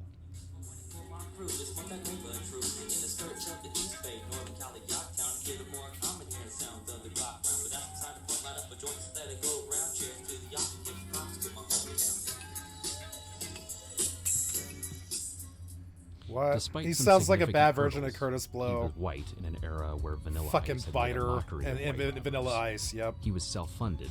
His hometown lacked major street Self-funded. credibility at that time. He Antioch. produced his own beats, and he lacked mainstream acceptance or distribution. His debut album, Yak Influenced, began generating a buzz. Woody started selling the album out of his own trunk in the spirit of a Bay Area rap entrepreneurial spirit that became widespread in the early 2000s. You mean E40 and Dead Prez were really good? Stocking the shelves of local record shops. In the blink of an eye, Yacht Influence was being sold out of Tower Records, Sam Goody, and other major chains. Woody's songs were transparently authentic. The musings of a young man caught up in a treacherous world of gang violence, torn between unwavering loyalty to his friends while contemplating how and when he'll face the consequences of his lifestyle. He spoke not just about gang violence, but the dilemma of being caught between the streets and his own family, and also spoke about real-life events with piercing accuracy. These are real events that happen. I'm talking about real people, homeboys of mine. This is a fictional tape. This is real things. This is my side of it. You know, this is how On the album Demons in My Sleep, released through the major distributor Koch Records, Woody included a song called Tales of a Killer, with a verse that recounted the events of the Taco Bell shooting that mirrors the police reports in that case almost exactly. Yep. There's another common theme in Woody's music: Gabriel Snoop Roberson. In song lyrics, album liner notes, and in interviews with the media, Woody insisted that Snoop was innocent and praised him for his, quote, loyalty.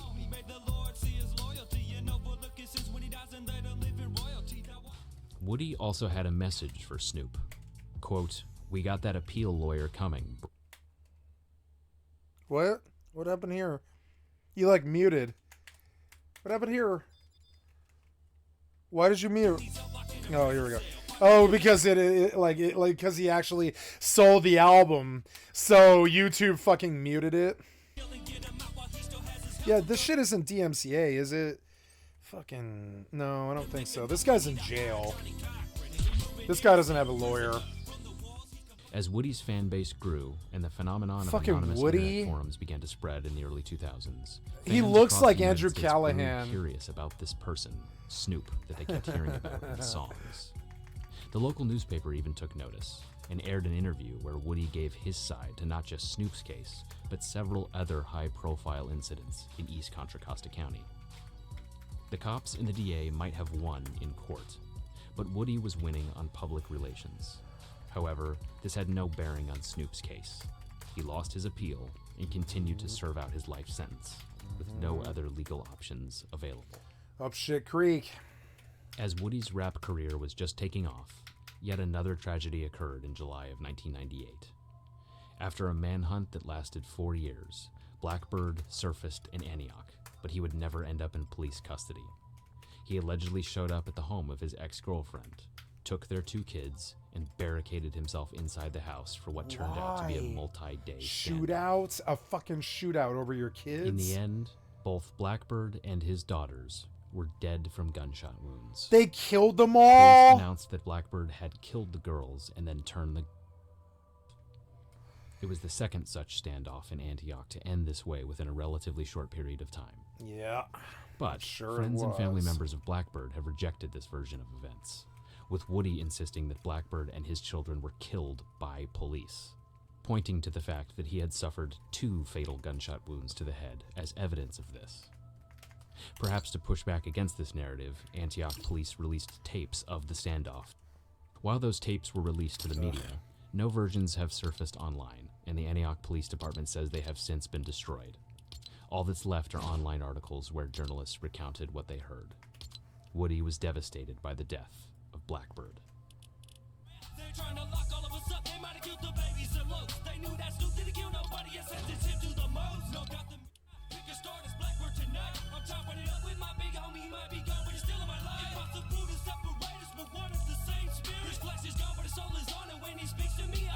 This sucks. This shit sucks so bad.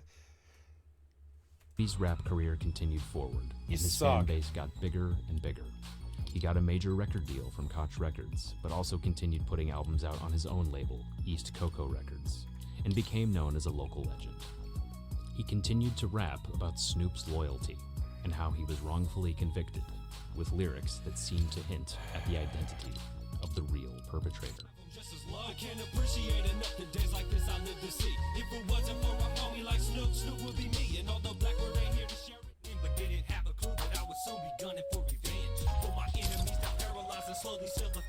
Why the fuck are you like fucking like dictating the fucking details of your murder plots in your fucking rap albums, you fucking white moron?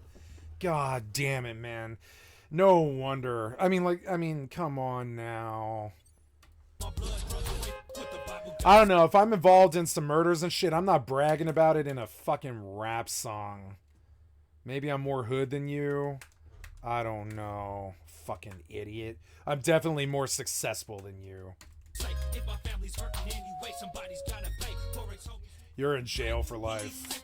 Because you like to brag about your fucking murders on your fucking white rap album. Idiot. I like white rappers, but not this guy, because he doesn't sound white. He sounds like he's just trying to bite on E40. Because he's trying to bite on E40. Motherfucker, why would I listen to this if I could just go listen to E40? Fucking dumb. See, it's so biter. Listen to how biter this stupid shit is. Yeah, he keeps bragging about killing people in his rap music. I get it. Lyrics about gangbanging and partying were overshadowed by lyrics about government conspiracies, mental health, and otherwise morose themes.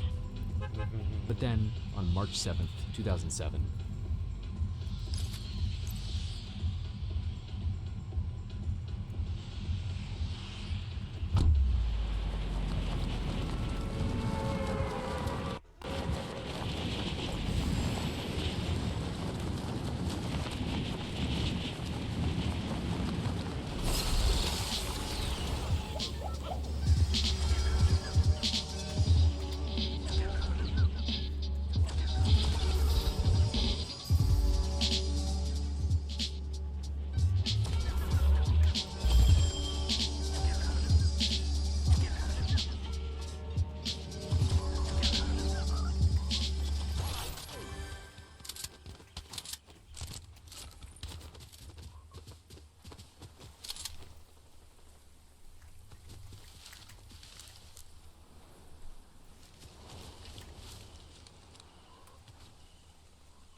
How's that looking? Gotta check this one.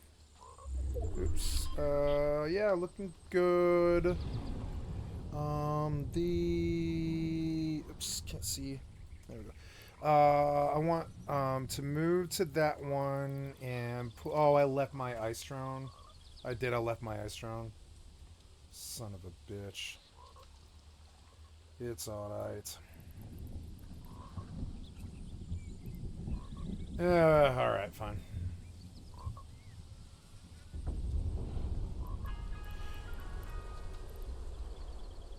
Gotta change my title. Here we go.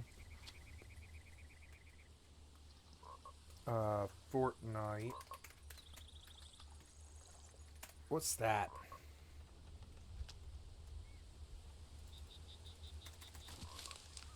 Oh, fish jumping. Okay. Okay, now, Fortnite, FFXI Horizon. No, we'll get rid of Interstory and FFXI. We'll just say Fortnite and EvE. Yep, and change from EvE to Fortnite. Fortnite, 40,000 viewers. Not bad, not bad. And then we're going to switch over here. Yeah, looking good. And got to change it. We are looking to change the title here from this to this. There we go. There we go.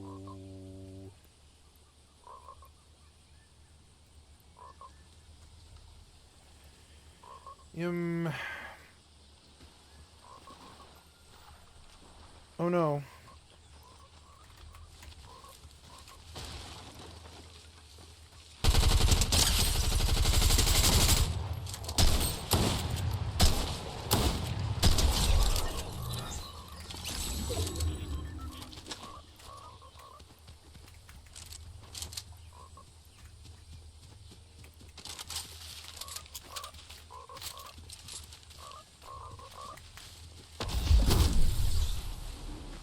fuck was that?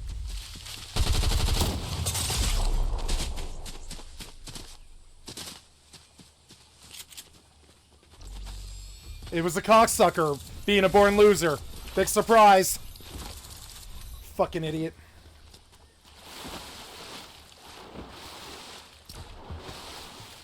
Ain't nobody want to see you play like that. Get off Fortnite, loser. Woody died of an apparent inflicted gunshot.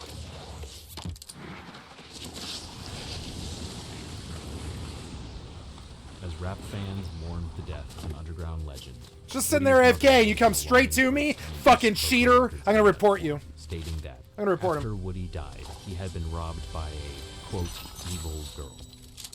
To this day, circumstances surrounding Woody's death remain somewhat of a mystery.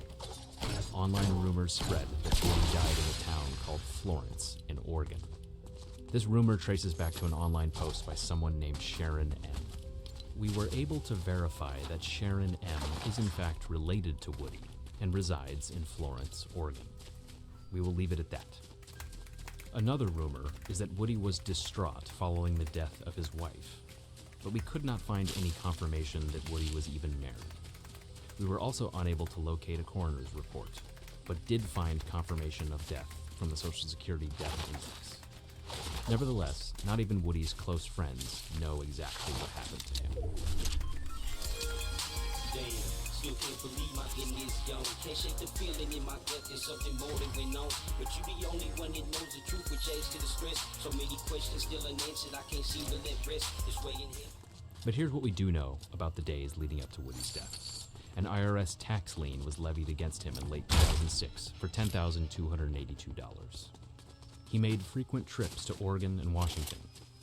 He used several burner phone numbers and even used a fake name to obtain a P.O. box in Paradise, California. In June 2009, Lenny Cervantes, who was a close friend of Woody, died in a mysterious car accident. I was hoping he would get banned while I was watching, but nope. Nearly Unfortunate. 30 years have passed. Sometimes since at Rust the that night happens. of the Veterans Hall shooting, and a lot has changed. The men who prosecuted Snoop went on to become a leading U.S. attorney and a judge, respectively, while his lawyer was also appointed to the bench. Detective Orman remained in law enforcement after an esteemed career at the Antioch Police Department, and Woody's music is as popular as it ever was, with many of his friends dedicating their own rap careers to keeping his legacy alive. For Snoop, though, almost nothing has changed. The Innocence Project considered representing him, but ultimately turned it down because it generally reserves resources for cases with DNA evidence. His appeals have struck out, and his first parole board hearing went horribly. And unless he shows up at the next hearing with his hat in hand, ready to confess to something he still insists he did not do, it's unlikely to go any better. Barring a long-shot pardon from the governor, the only hope for Gabe Roberson would involve a review by the Contra Costa District Attorney's Conviction Integrity, which, ironically, is reviewing thousands of convictions due to a massive scandal involving alleged corruption, criminal activity, and racism within the Antioch Police Department. But while none of the involved officers were around when Snoop, Woody, and Blackbird were roaming the streets of Antioch, many in the local community see it as a vindication to their claims of ongoing corruption in the police department. There has been but one major reason to know about all this, but once again, it came from the rapid court system. In mid-2022, Pittsburgh rapper named AWAX, who was the longtime friend of Woody, put out a song called East Cocoa, a clear tribute to Woody's record label of the same name. In it, AWAX claimed first-hand knowledge of a confession tape that Woody allegedly recorded shortly before his death, where, quote, everything that Snoop is in jail for, he, as in Woody, admitted to. That tape, if it ever surfaces, could be a get-out-of-prison card for Gabe, combined with the witness statement indicating that a man with distinctive blonde reddish hair was holding the gun. But, like so many subjects of intrigue in this tragic tale, the evidence of his existence is linked to the lyrics of a classic hip-hop record. So far. Yeah, and I love all my family, all my homies. Oh, my homies. I never turn my back on any of y'all. How could I? Look what Snoop did. Loyalty above all laws.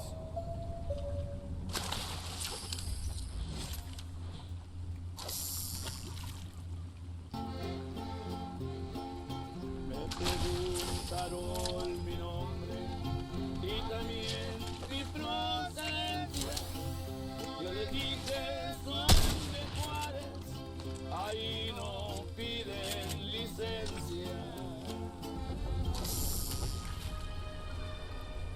From 2004 to 2005, an El Paso resident named Gualberto Marquez, aka Bird, sold approximately 300 to 500 kilograms of cocaine every single month, with the help of a drug cartel and connections south of the US-Mexico border.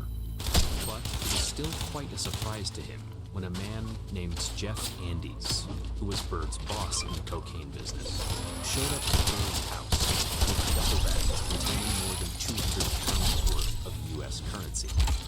Then, The hell? He shot a simply left. chicken? It took Bird 2 whole days of doing nothing else but counting the cash, which came out to $11.8 million. Bird had just found himself in a position that only a small percentage of human beings would ever consider. Loaded money, fires, and sent it down south to the notoriously violent border of Florida.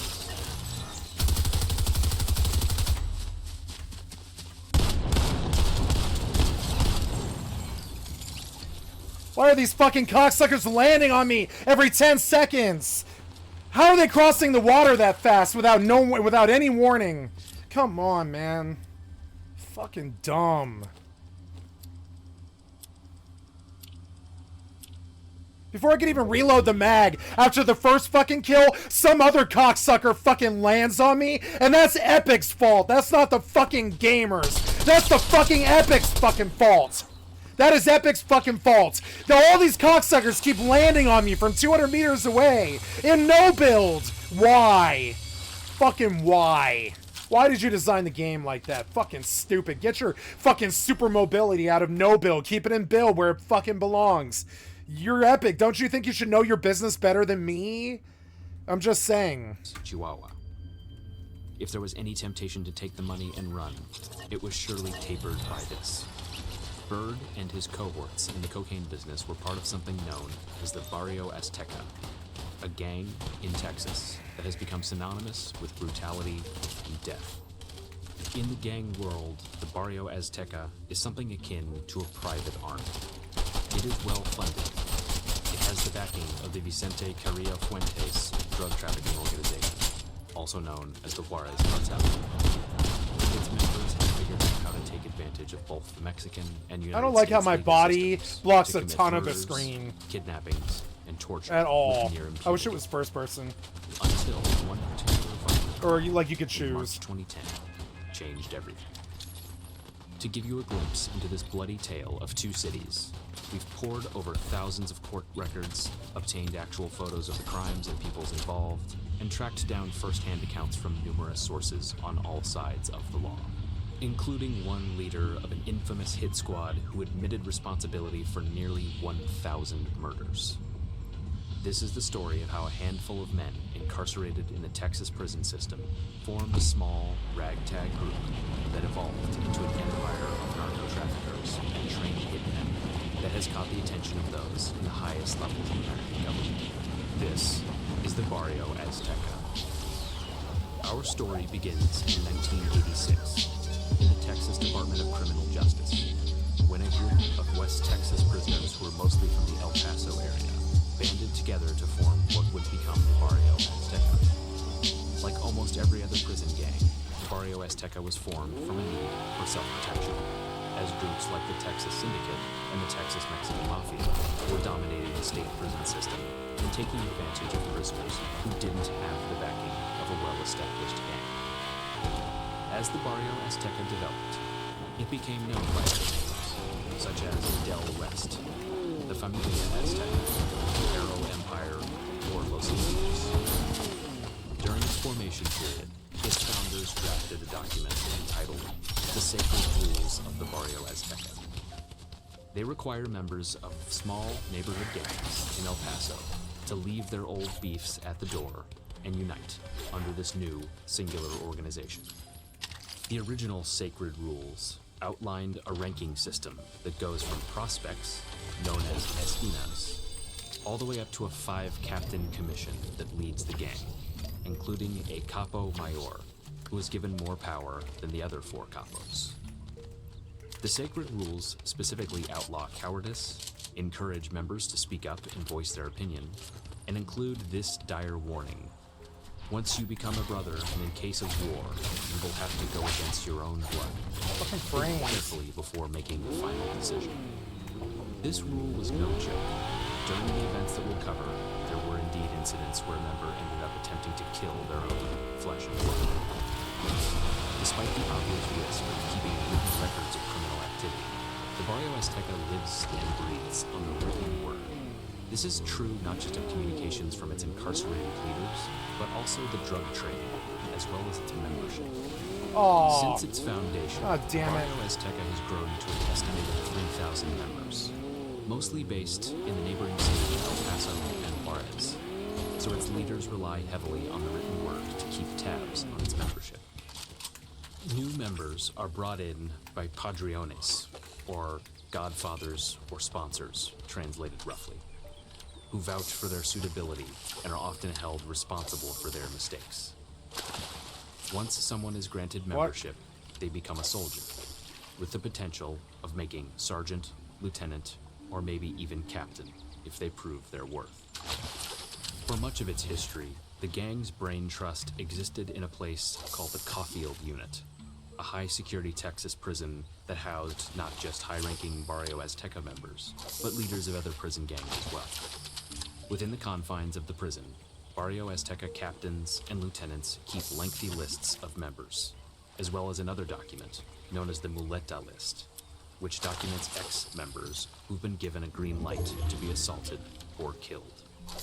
And when the Barrio Azteca decided to form a peace treaty with both the Texas Syndicate and the Mexican Army, the truce was negotiated and ratified between gang leaders in Caulfield. Outside prison walls, at least one member is typically given the role of keeping the bank for the gang, a risky position that can result in a death penalty for those who get greedy, make mistakes, or fail to pay other members what they're owed. One high-ranking member, David Meraz, aka Chicho, was even killed for spending gang funds on his own heroin addiction rather than the captain's commissary accounts.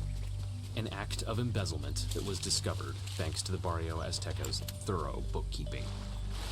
The gang makes no bones about partaking in a wide range of criminal activity, but its 2 biggest revenue sources come from drug sales and extortion. When members of the Barrio Azteca talk about opening a store, or tienda, what they really mean is that they've leaned on a local drug dealer to make him or her pay a regular fixed rate in exchange for protection.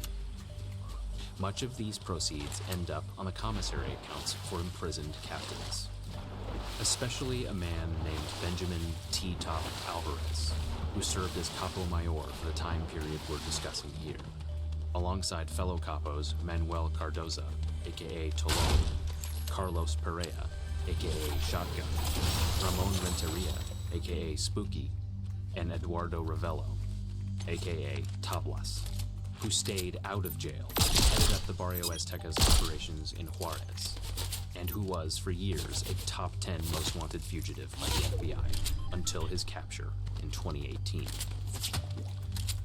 As the gang grew, it branched out from the El Paso and Juarez into the Eastern Mexico area, giving the gang a huge amount of control over border cities in all 3 regions. Then, in the 2000s, the Barrio Azteca made an alliance that not only astronomically increased its wealth and power, but also put the gang at odds with one of the most powerful drug cartels on planet Earth.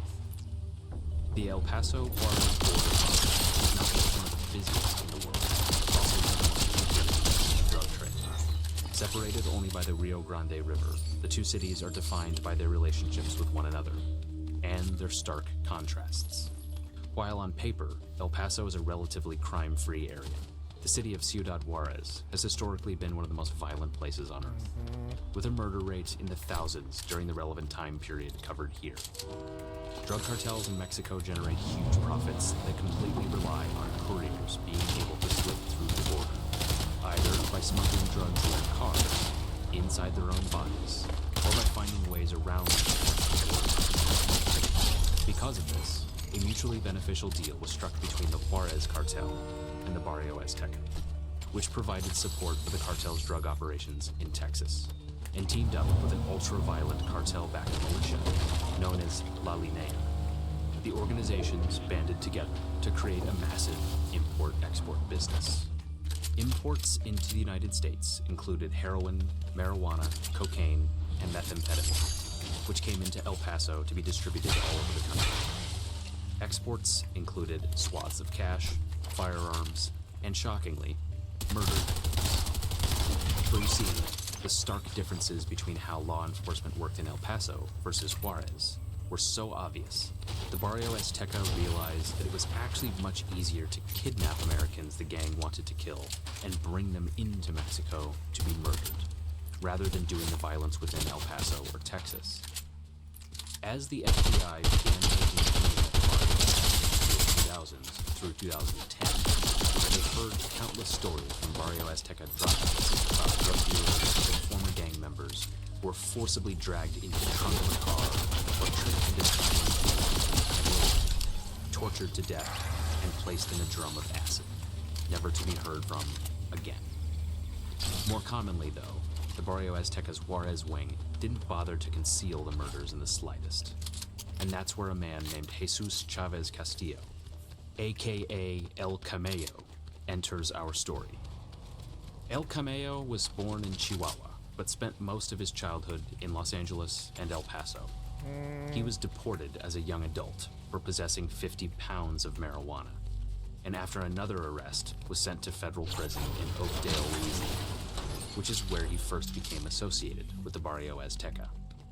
He helped make shanks for the gang and perform other menial tasks, but wasn't made a member. After his release and yet another deportation, Cameo decided to live in Ciudad Juarez. There, he ran an auto theft ring which landed him in the city's notoriously violent and corrupt Cerezo prison. Behind prison walls, where drugs, weapons, and even firearms were smuggled in with relative ease, Cameo was granted BA membership and given a padrino, who was shot and killed during a prison riot a short time later. After being released from Cerezo, Cameo found his calling in life. Not vehicle theft, not drug trafficking, not making prison trips, but murder. Cameo's first killing was for a BA member named Margarito, who ordered the victim beaten with a baseball bat and stabbed to death over a drug dispute. Recalling the incident years later, Cameo simply stated, "I beat him until he stopped moving." Cameo went on to commit about 5 more murders for Margarito, then started working for a Barrio Azteca lieutenant named Rafael Diaz, better known as Rafa. Rafa Diaz offered Cameo a position in a quick response Barrio Azteca hit team in Juarez. Hit teams were highly organized for the singular purpose of killing cartel enemies. They were given militia training, equipped with machine guns, assault weapons, grenades, bulletproof vests, precision rifles, and of course, handguns. And for those who joined them, murder became a matter of routine. They learned body disposal, where to shoot into a vehicle to achieve the best chance of a kill, and how to speak in code on radios that Barrio Azteca members used to communicate with hit team leaders in order to evaluate targets and call for backup in real time. The use of hit teams may have been necessary for the Barrio Azteca and the Juarez cartel anyway, but in the late 2000s, La Linea and the Barrio Azteca became an essential part of the cartel's makeup. That's because, in 2007, the Sinaloa cartel made a power push for the El Paso border crossing, thrusting the Barrio Azteca, La Linea, and the Juarez cartel in an all-out war against the Sinaloa cartel, and its subsidiaries like AA or Los Mexicles. It was during this time that Cameo began working directly under another hit team leader named Arturo Gallegos Castrillon, who went by many nicknames, like Benny, Farmero, paranoid, Benny assigned his hit team a strict quota of 8 murders per day. Cameo's job would be to assign different hit teams to particular victims, in squads of 3 or 4 people, and send them all over the city of Juarez to complete their task. People would be murdered for trivialities, like having a skin color that made someone believe they were from an area where some other Fuck was cartel that? dominated. Come on, man. People would be kidnapped. Fuck was that? Come on, man. Did what the Juarez cartel wanted them to say, then killed and left for authorities to follow. One man was simply killed because his father then turned him back. Cameo was told to make an example out of Brandon's son, so the prisoner with a machete, then left his body in a sewage canal as an ultimate sign of disrespect. In the late 2000s, Cameo was arrested by the Mexican army under a false name, brought to an undisclosed location, and waterboarded, burned, and beaten by men who demanded that he give up Jesus Chavez Castillo's whereabouts. Unaware the man they were torturing was in fact Jesus Chavez Castillo. Under the belief that he'd be killed if he revealed his true identity, Cameo kept his mouth shut until he was once again transferred to Cerezo prison. He would later claim that he obtained the phone inside the prison and used it to tip off Rafa Diaz about the whereabouts of the prison's warden, who was assassinated as he left the facility's ground that day. Once he was released, Cameo rejoined the Barrios Mexican team and continued his day-to-day life of murder.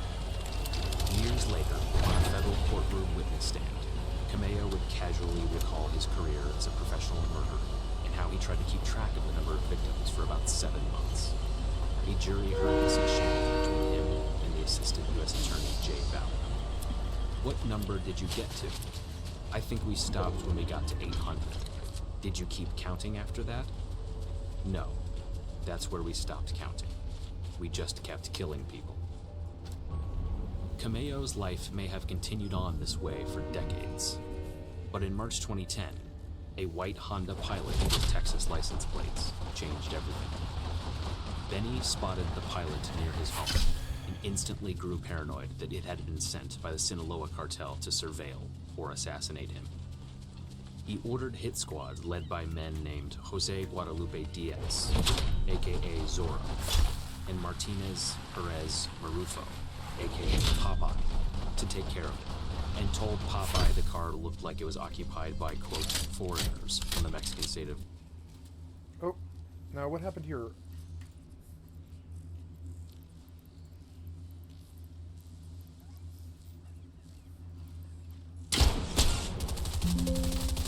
Please.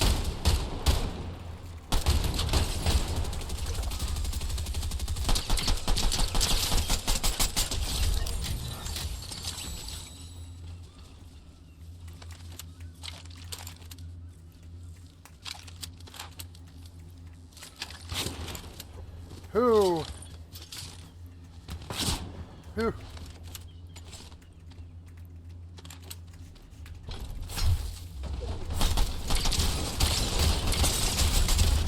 What?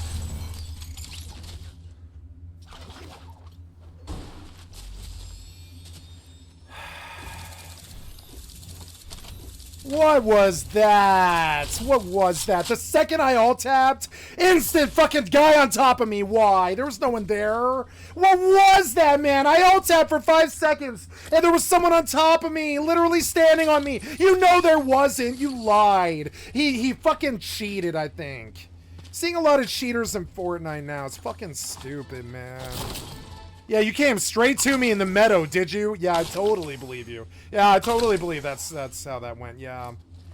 Yeah, with your stupid $100 fucking skins and your fucking piece of shit dishonorable gameplay showing up in my personal fucking space when I scanned 360, saw no one, no hint of anybody, and I went to AFK and nope, you're on top of me, aren't you? And I think what we're seeing here is they use fly hack when they don't suspect we can detect it.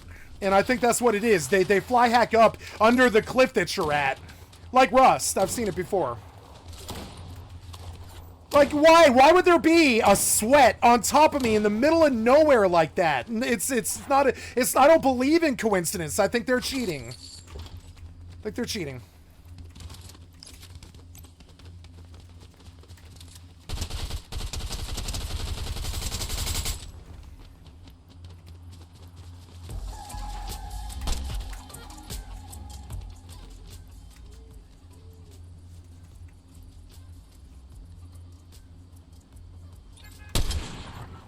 What the fuck?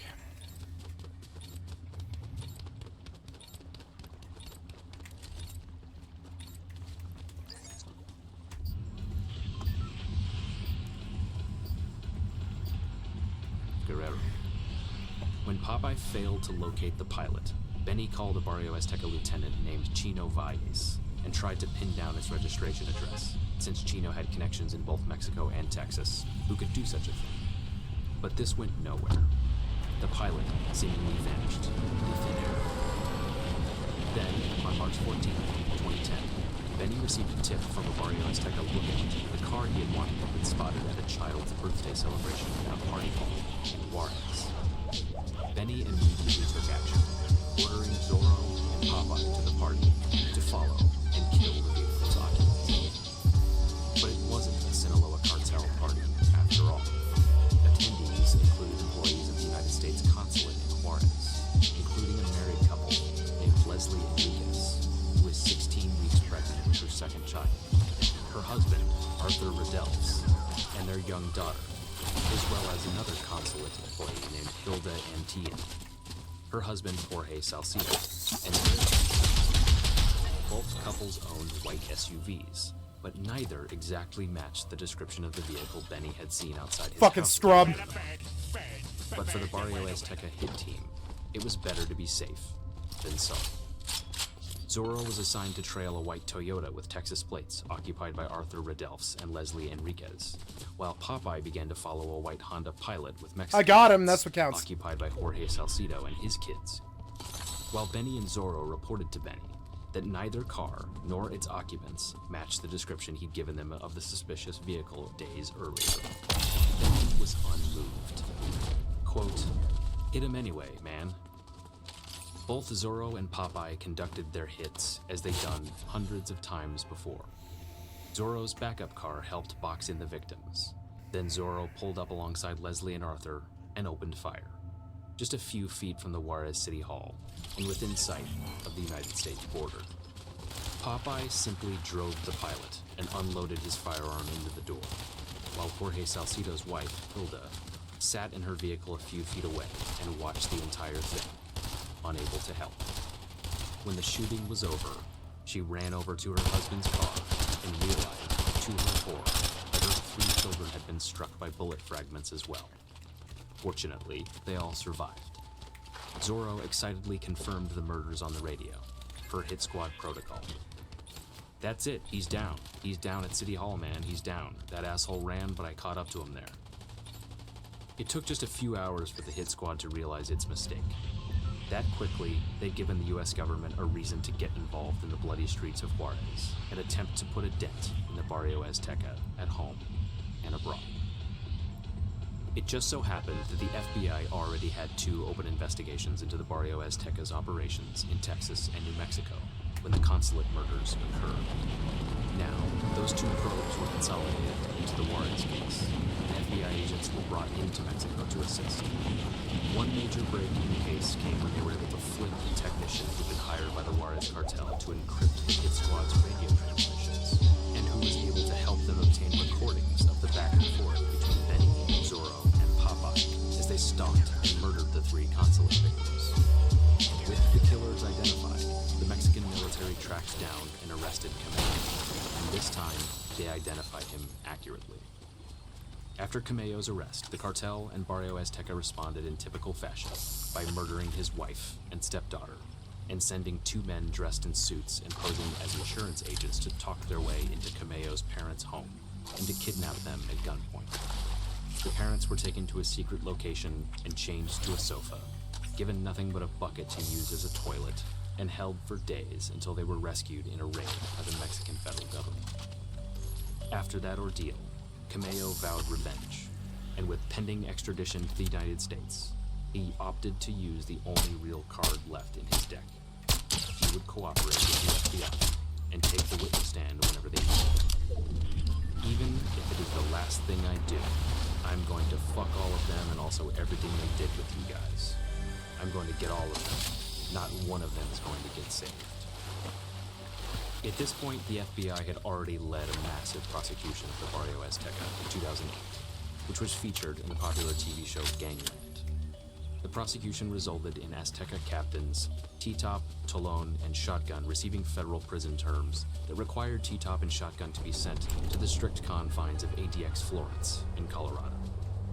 This new prosecution, brought by a superseding indictment in March 2011, would target the two remaining captains on the outside, Spooky and Tablas, as well as 31 other members, from lieutenants to Zorro, Benny, and Papa, to wives and girlfriends of members who served as low-level drug couriers, note passers, and money launderers for the gangs. It was one of the biggest, most sprawling prosecutions in the United States history, and because of the number of defendants who remain at large in Mexico or are backlogged in the extradition process, it is still going on to this day. Benny's 2015 trial created a huge national splash when Cameo took the stand as the Juarez cartel version of Sammy the Bull. While Cameo claimed to be a changed man who was trying to do something positive with his life, prosecutors didn't take too much care in trying to dirty up his image. They leaned into his admitted sins as something that actually improved his credibility as a witness, who understood the functions of the Barrio Azteca, and they didn't make much effort to downplay his desire for revenge against his former gang either. 7 years after Benny was convicted in the consulate murders, Zorro and Popeye were brought in before a federal judge in West Texas, and once again, Cameo became this trial's star witness. Over 3 days of witness, he listened to radio recordings of them and identified both shooters by the vocal tones, while also implicating the gang in car bombings, assassinations, and a wide range of violent and non-violent offenses. Like Benny, Zorro and Popeye were convicted and received multiple sentences of life in federal prison without the possibility of parole. Tablas was arrested in 2018, but court records indicate that he has not yet crossed the border into the United States. The fifth captain to be indicted died by suicide inside after watching numerous former Barrio Azteca members of friends testify against him. Another Barrio Azteca high-ranking member, Hector Silent Galino, was later promoted to captain and received a life sentence before the promotion became effective. As for Cameo, his fate is a bit harder to pin down. The Bureau of Prisons Registry shows numerous people named Jesus Chavez, Jesus Castillo, or Jesus Chavez Castillo, yet none of them exactly line up with Cameo's age and start date of incarceration. It is possible that due to his incredibly high-profile status as a government informant, he's being protected in the prison system with a pseudonym. In 2022, when Zorro and Popeye went to trial, Cameo testified that he was still behind bars, yet hoped to get out and be released on witness protection into the United States someday. With Tablas and other targets of the 2011 prosecution still either fugitives or awaiting extradition to the U.S., it is possible that the feds are waiting until Cameo's use as a witness has run its course before they even float the possibility of filing a motion to release him from prison. So that's the story of the Barrio Azteca of the 2000s and 2010s. And while the gang's influence was impacted by this case, it remains a powerful influence in the international drug trafficking world to this day. We'll close this video with a mystery of sorts, by bringing you back to the original story told by Gualberto Bird Marquez, and the $11.8 million brought to his El Paso home by Jeff Andes. According to Bird's story, Andes dropped off the funds, went to Mexico, and planned to return a few days later to retrieve another $1.2 million. It never came to the Oh yeah! During this time, Andes seems to have vanished into thin air, never to be heard from again. Bird said he assumed Andes was just another victim of the high-stakes world they both inhabited. but it seems unlikely that his exact fate will ever be known. Fucking frame rate's shitty for some reason. Oh, The because state of Connecticut is one of the oldest in the Union, and while it claims to have the best pizza in the country, it is actually best known as a breeding ground for America's elite.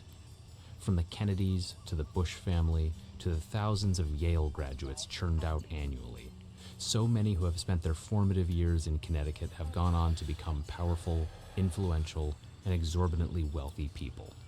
For those lucky few, the possibility is. But for others in Connecticut, the scope of existence is fractionally smaller. In fact, for the people who we'll be focusing on in today's episode, the center of their entire lives was as simple as one project housing apartment building, located in a city that had failed to adapt to changing times, and whose once thriving local economy had been replaced by a seedy drug trade that was held together by fear and violence. It was a place where folks at the top of the food chain became rich by hawking $10 bags of crack cocaine in such volume that they were able to rake in thousands per day, while employing people who were happy to be paid in drugs rather than cash. For some of those who choose this life, or found themselves caught up in it, the 3-story condominium located at 215 Charles Street in Bridgeport, Connecticut, was worth killing over, or maybe even dying over.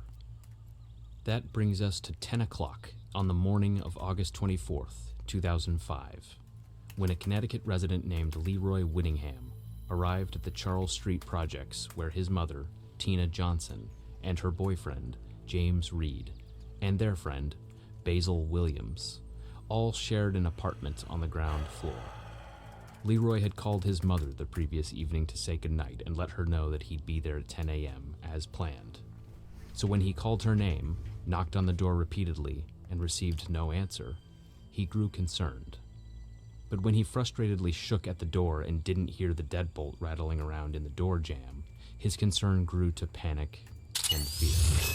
Beginning to sense that something was greatly amiss, he ran around apartment 101 towards a bedroom window, which he was horrified to discover was wide open. As he climbed inside, he was instantly face to face with this man. His mother lying on the floor, bloodied from what Leroy assumed were gunshot wounds. In an adjacent room lie Basil. All three had their hands.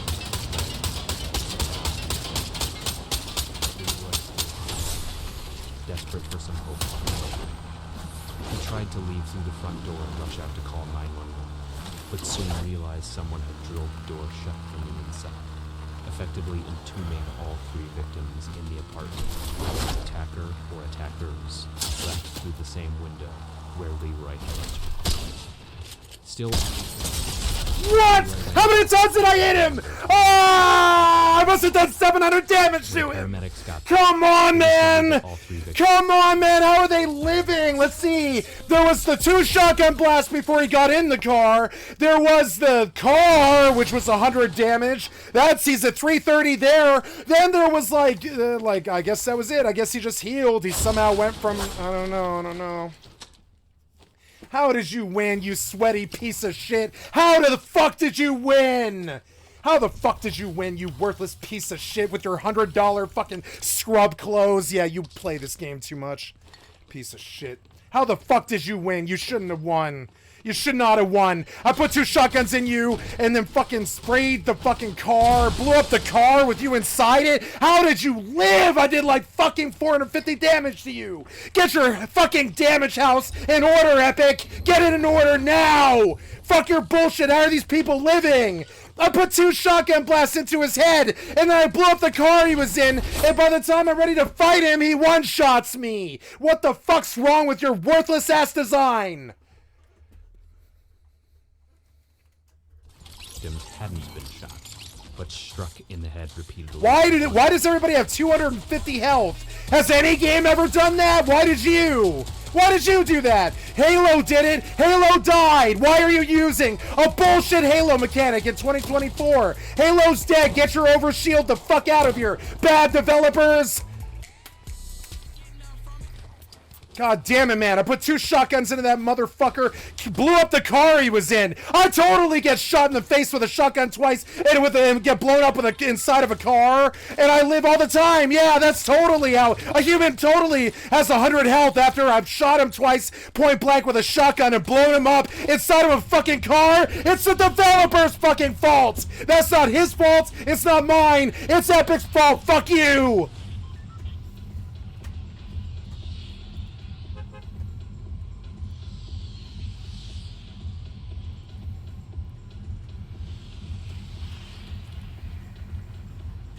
It's true. I wouldn't say it if it wasn't true. Clueless piece of shit developers. Why the fuck does everybody have 250 fucking health? Why? The fuck is that? So I shot that guy with a shotgun, point blank twice, and blew up the car he was in, and he killed me in 3 hits. Get your fucking bullshit, like, hit detection in order. Your bullshit hit detection and your fucking hitboxes. All your bullshit and your damage. When a car blows up and you're inside, that's usually 500 damage in real life. I don't know why you would say it's only 80, but you're a bad developer, so are we surprised, you know? Fucking idiots. I'll say it like it is. I'll fucking say exactly how it is. Nothing I'm saying here is incorrect or wrong. Fucking, that guy took like 700 damage, walked away with 100. What? Motherfucker, he didn't have time to heal. I didn't let him.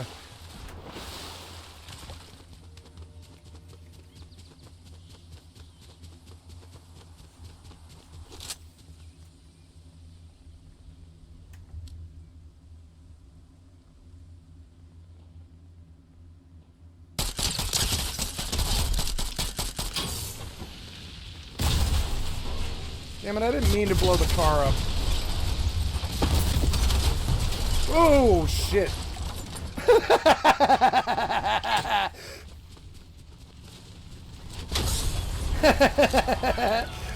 That was a good kill.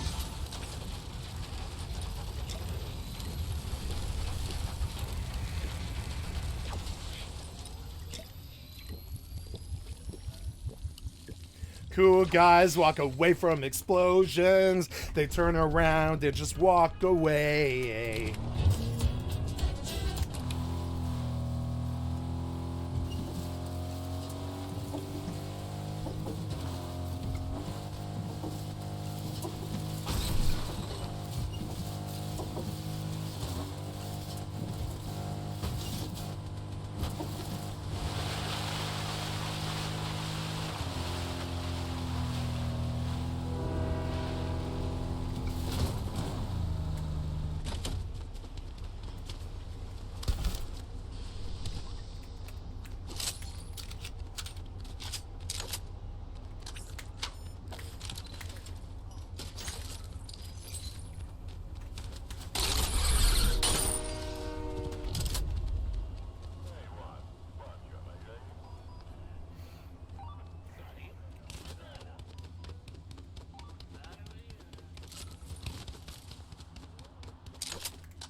I want to try and kill the boss with this stealth thing.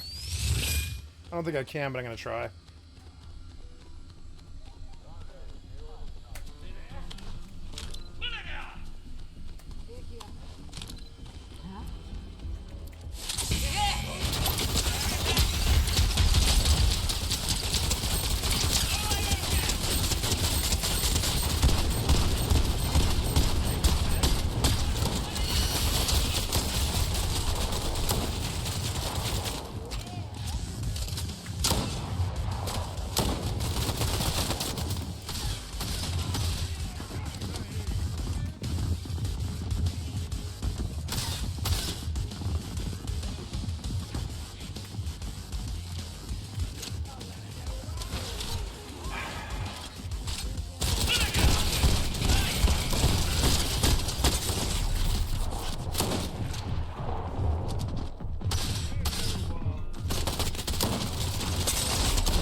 Well, I tried.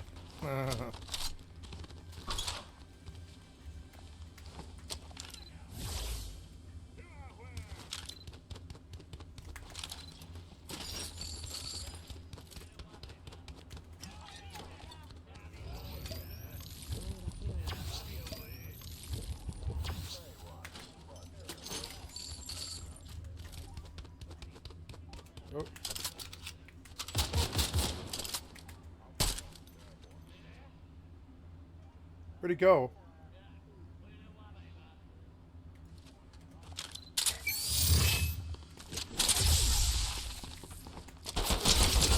Like, why was I reloading? Why was I reloading that shotgun? I've reloaded it so many times. Come on, man, I reloaded that shotgun. Your fucking reload system is also garbage. Constantly can't get my fucking mags reloaded. This game used to be better 5 years ago. What happened? What happened, man? I never used to struggle with reloading. It's because you added the sprint mechanic and it interrupts the reload. You're fucking stupid. Sprinting would not interrupt a reload. Hands for reload, legs for sprint. At no point would they interrupt each other, you fucking idiot developer. And I don't think it goes against my fucking instincts when I fucking see it. Fucking pieces of shit. Goes against my fucking instincts. To like I don't know why sprinting and reloading would be a thing. I mean, what? They're like, yeah, okay, like interrupt the sprint, not the reload, you worthless developer. Seriously, interrupt the fucking sprint, not the fucking reload. If I'm reloading, don't let me sprint. Don't interrupt the reload. So constantly I fire at people with empty mags, and it's goddamn embarrassing because of your design. It's not because of me. It's because of your fucking design. Fuck your design. Fuck your bullshit design. God damn it, man. Like, I'm firing an empty shotgun mag. You know I reloaded that shotgun long before I jumped in the sewer grate. Come on now. You and your bullshit design. It's gotten so worse. No wonder the game fucking died. Like, god damn it, man. Like, what? The sprint's nice, but why would it have anything to do with reloading? Hands for reload, legs for sprint. I'm sorry, sprinting seems to make my hands go jazz hands, and I can't reload or something? Sprinting makes my hands go jazz hands, because I'm epic. Epic. James Reed were all declared dead. I'm epic, and sprint interrupts my hands. I can't reload. I'm sorry, I'm sprinting, guys, so my hands are like this. I'm so busy sprinting that my hands can't reload. Fucking idiot developers. Fucking idiot developers. I'm sick of you phoning it in. Fuck you. I'll cancel your fucking game. God, I'm sick of you phoning in design. I'm sick of it. Piece of shit. Now, I don't know what happened there, but it closed my Fortnite client. Now, if you really think about what it takes to close a Fortnite client, it's usually exit, go down to the lower right corner, hit I'd like to exit, and then it says, okay, are you sure? And then you say, okay, and then it exits. But you exited my client right there in one single click. I didn't Alt F4. I had my hands off the keyboard. Why did the client go away? Did you crash in the fucking menu screen? I don't think you did. I think you've got terrible, buggy, spaghetti head brain and terrible, buggy, spaghetti head code. I'm fairly sure. Oh, damn it, man. Fucking piss me off so bad. Stress me out with your bullshit design. Yeah, I'm sorry, I'm sprinting. I can't reload. My hands, they're crippled. They're crippled. I can't reload while I'm sprinting, guys. Oh, I sprinted while I was reloading, so now the mag's empty, guys. Fucking idiots. Fucking idiot developers. The mag's empty because my legs are busy, guys. I can't reload. I'm sprinting. Fucking idiots. I can't reload. I'm sprinting, guys. Sorry, legs very busy. Can't use my hands. I'm sprinting. Sorry, sprinting. Can't use my hands. I'm sprinting. I can't move my hands. I can't reload while I'm sprinting. Can't sprint and reload at the same time. Fucking idiot developer. Piece of shit idiot developer. Fucking idiots. How did you get past game testing with this debacle game design? It's not that I'm angry. I'm actually saying the truth. This is the truth. You know it is. What the fuck does reloading have to do with your legs? Use your fucking brain. You're supposed to be a smart nerd. What the fuck does reload have to do with your fucking legs? Nothing. Are you reloading with your fucking toes? Yeah, I would say if you're reloading with your feet, you probably can't sprint. But if you're reloading with your hands, you absolutely can sprint. Many people do. Fucking make me so angry with your fucking like Down syndrome development. Fucking nonsensical, illogical fucking development that has nothing to do with reality. Oh, yeah, I can't reload my gun, guys. I'm using my legs. I reload my guns with my legs. I can't use them.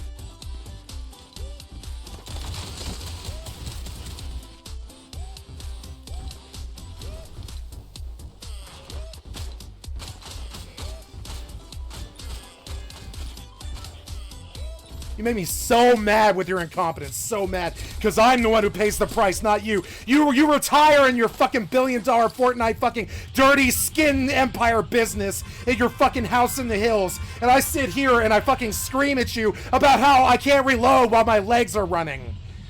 Fucking idiots and your low IQ and your bad development. Fix it. Fucking fix it, you fucking idiot. What the fuck does sprint have to do with reload? Nothing. Fucking nothing. Yeah, let me reload with my toes here, guys. Hold on. Can't run. I'm reloading with my feet. Fucking illogical piece of shit developers. No wonder your empires are fucking dying. Anybody with a fucking brain can write you out of your own retarded fucking logic. Anybody with a brain. This is why, you know, Vince's Story is kicking Minecraft's ass. Fucking, you know, Power World's kicking Pokemon's ass. And something's gonna kick Fortnite's ass soon enough. Don't worry. What happened here, what happened here? Why did you change seats on me? I didn't press the button. Fucking buggy ass game. Where are you? What?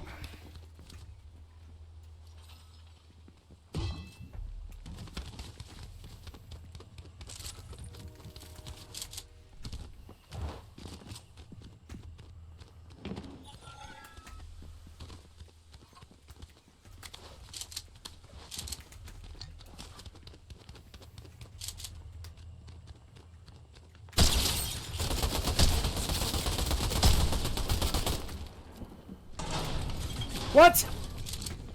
Oh my god, I feel like I'm fighting Epic and not the player. Fucking Epic, man. Look at Epic fucking get in the way between me and that fight. It's like, man.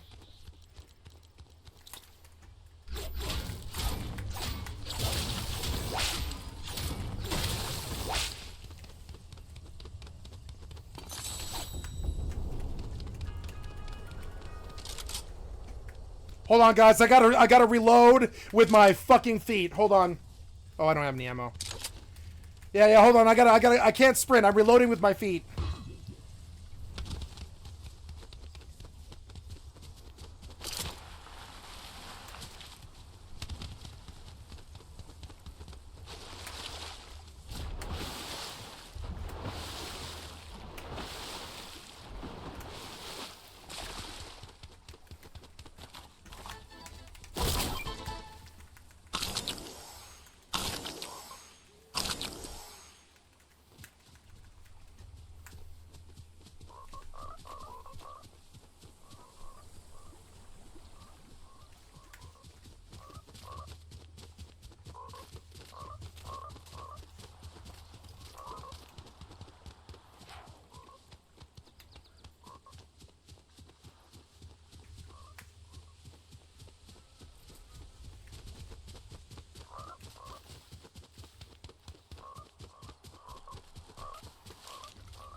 Now go in AFK. Watch somebody show up inside my personal space in 5 seconds. Watch it. I'm calling it.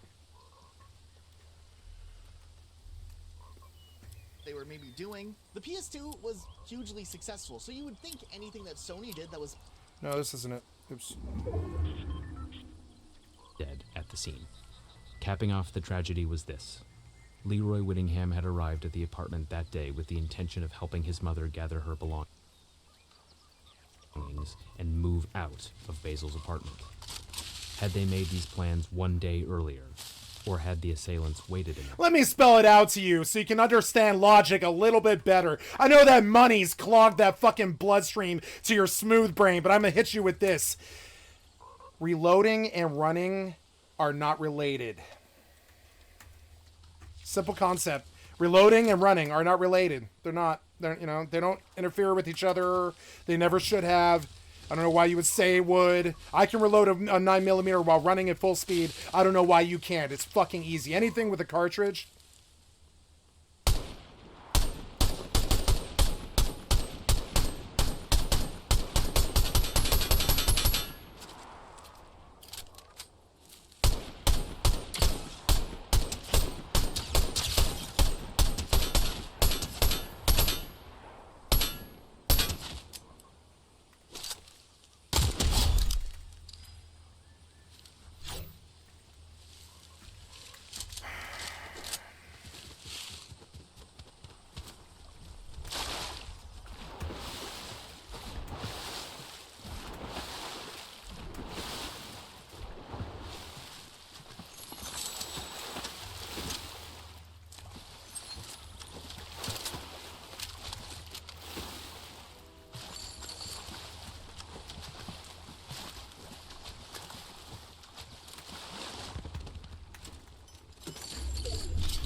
Did you reload? Yeah, I don't trust you to reload anymore.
What was that? That was behind me? How was that behind me?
Fuck!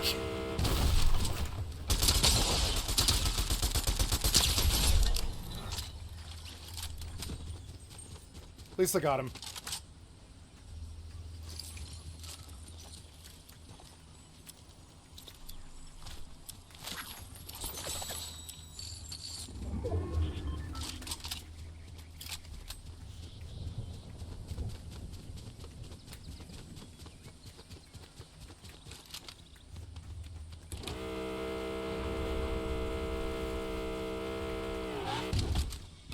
Oh, that's sniper. Oops.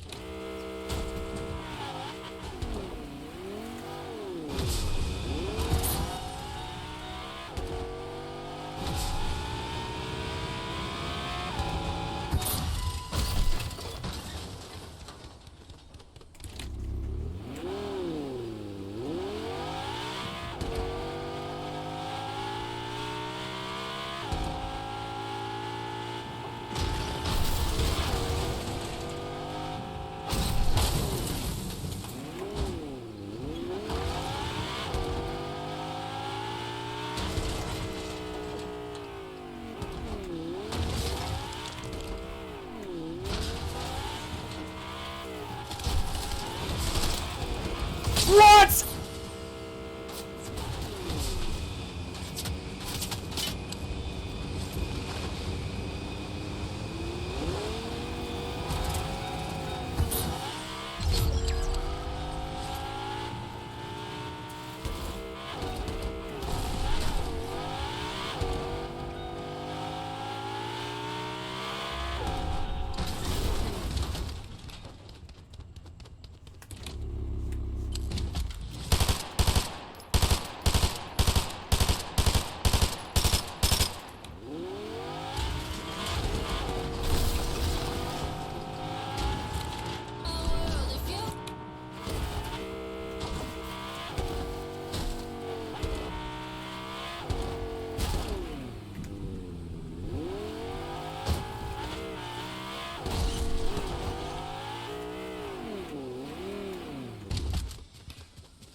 Why did you steal my car?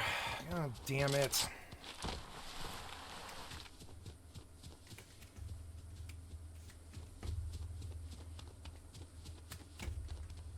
Oh.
I don't like being 24 damage down, but I mean, I might as well lose the match over it, right?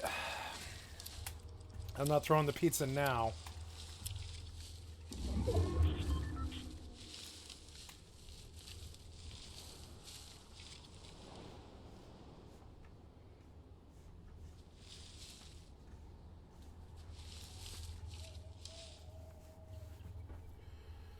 This was a better game. None of your stupid ass design got in the way. Now, what's that? Where's the player?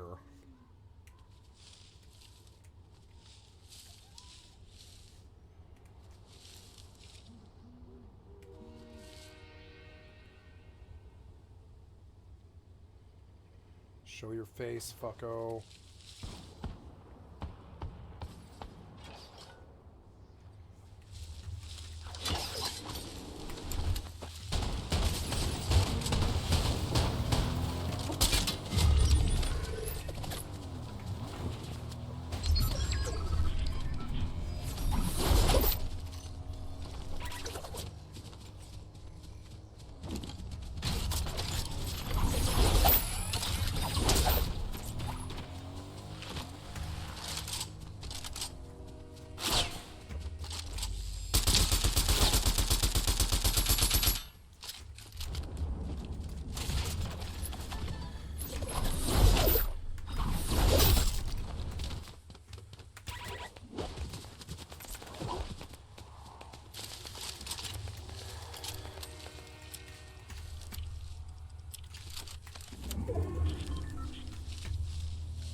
Oh god, I have to move, huh?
Why does the storm do 50 damage now? You fucking idiot developers! I'm sick of fighting you! I want to fight them!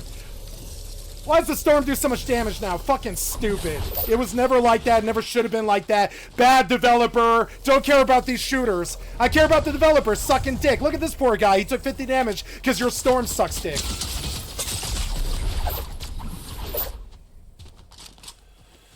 Look at these idiots.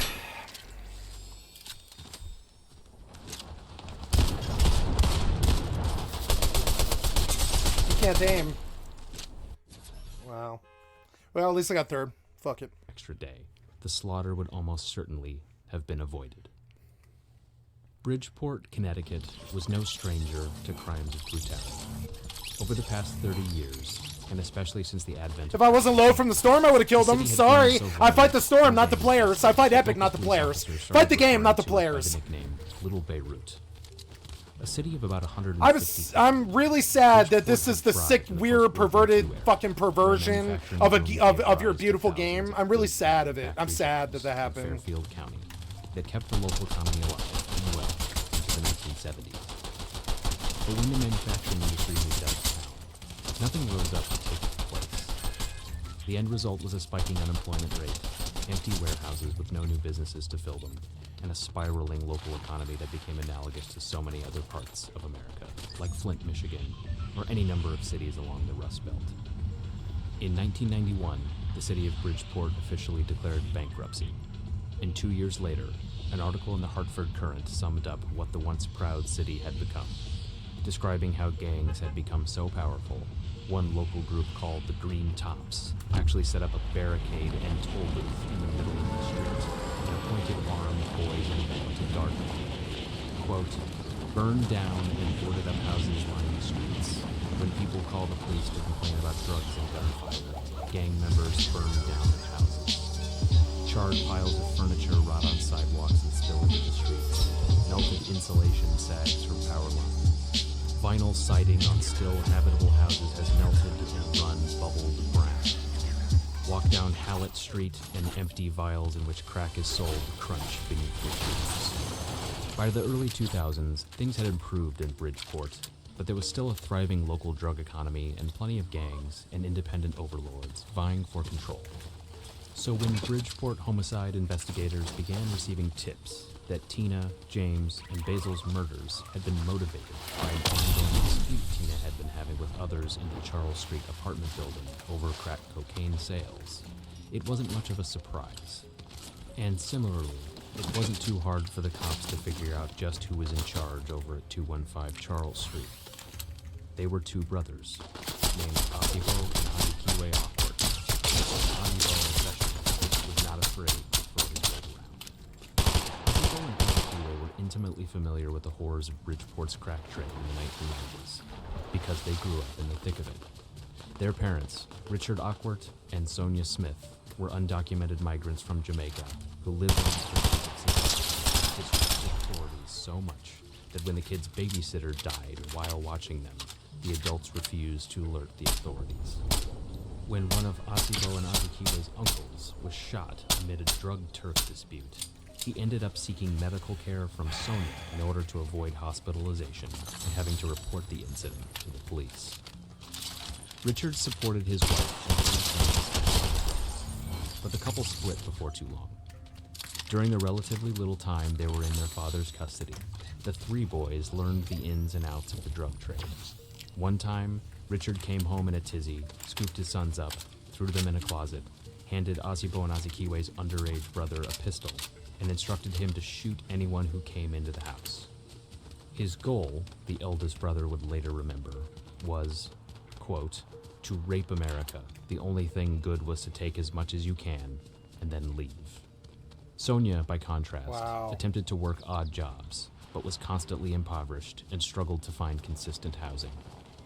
The family subscribed to a Rastafarian religion whose community was so small they had to travel to New York City once a month for the nearest house of worship.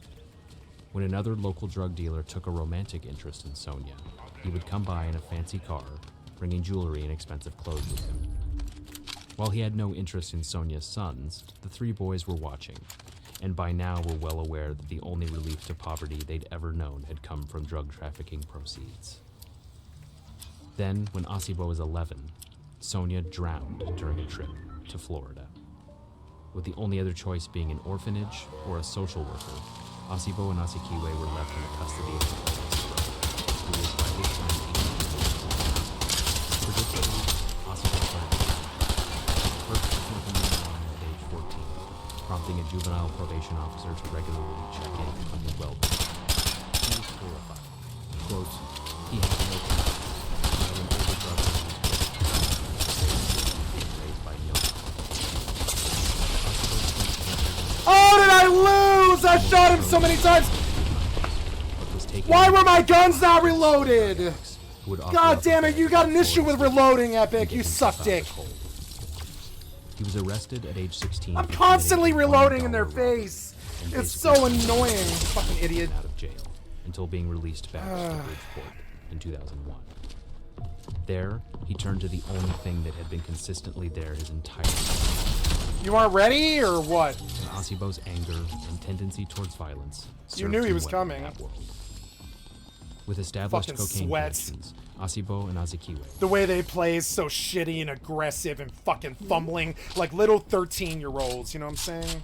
Little 13-year-olds.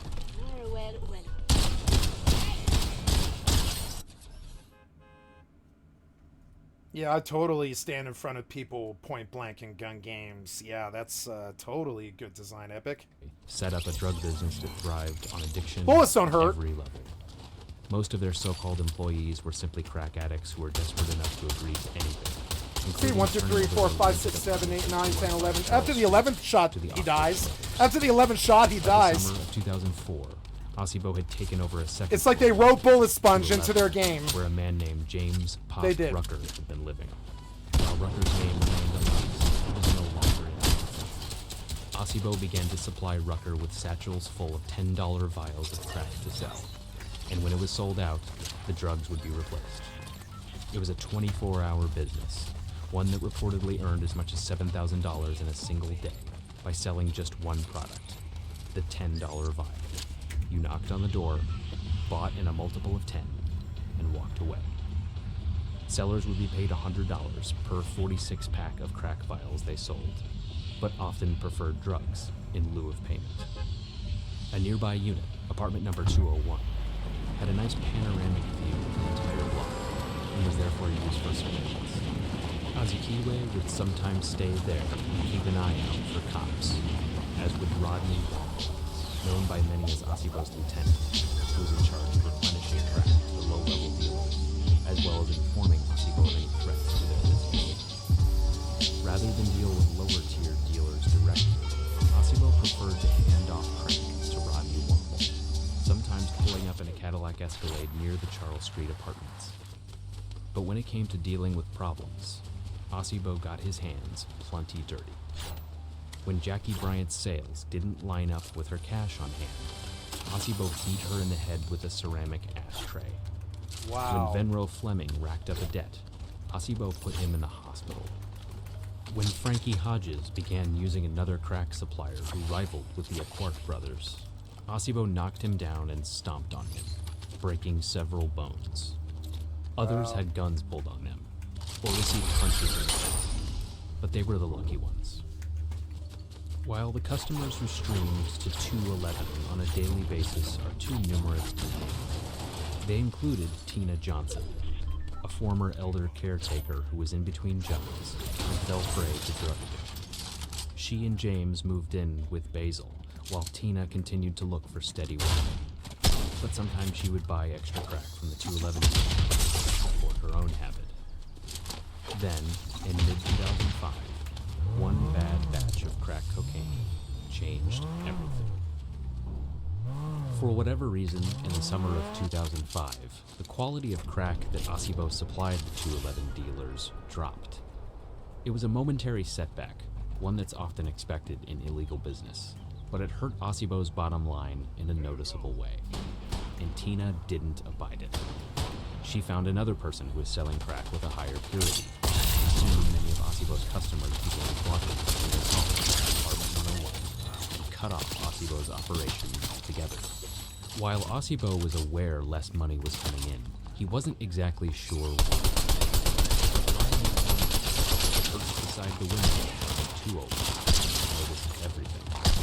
it was he who informed Asibo that they had a problem with Tina Johnson. Asibo's response? Quote, "I'll take care of it." They tried threatening Tina at first, certain that she would buckle like so many had before. But Tina was no wilting violet. When Rodney Womble confronted Tina with a table leg and threatened her, she refused to back down. "Ain't nobody selling if I can't sell," she allegedly told Womble. That remark, taken to mean a threat that she would call the cops and inform them of what was going on at 211, likely with the facade, Tina was clearly worried about going up against her son to get out of the Charles Street apartment building as soon as possible. But tragically, Asibo and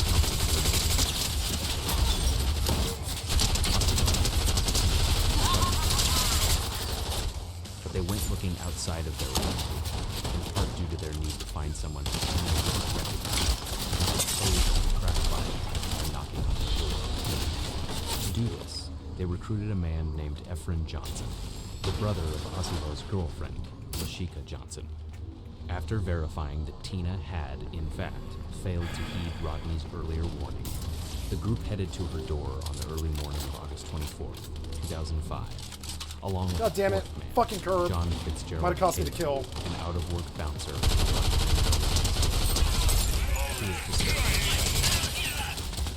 They kicked down Rodney's door, armed with a baseball bat, held them all and found Taylor stayed by the door. He would later recall hearing muffled screams and loud thuds. When he called out to Asibo, whom he knew as Reddy, Asibo offered him the bag. Quote, "Yo, come and get you, son."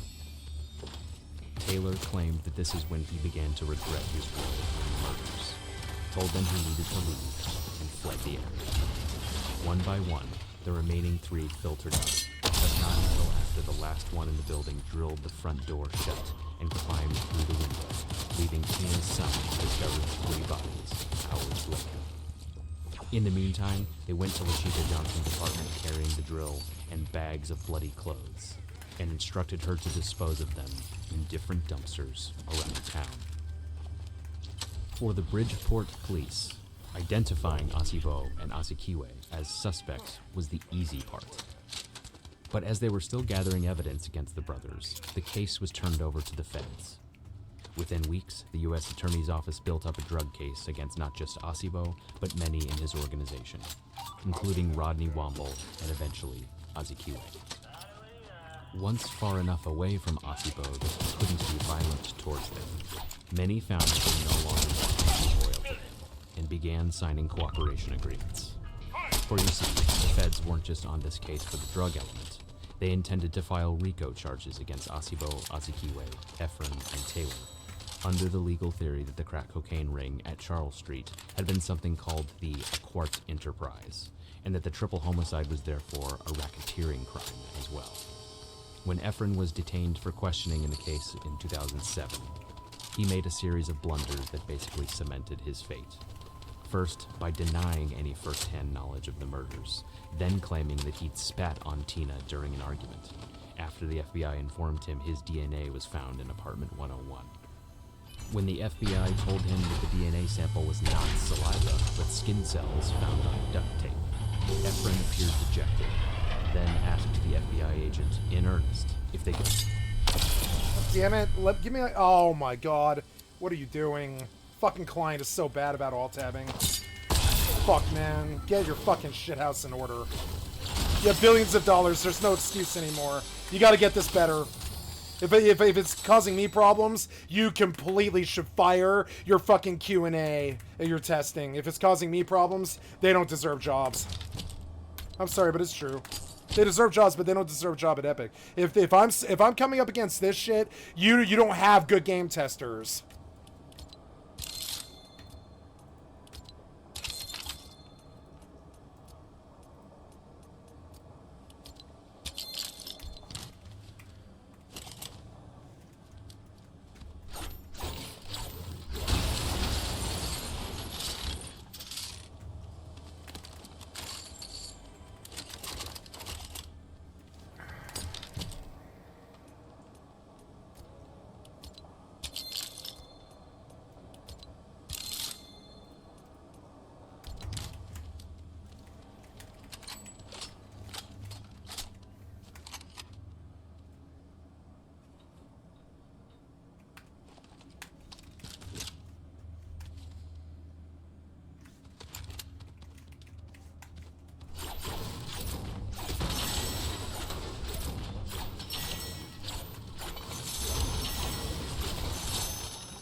I've reloaded this gun so many fucking times. Come on, man. Reload the fucking weapon. What's your fucking problem? Fucking reloading in fucking Fortnite has sucked dick for 4 years.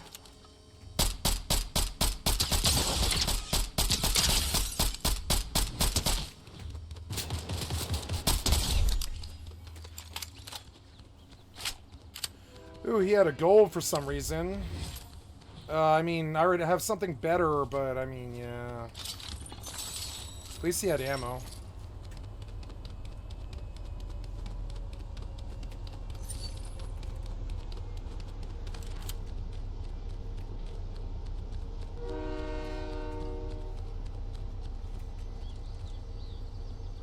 No, I'll pass. I have enough ammo now.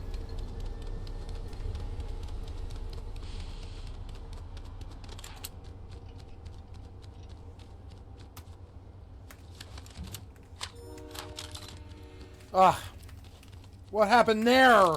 Jesus Christ, do not drop my gun. Fuck was that?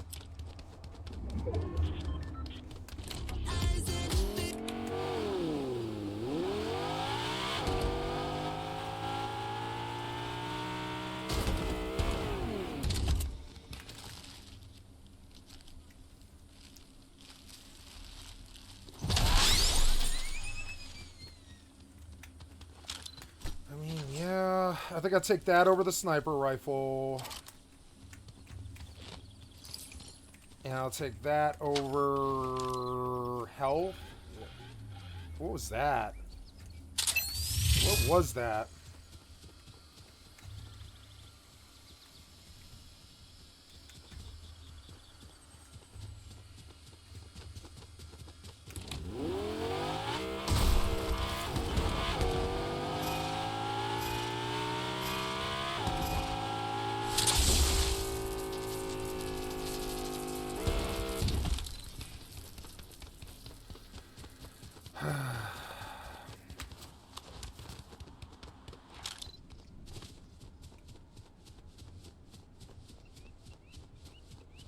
Oh good, he's gonna be standing there.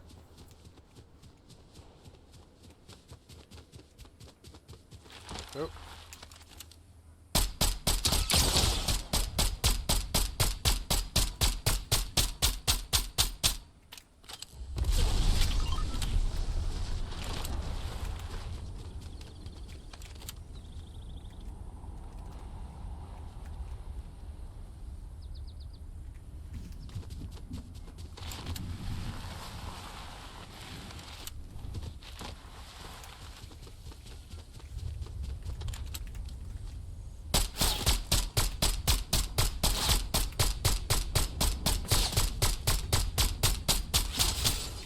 God damn it.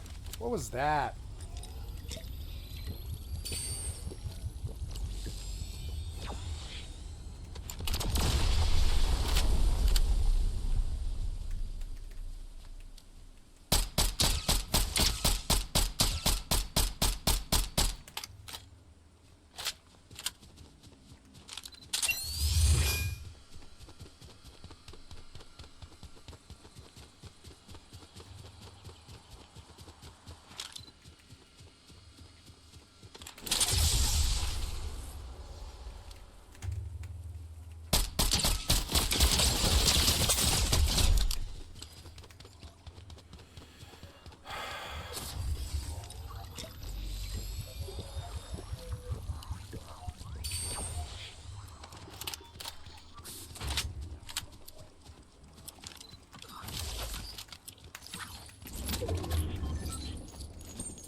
Oh, he has another mythic.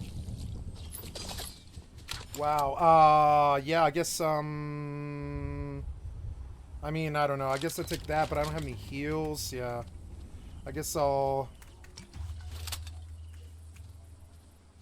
do that.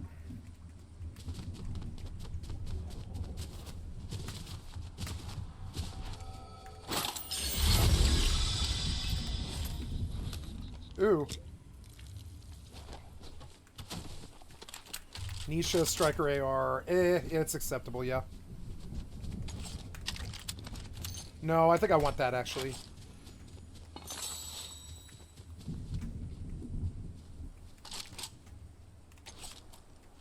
Oh. I don't know. I think I might want that,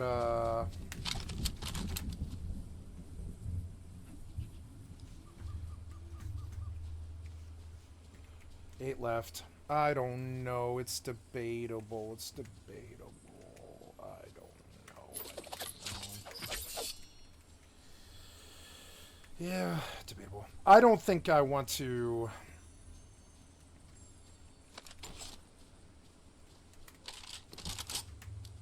Yep.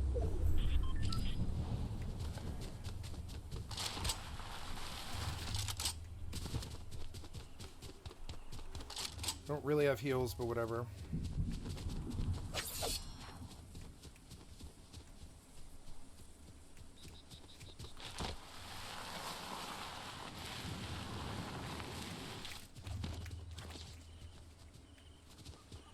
Nemesis AR, what's on it? I don't know, but this thing's better though. Where'd my gun go?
Bitch, man.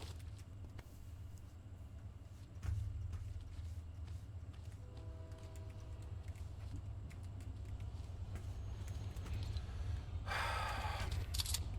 don't have any armor, and that sucks. I had to pick up the med kits, huh? So annoying. I'm gonna lose because of it, too. Need armor. Need armor. No. Oh, God.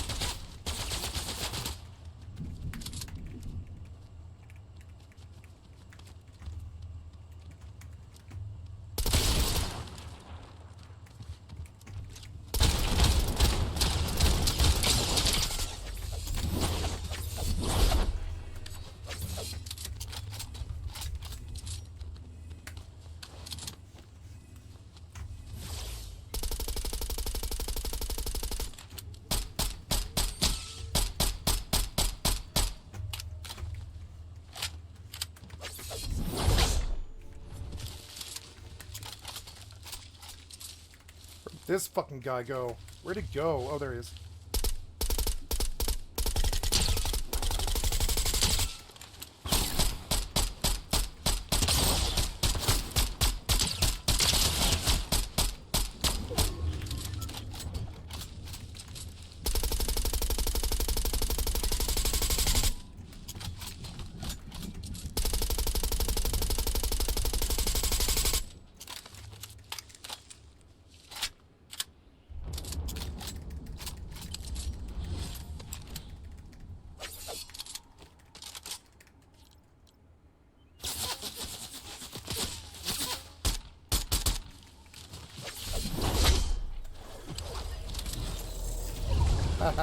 He died! I got him!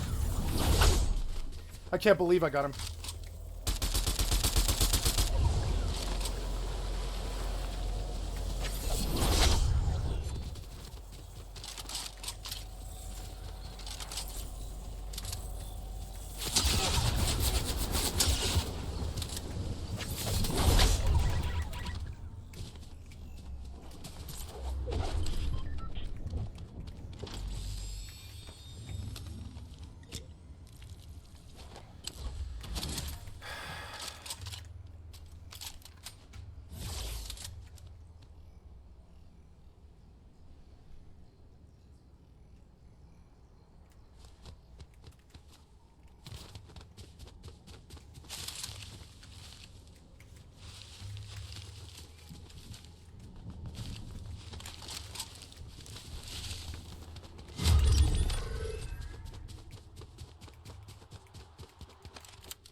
4 left.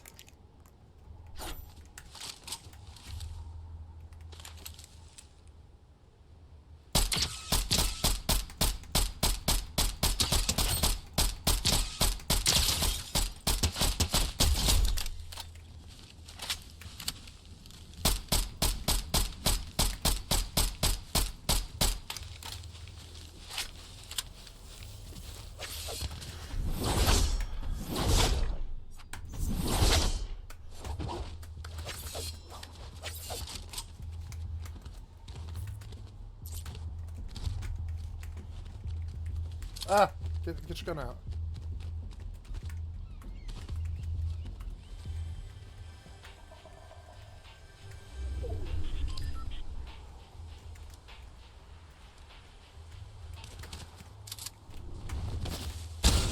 Oh, God! Oh! I landed on him! What? How was he where I landed? He was on the other corner when I jumped! What?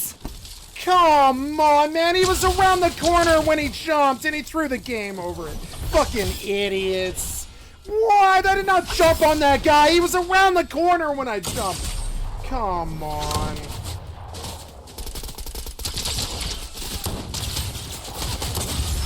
Ha ha! Piece of shit. Could restart here and forget everything he'd said.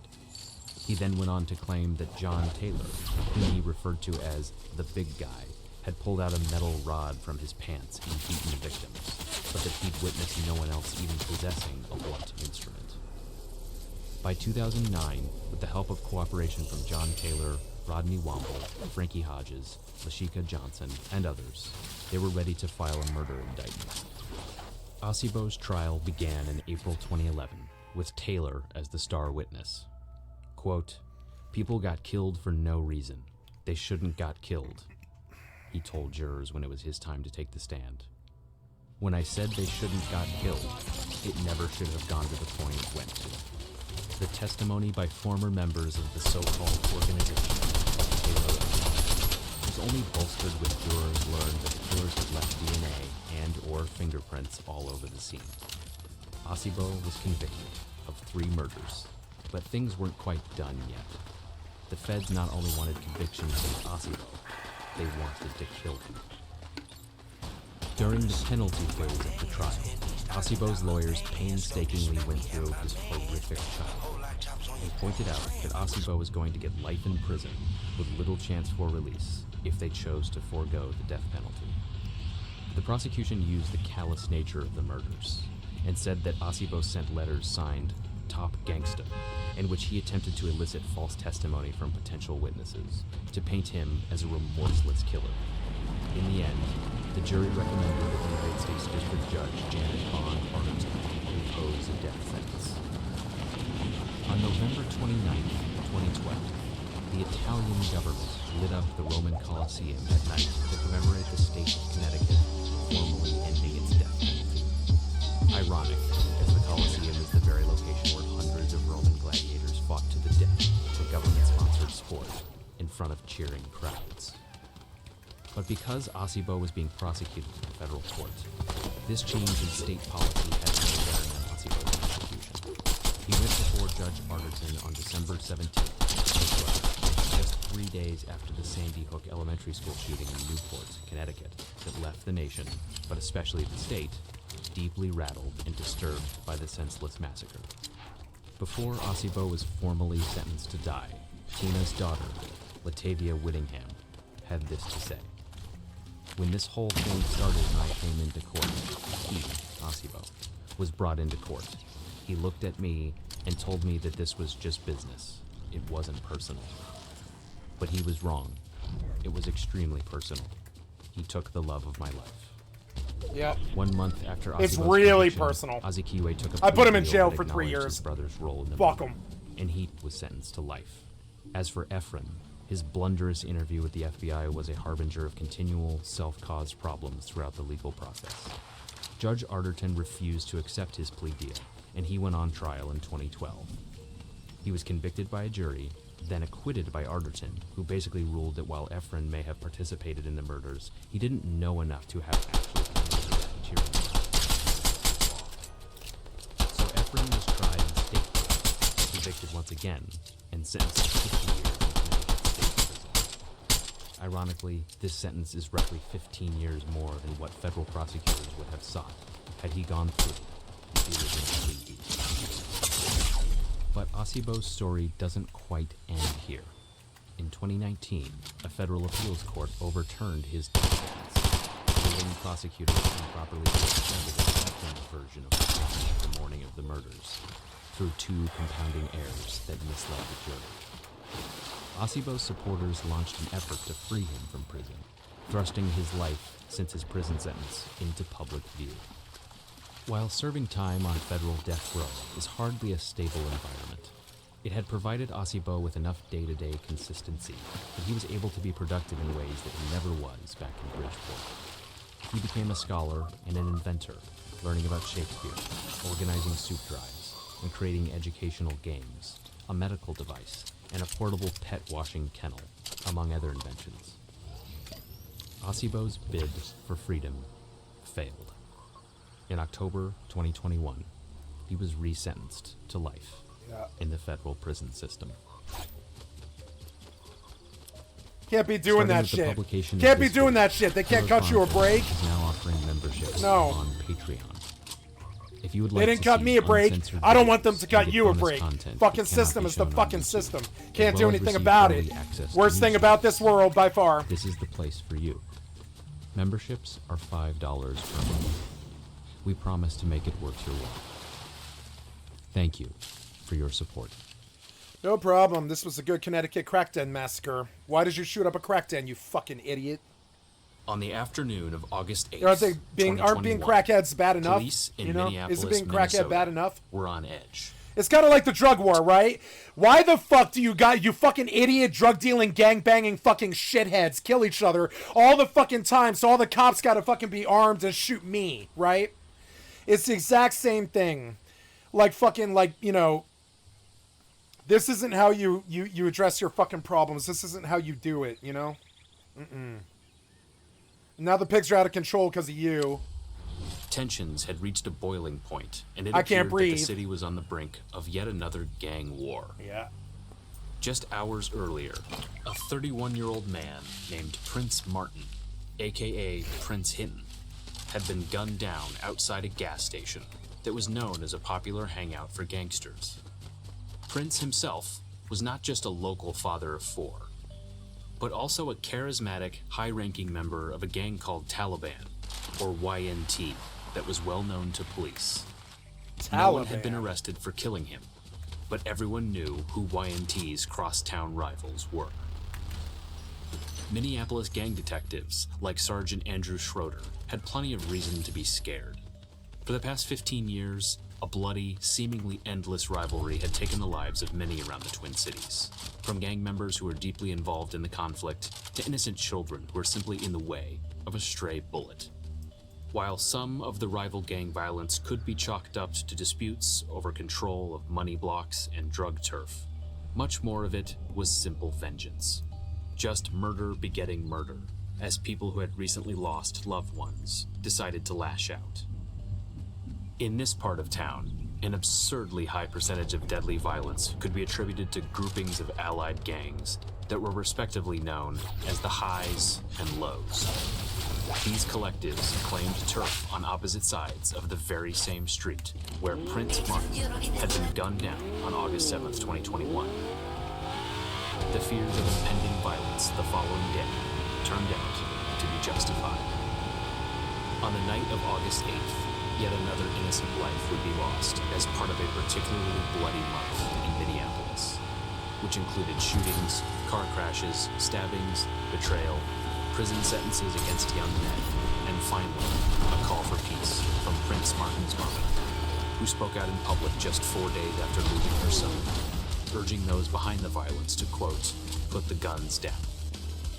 It was an act of rage, for as we'll see through this story, mothers are often the victims of violence, and they often suffer the most. But the violence is just a tip of the iceberg. In today's episode, we'll explore not just the rivalry behind these tragic incidents, but also the gang takeover of the Minneapolis fentanyl trade, the nationwide drug the deaths and prosecutions that have since followed. Minneapolis is a city of 400,000 people spread across 59 square miles. But for our story today, so many significant, life-changing events happened right here, at the intersection